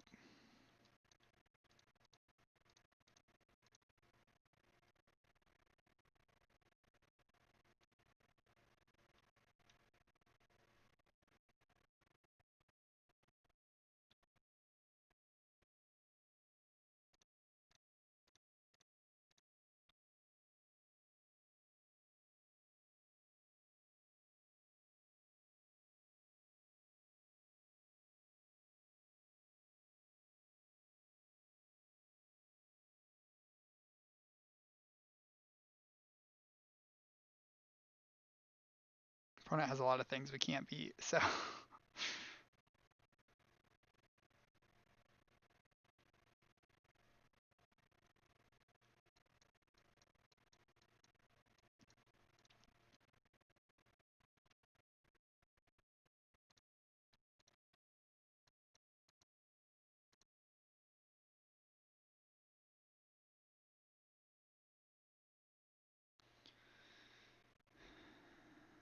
if I cruelty this bird,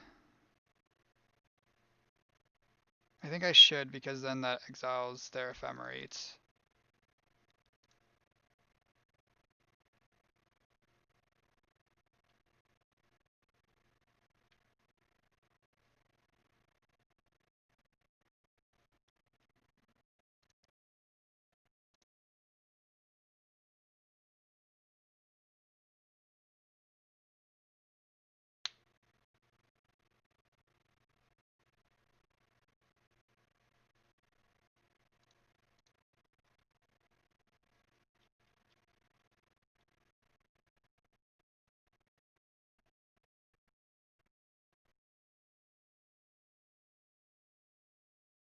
Crop Thornwood Falls for a blue-red land.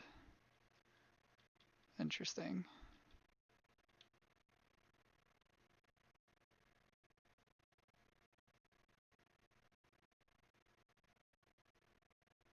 I guess they're just thinning a land out of their deck.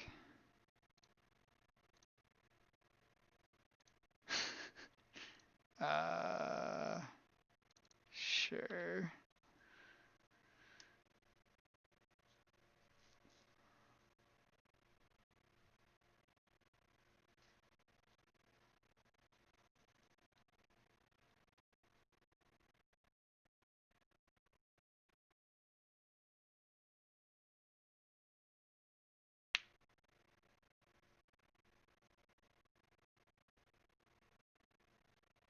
I guess I should have bottomed the aqueduct. I don't know if that would have made the difference, but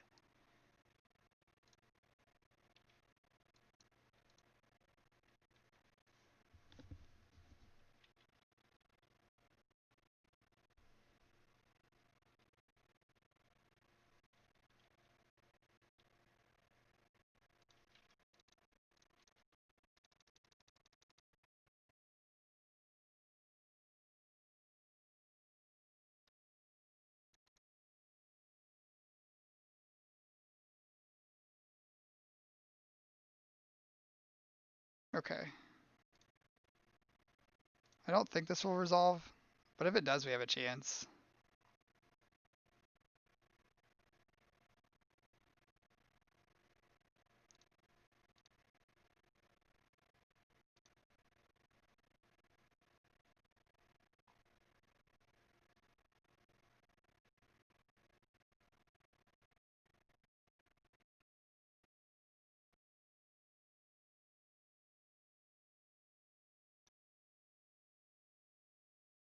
Okay. I think we have a chance now.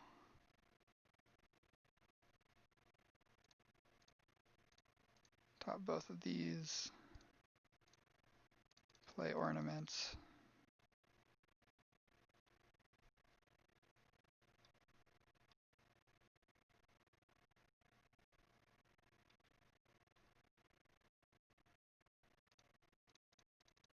Play ornaments.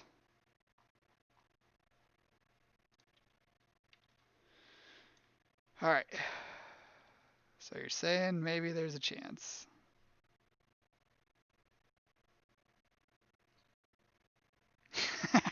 There's not a chance. Oh no.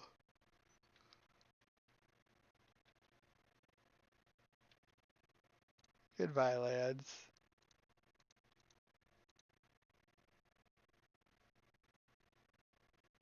Get 'em, buddy. Get in there.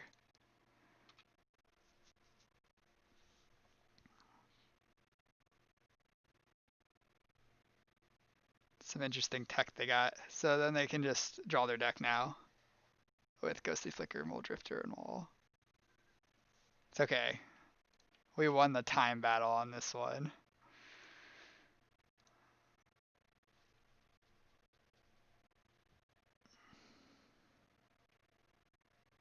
Just drawing 3 Bonders Ornaments in the game where they had Ancient Grudge was, and we had no Graveyard Hate, was quite rough.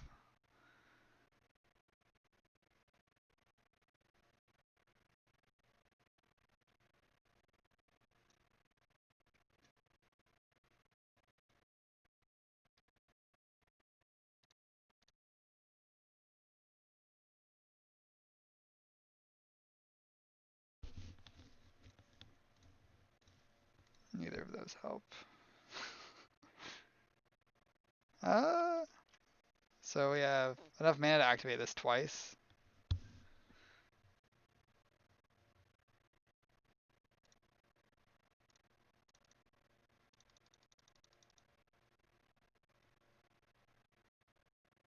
Okay. That almost does something.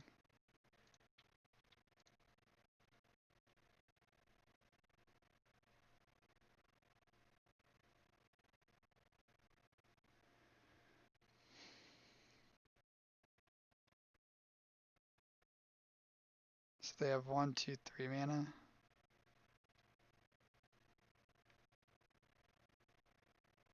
Oh, 1, 2, 3, 4, 5. Alright. Put this one into play.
Spell bomb. Nice. Draw a card. Cast a card.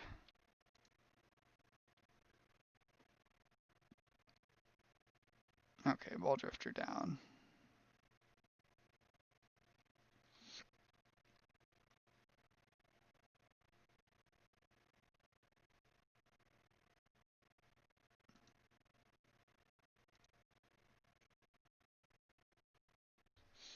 Alright, we're gonna try to spell bomb here. Assuming they have a second Ghostly Flicker, but make them go through the motions. Yeah.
Alright, we're dead.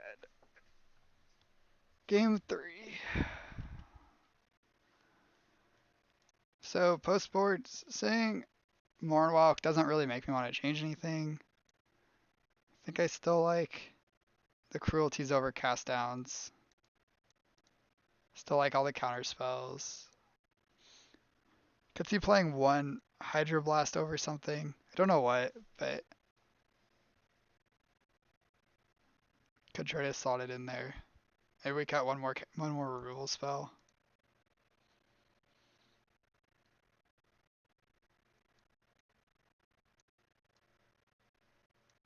Maybe we go like that. Trainer's Edict's not even that impressive when they have bogs.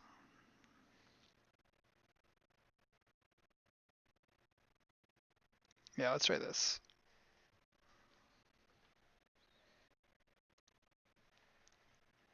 It's just hard playing a million counter spells when your opponent has all the inevitability, though. This hand's fine.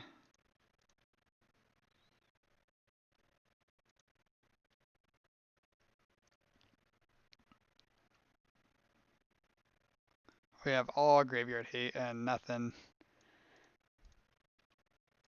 else going on.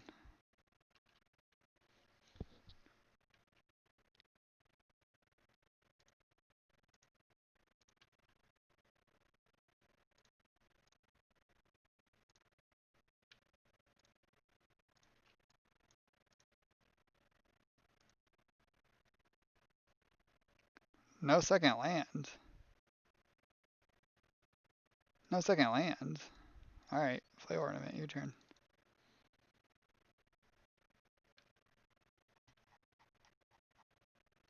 No second land again.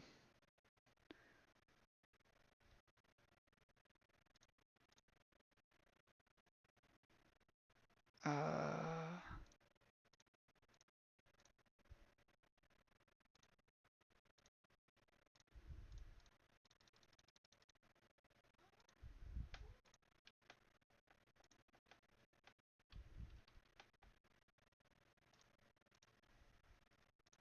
well, that's not how it was supposed to be.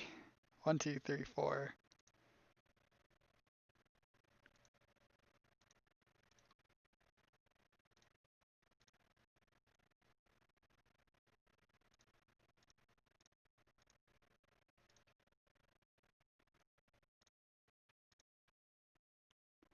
Just gonna hit our land drops. Start drawing with these ornaments.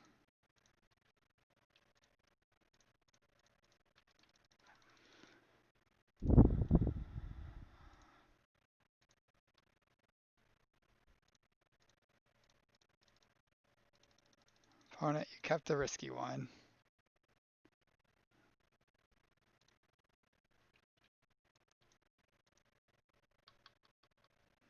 Can't really punish him. What do you mean? We're gonna kill him. What's he gonna do?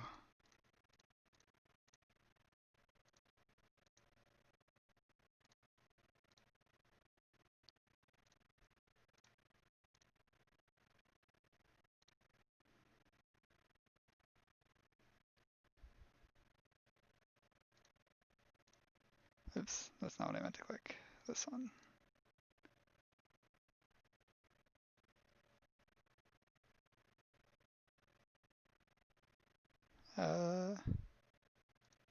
It's turn 7.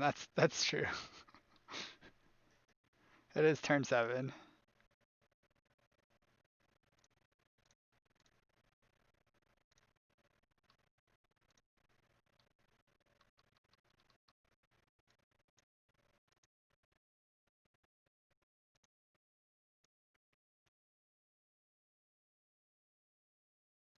Okay.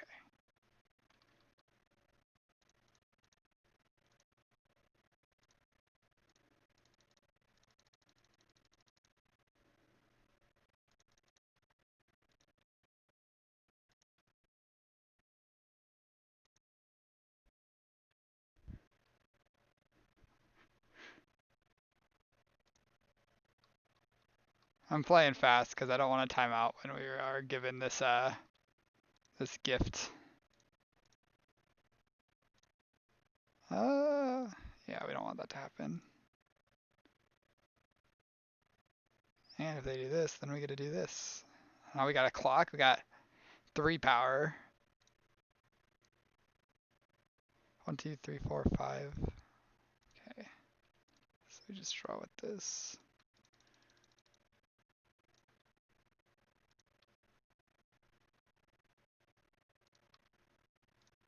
Oh, 4 power. I'm gonna play.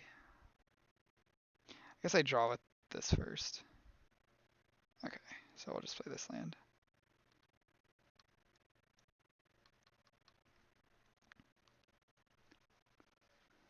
Three mana. Evoked Mole Drifter. No, no, no, no.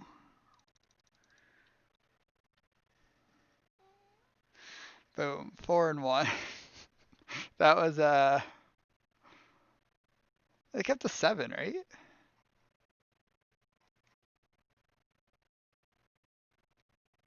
No, they kept a 6.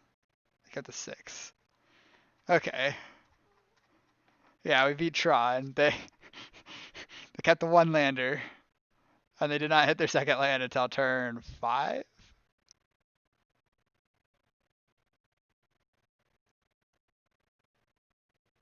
No, turn 6. The beautiful punish. Yeah. I mean, like, so even if their top card was a land with the 1 lander, they really just need to hit, they need to hit like land, right? I guess they have like Prism and Impulse. I don't know. I feel like I've gotten lucky against Tron with this deck a reasonable amount when I feel like that matchup's pretty bad. But we'll take the 4 and 1. We take those.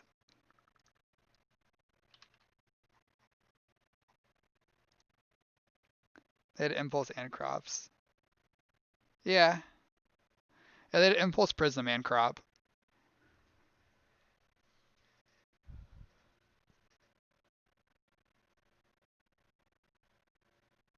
Maybe it's better than going to 5. I don't know. I guess like we're not here to criticize our opponent's slay. We're here to watch them miss land drops and celebrate. It was probably a pretty good 1 lander.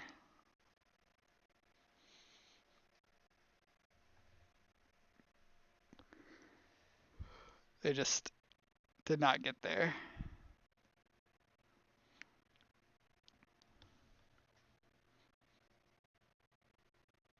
All right, we have a winning end coming up.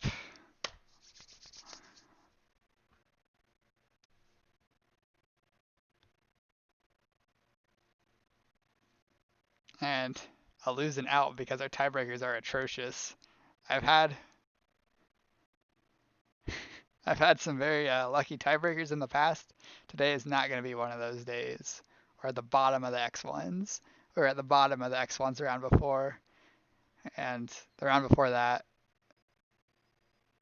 I don't know where we're at. I think we're at the top. We were at the top of 1-1s because we won round 1 and lost round 2.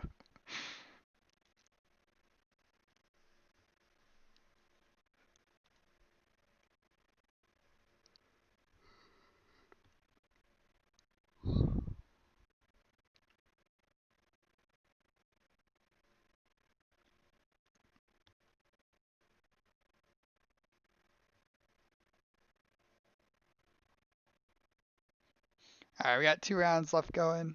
Get a drink. Guess I have a drink right here, so I don't know. I might play some Genshin, I'm thinking.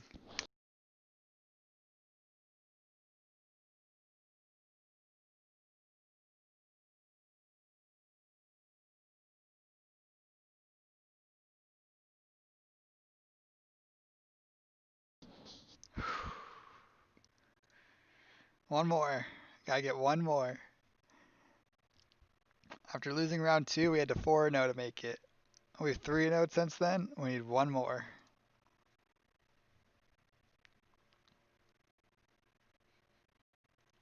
That's kind of been the story of today, actually. Our opponents keeping not great hands against us and not getting there. That's what happened against Sharkcaster Mage as well. They did not have the most powerful hand and they did not get there. Don't remember what happened with this Guto person. I believe they were on Is It Faye. Played against Is It twice. What else have we played against? Played against Is It twice, played against Affinity, we played against Tron.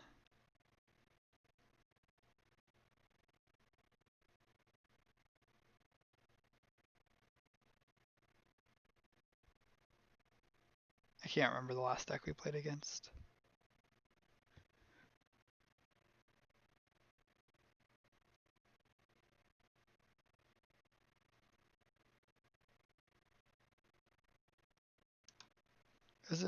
Is it Tron Affinity? Oh, Mono Red. We played against Mono Red in the first round. They skipped game 1 when I think they were ahead. Or maybe not ahead, but like they didn't know how poorly our deck lines up against Burn. And then game 2, uh, we drew a bunch of Pyroblasts and Pristine Talismans.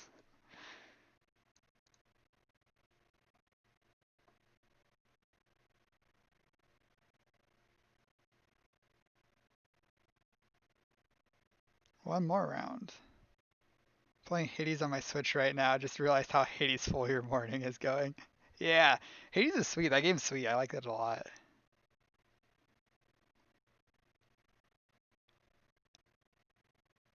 Well, the shuffler is on your side today. Let's say it like that. Sure, sure. The Moto Shuffler.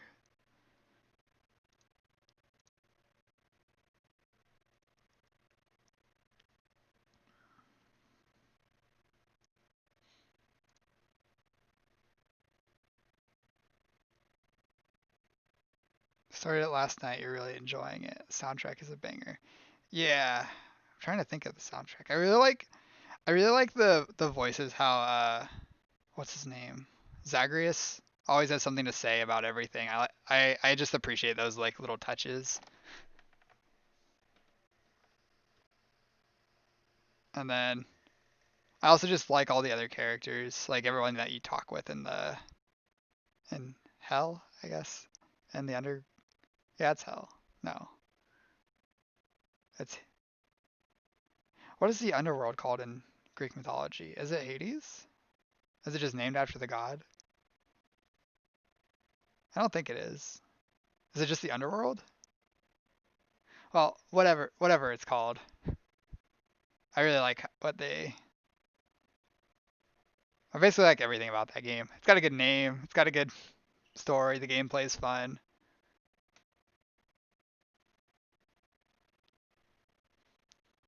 If you like roguelikes, it is definitely a contender for the best roguelike. Voice acting is amazing. Yeah, yeah.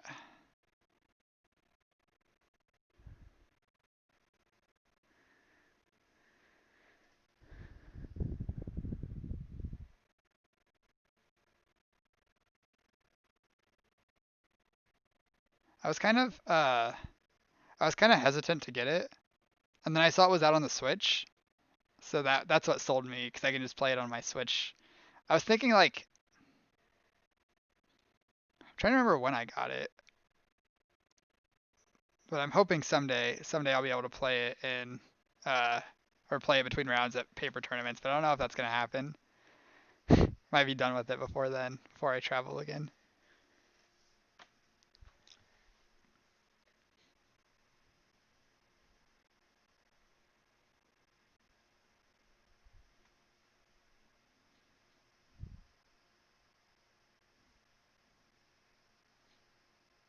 But yeah, I played a lot of roguelikes and that one's just my favorite, so got a hiccup here on your end. Had to refresh the page. Oh, that's okay. I don't actually remember what I was saying. Just talking about how great that game is, and uh, oh, I got it on the Switch. I got it on the Switch, and that was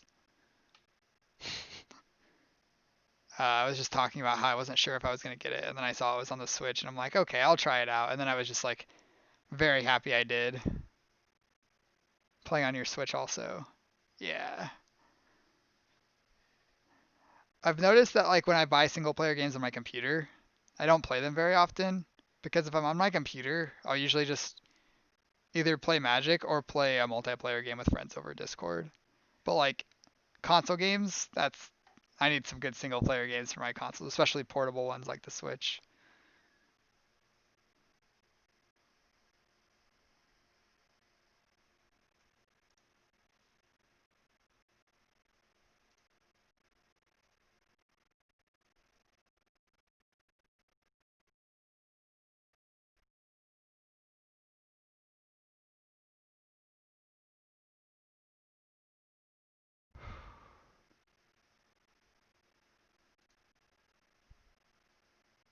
Last roguelike I played was also on my Switch, Dead Cells. Oh yeah, I played Dead Cells too. That game's sweet.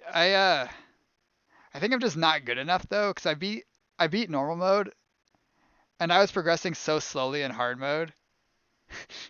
Whatever the second playthrough is, that I was just like, then I kind of got tired of it and put it down. But I just like probably just need to get good.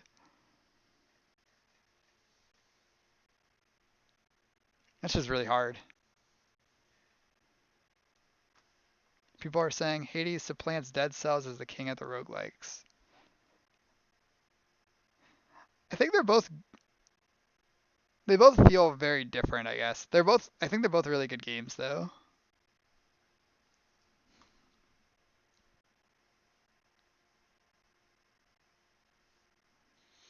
But even before them, there were a lot of great roguelikes. Like oh gosh, if I can't even remember their names, it's not good.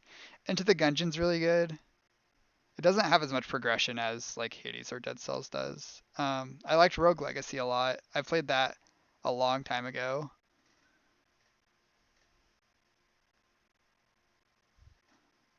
Okay, next round's up in 2 minutes. I also only finished Dead Cells once. I usually have a hard time playing a game after I finish it. That makes sense. I The difficulty goes up and it feels like there's so much more to the game, but yeah. Enter the Gungeon, you played it a lot on the Switch with your buddy. Had a blast. Yeah. Yeah, me and my wife played a lot of Enter the Gungeon together.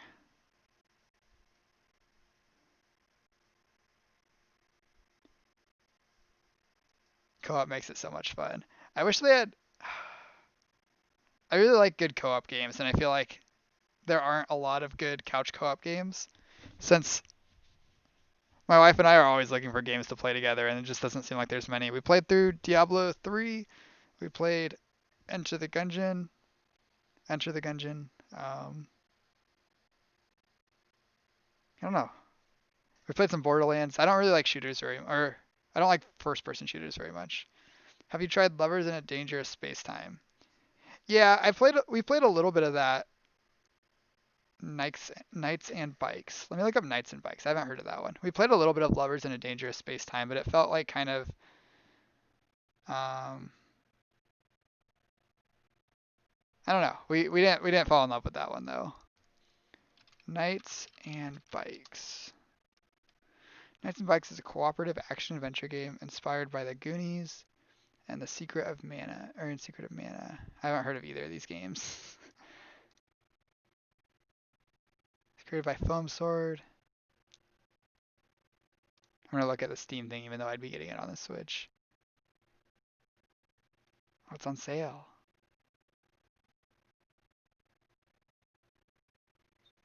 I'll, I'll have to look into this. I haven't heard of this one. Lovers and 3 other players is a blast.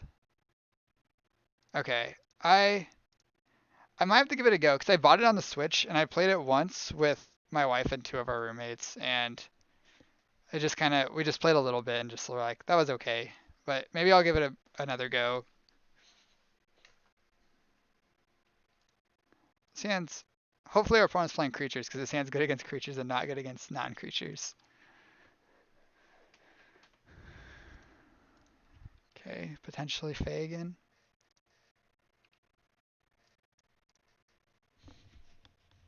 Brainstorm into turn 2 Augur. No Augur. No Augur, please. They're almost definitely going to Augur. But that's okay. If they Augur, do we just cast it down? That's pretty bad for us, but if we just pass and they Ninja, that's also pretty bad. Okay, good. We don't have to worry about it.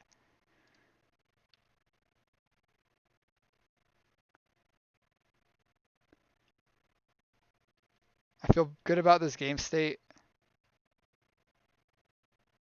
I feel good about this game state since they didn't turn to Augur us. If they Ninja, you can disfigure. Yeah, but they could spell stutter spray then. If they had, so if they played Augur last turn and they go land, attack Ninja with, oh no, I can't count. They'd only have 1 mana left. Yeah, we definitely shouldn't cast down the Augur. Thank you, Zimp. I I don't know why I was thinking they could have spell stutter up and Ninja us.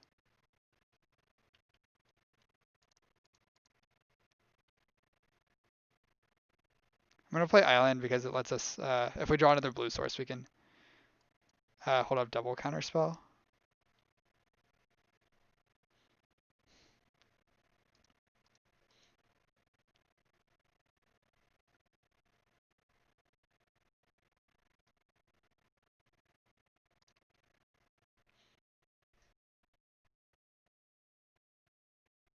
Opponents are going off. Brainstorm plus shuffle effect. They just have it all.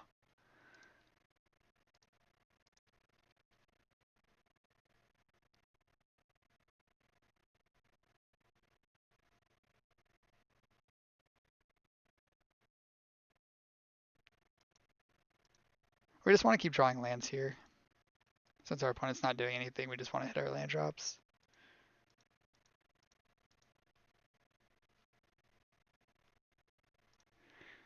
Oh.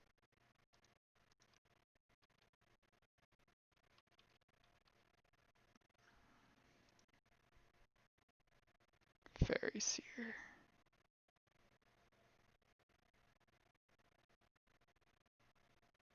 So we have to spend our mana here. If I disfigure and they spell stutter, I think I'm just going to counterspell this. I'm just worried about getting stuck with counterspells in hand.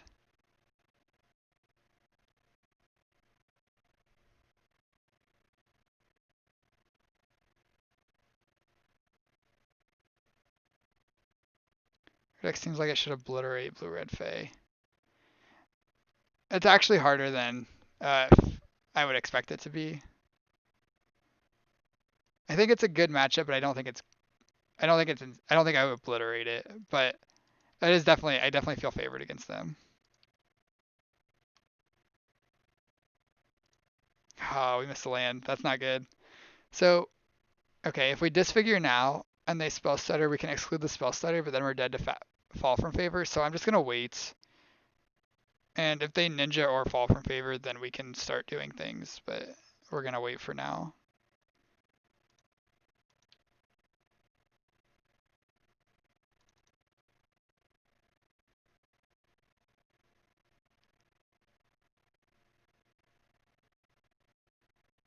Okay, since we have a bunch of removal spells, I'm gonna disfigure this.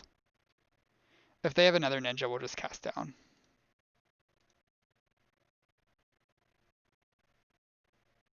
Counter spell. Okay, I think we're just gonna cast down that also.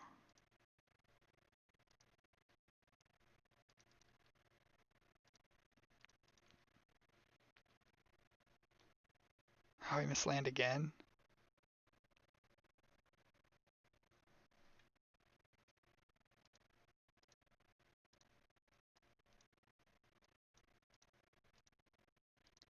I think we're just passing again.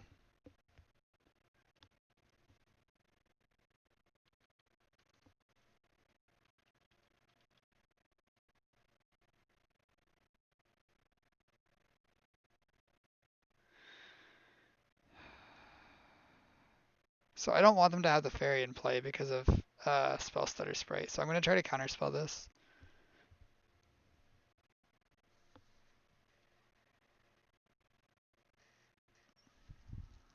When our hand's all twos, we really just want them to have 0 fairies in play.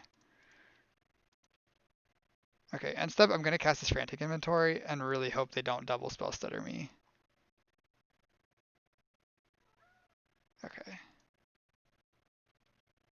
Please land. No, not another preordain. Okay, we just have to say go again. It's too bad for us if they have spell stutters.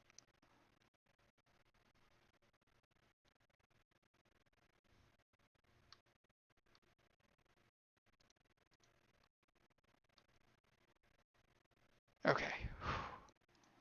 We've done it. We found a land.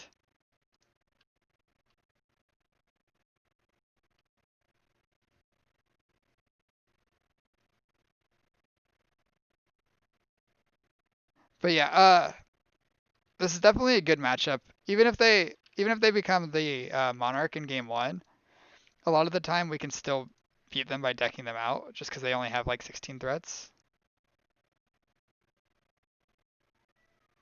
Okay, so now if they have Spell Stutter for Preordained, we have Cast Down, and they can counterspell that, and then we can counterspell back, and then they can Spell Stutter again. So we're gonna keep waiting.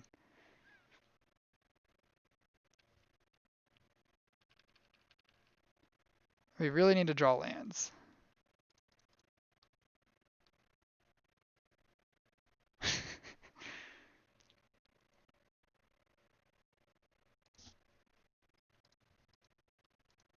I'm just gonna discard the ornament.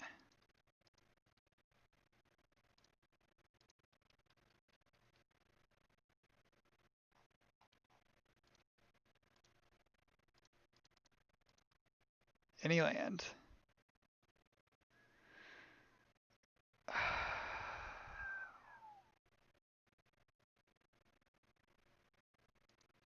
Okay, I'm gonna discard a Preordain.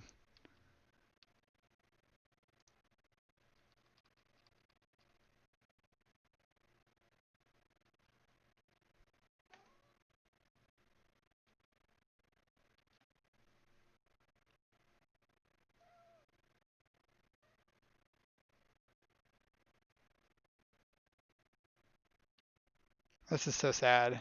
Hey buddy, get back. Get back. Get back. You gotta stay back.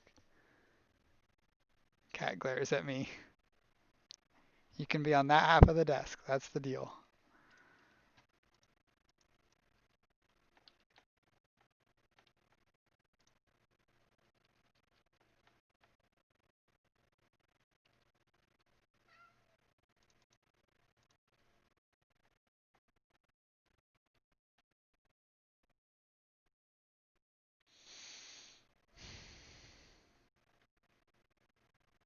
They discarded Fall from Favor?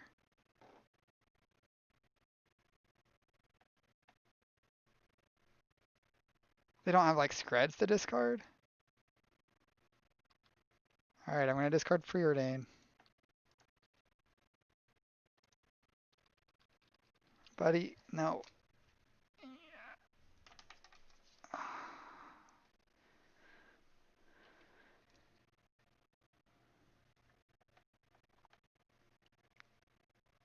No, they drew more lands.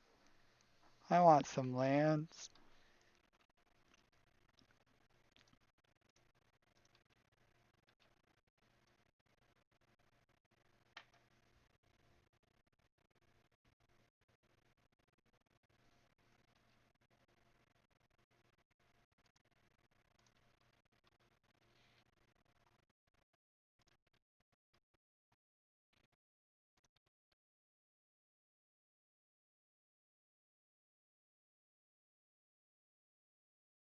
Do I ever just cast... If I just cast this Preordain and they spell stutter it, that's so bad. But like, is discarding it... Is having the 1 mana... Does 1 mana matter? It kinda matters.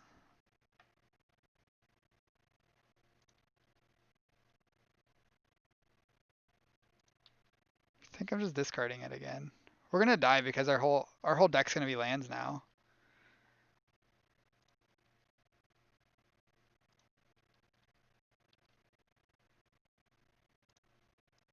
Yeah, we have to discard real spells now. And then we're gonna draw all lands.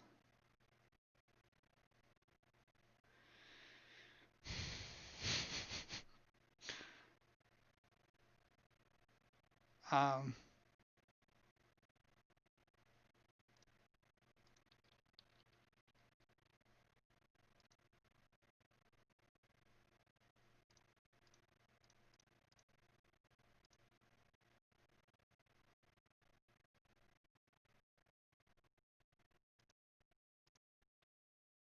yeah.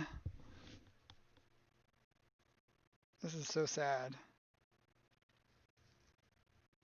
Discard mole.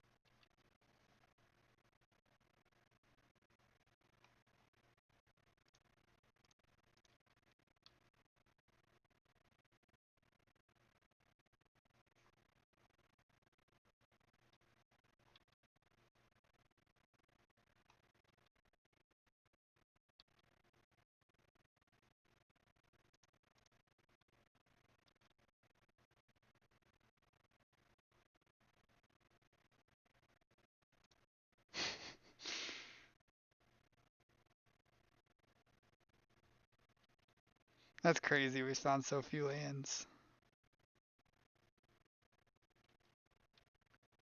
We just can't pick a fight because they have a bunch of counter spells and we don't have lands.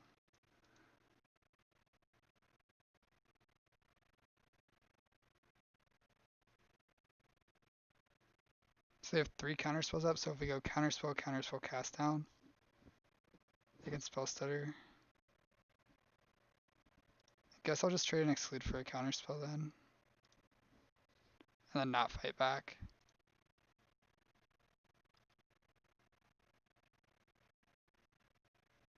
One, two, three, 4 counter spells down.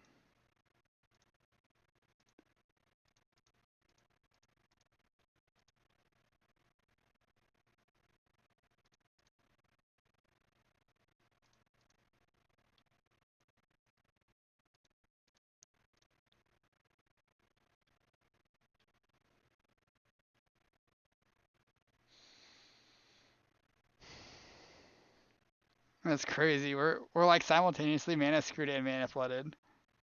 Um,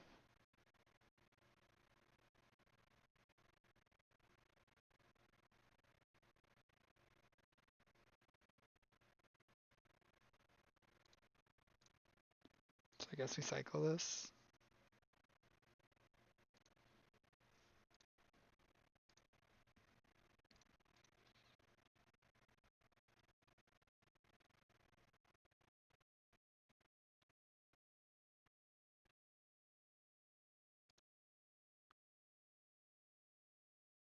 So what we need to do is we need to find our Evankar's Justice now that they have no counter spells left.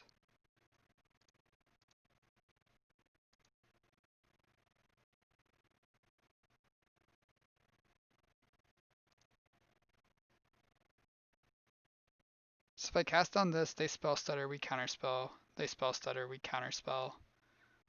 We die. If we let this hit us, they ninja. I guess we let it hit us, they ninja, and then end step we try to kill them. Oh, they're not ninjaing. Okay.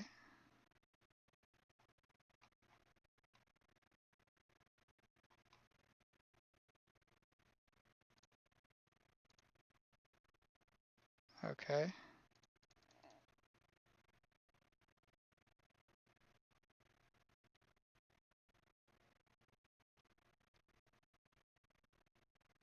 So if we kill this, they can still spell stutter 3 times. So I guess we wait.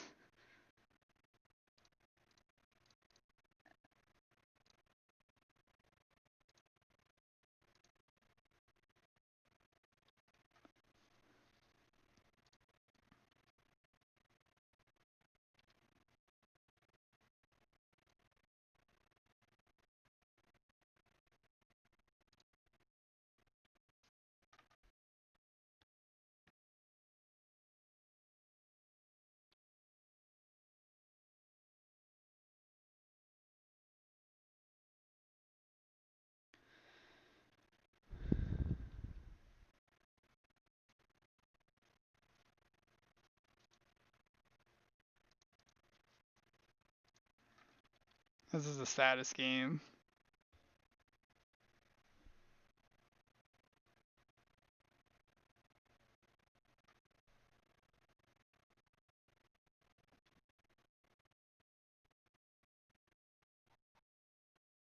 And they have mainboard dispel.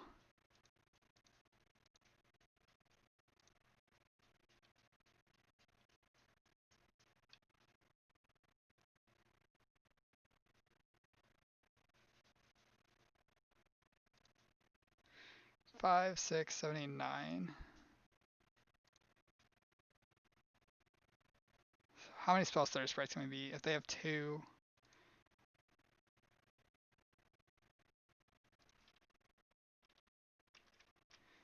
well, we really need Evankar's Justice.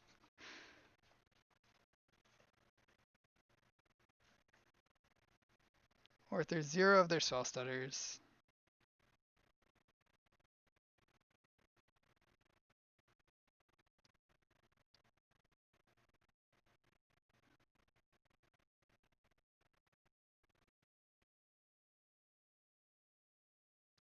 Okay, I'm gonna start with Chainer's Edict. And they go spell stutter, we go dispel, they go, or we go counterspell, they go spell stutter, we go counterspell, they go dispel, and we kill 2 of their creatures. 3 of their creatures? Yeah. And they're gonna fall from favor, then we're gonna frantic inventory.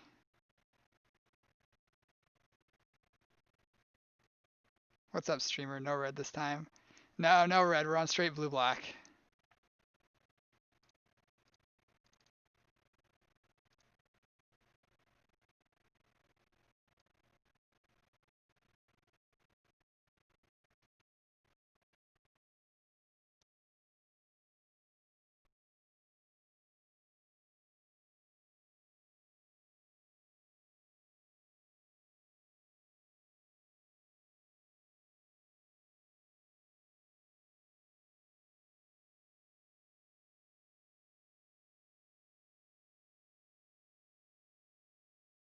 Okay, so they have spell stutter dispel. So how do we beat spell stutter dispel? I don't know if I thought this through well enough.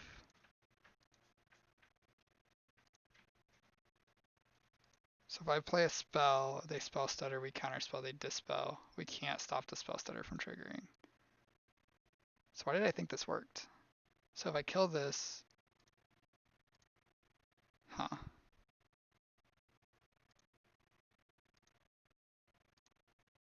it's not getting better for us. But if we play spell stutter, or if we play something into spell stutter and they have ninja, then everything goes awful. So I guess I'm passing again and taking another hit from this ninja.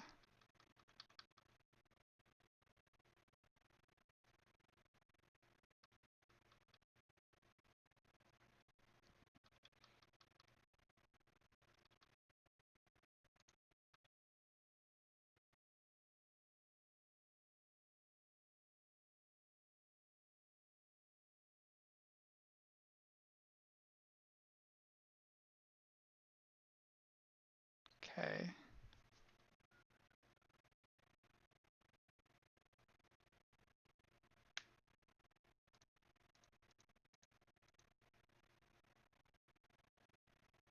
Two, three, four, five, six, seven, eight, nine.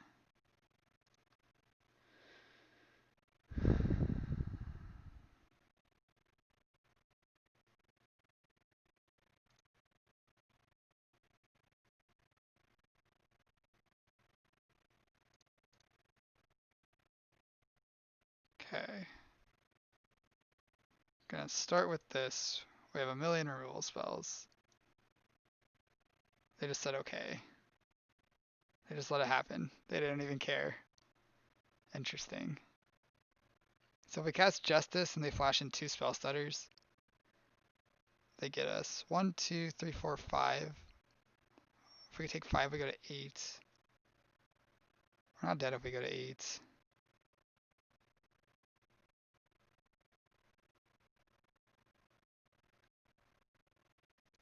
Okay. I'm gonna bounce the Radiant Fountain. Next turn. Next turn's the Evan Encouraged Justice turn.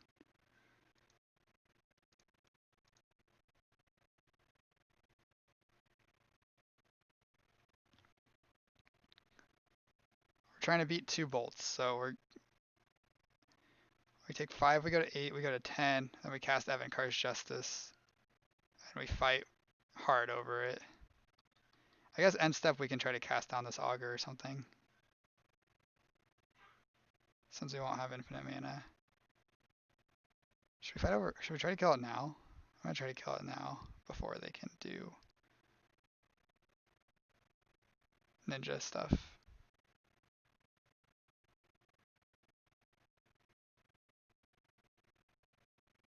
I wasn't supposed to fight over it now, because now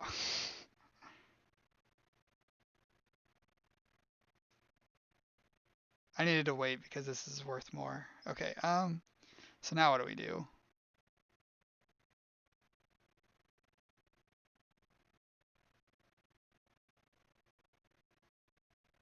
So now if I try to kill 2 fairies, does that work? If I counterspell this,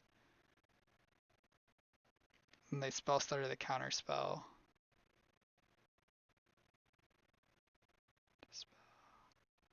I think I messed this one up. 1 spell stutter. Okay, they have 2 spell stutters left, and 1 dispel. So we need to beat 2 spell stutters, 1 dispel. So if I go removal spell, removal spell,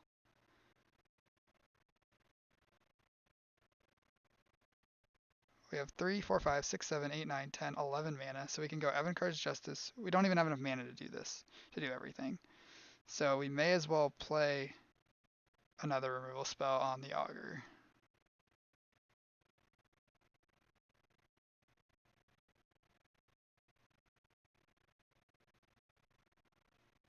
Or should we play it? We should play it on a fairy. Okay, and then I'm gonna try to kill. No, we're not. Then we're gonna say okay to this. Everything's fine. Spell stutter takes her cast down. We're gonna untap. We're gonna Evan Car's Justice. Kill all the spell stutters. If they flash in 2 spell stutters, we'll disfigure one of them. Check the time. Yeah, we're running out of time.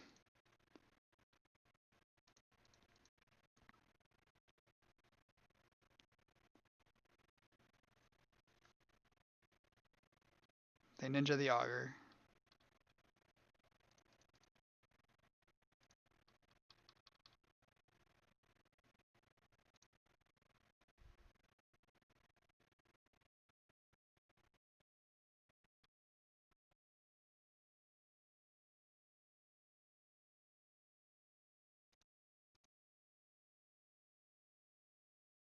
Okay. Play land, gain some life. Cast Avengars.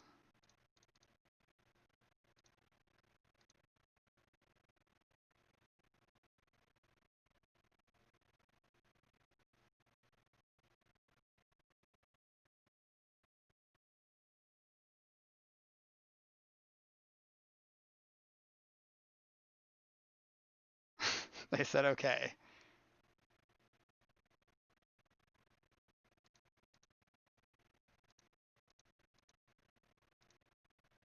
Alright.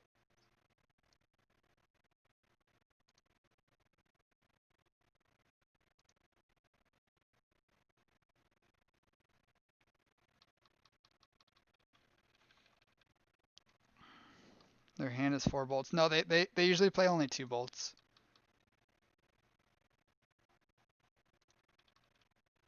Problem is, I think we're dead to 2 bolts because they ninja here.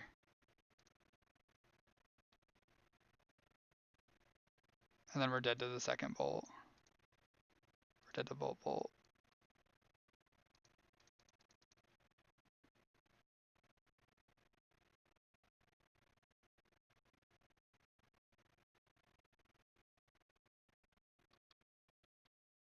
Oh, they tapped red. Maybe they don't have 2 bolts.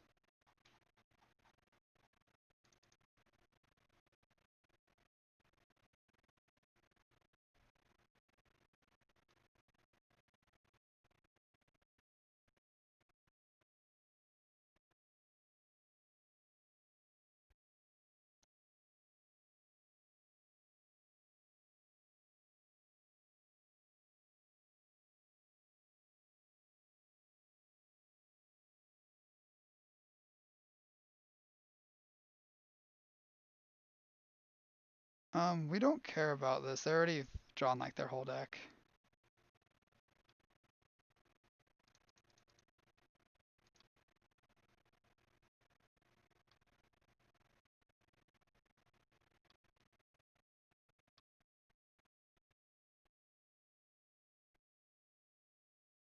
Okay, 1, 2, 3, 4, 5, 6, 7, 8, 9, 10, 11. So I'm just gonna soft cast this. We don't have life to keep casting anyway.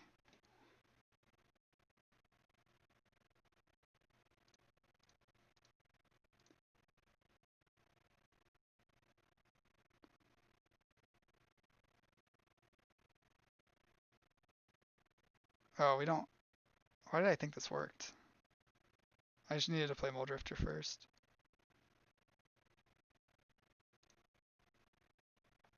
Yeah, I messed this up again. That's okay. We're gonna time out too. I should have cycled this first also, because that was our out. Okay. We played that pretty loose, and now we're dead.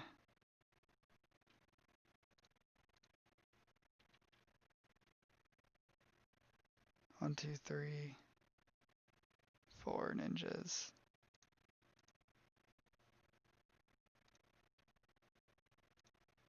They haven't bolted us yet, so that's good news. Now they're bolting us. Okay. Yep.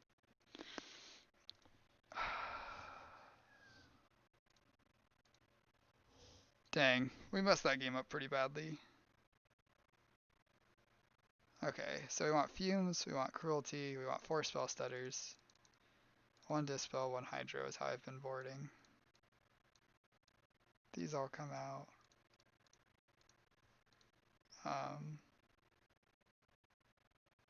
Gosh, we have like no time now. And 1 preordain.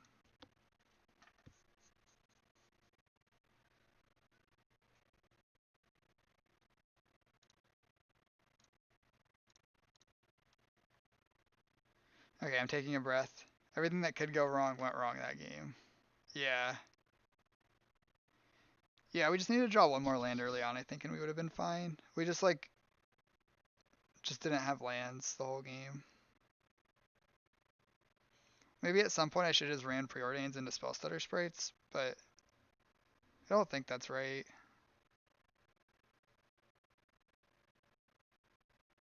I think we played it right and it just didn't work out. I'm not sure though. I have to go back and watch.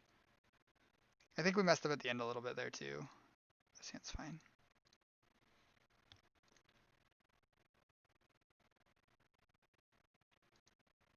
I'm gonna cycle this. No.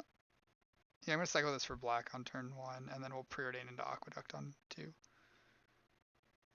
That way we have more information. Actually, does this change this? Do we just want to chain edict this? Maybe we do. I don't think so because we have no removal, or no, we don't have other removal. If we had more removal, I'd be more down to do this, but we can't keep them off ninjaing us forever when our hand doesn't have any removal. Okay, I'm gonna bottom the bog, top the cast down.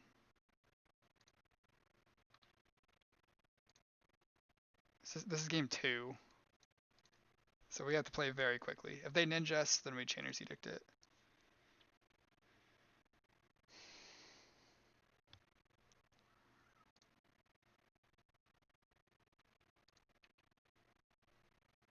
We're so dead.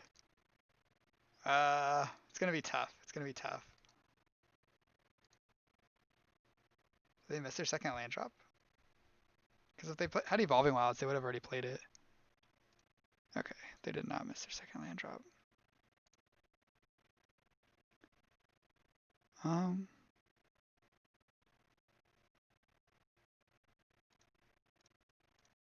just gonna Chainer's Edict one of these away.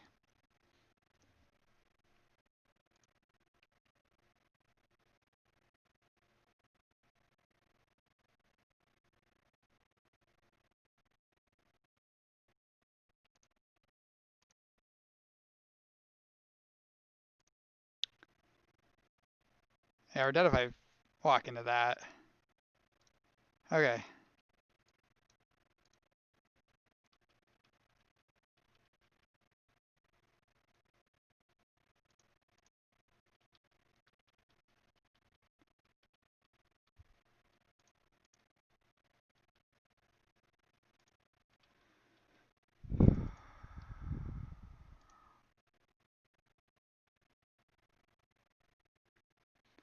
Between Ninja and Fall from Favor, this deck's pretty tough to play against, but we could have, if we just passed with Cast Down up there, they couldn't have played Fall from Favor and we would have been okay. I was just like, I wanted to spend our mana without getting spell stutter spreaded, but it's more important to just prevent this from happening. I'm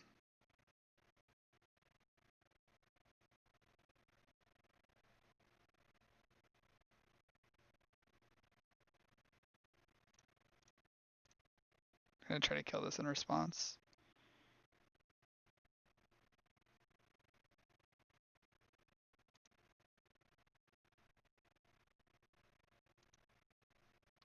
Okay, then this should resolve.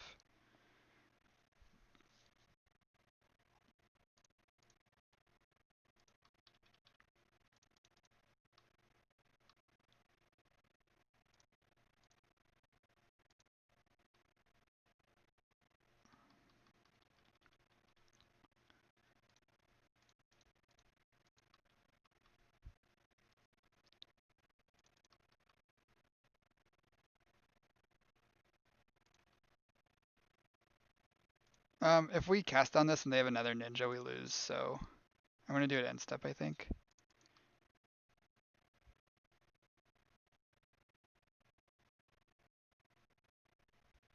We will exclude this though.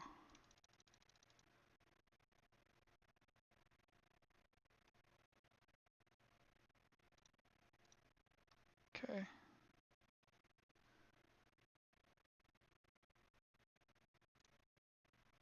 I'm just gonna do this now since we can't beat counterspell anyway with just Jammerable Drifter.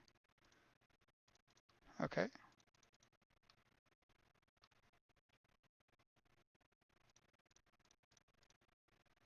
Um. Yeah, I'm gonna.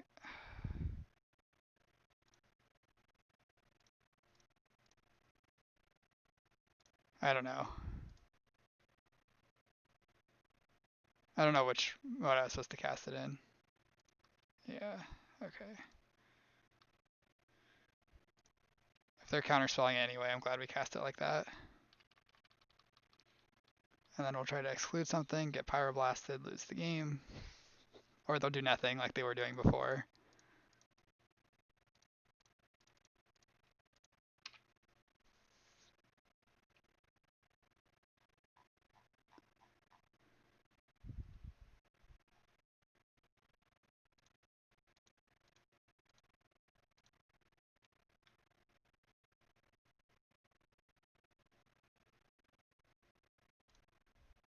I'm going to start with this.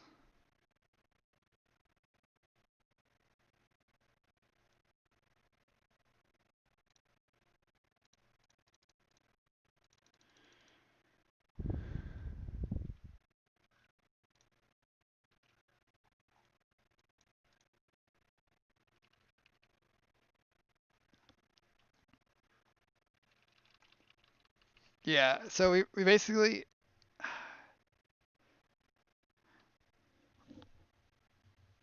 we didn't play the best game one, but we also like didn't get particularly lucky game one. And then now post board, I messed up the like second turn of the game because we didn't have very much time.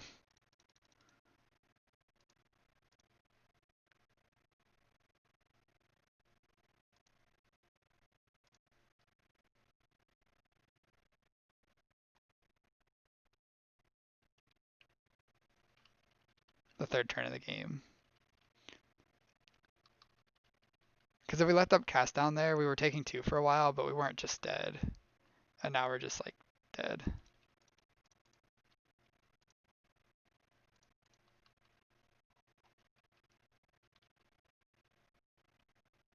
We just have no way to get card advantage going. I think I was supposed to spell stutter spray that I messed up.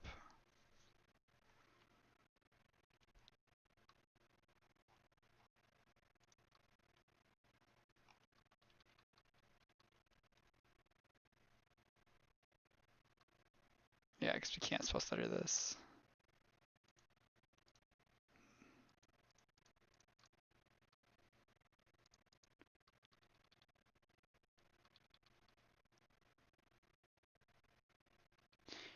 Dang, I'm gonna play a few more turns, but we are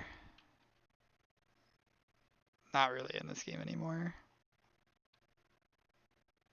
They're just casting spell stutter sprites.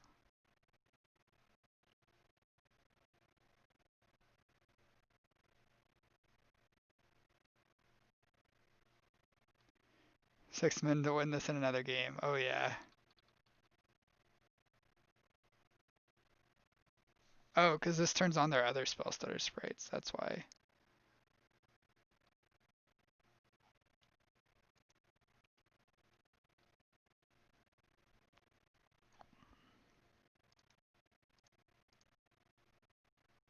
We can't win a fight here. I'm gonna keep waiting.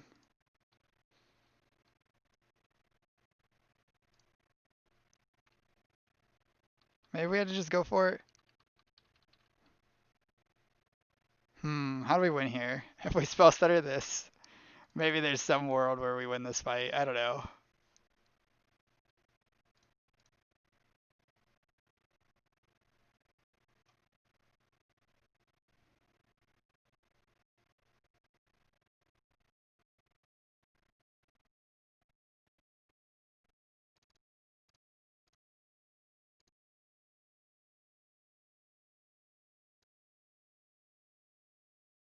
All right, F6. GG.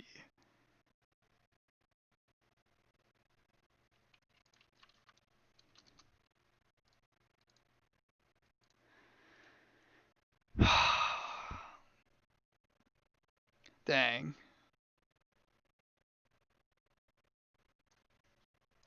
Magic's really hard.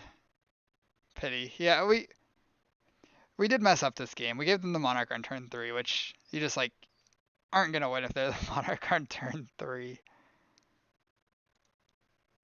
And they played really well game 1. They just like let us discard the hand size over and over and over again, and we died because we had to discard the hand size.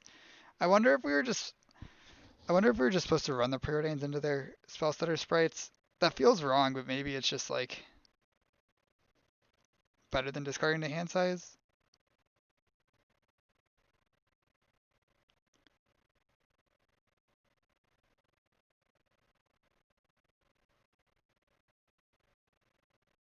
I think I should run the talismans out.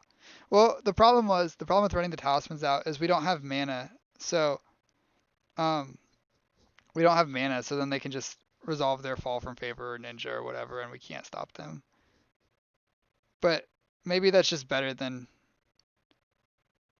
it's just better than discarding probably.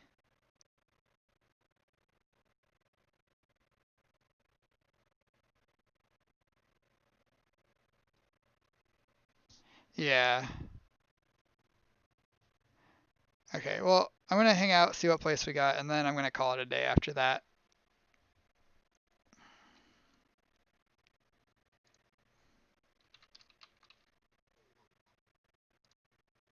Thanks everyone for watching. Really appreciate you being here. It was a good run, but no 3 weeks in a row. So if we just cast the talismans, I don't know, because they did no chance for top eight. No, Oliver, we were in 12th going into that round. I had the worst breakers of all the X1s, so we're pretty close to 0%. I don't know if it's exactly 0%, but I guess oh, we gotta find out now. Yeah, 13th. Getting top 16 is pretty nice though. That's we weren't guaranteed top 16 with an X2 record, so that's 300 play points and 10 treasure chests. So not a bad run. Can't be too unhappy. But I wish we top 8 again. You know.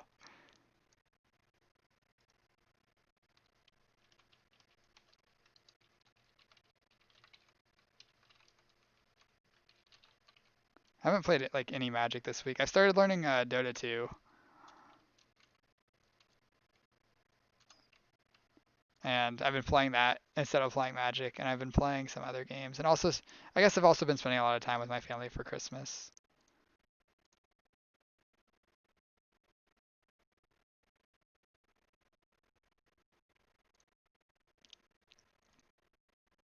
Yeah, I I think discarding there might have been the mistake, and we were just supposed to run stuff out and get and just say if you kill us, you kill us, but we got to discard. I was supposed to play this challenge with Food Coma 1 versus the alarm clock early in the morning. Yeah, that's a tough matchup, you know. Sometimes you just like have too much good food for Christmas or just in general. And then alarm clock has no chance. All right. Thanks for watching everyone. I'll see y'all. I'll be back for the challenge next week. I might stream some leagues over the week. I don't know. It depends if I have something a format I want to play. But I will be back for the challenge next weekend. I really like playing these challenges. All right. Take care, everyone. Bye now.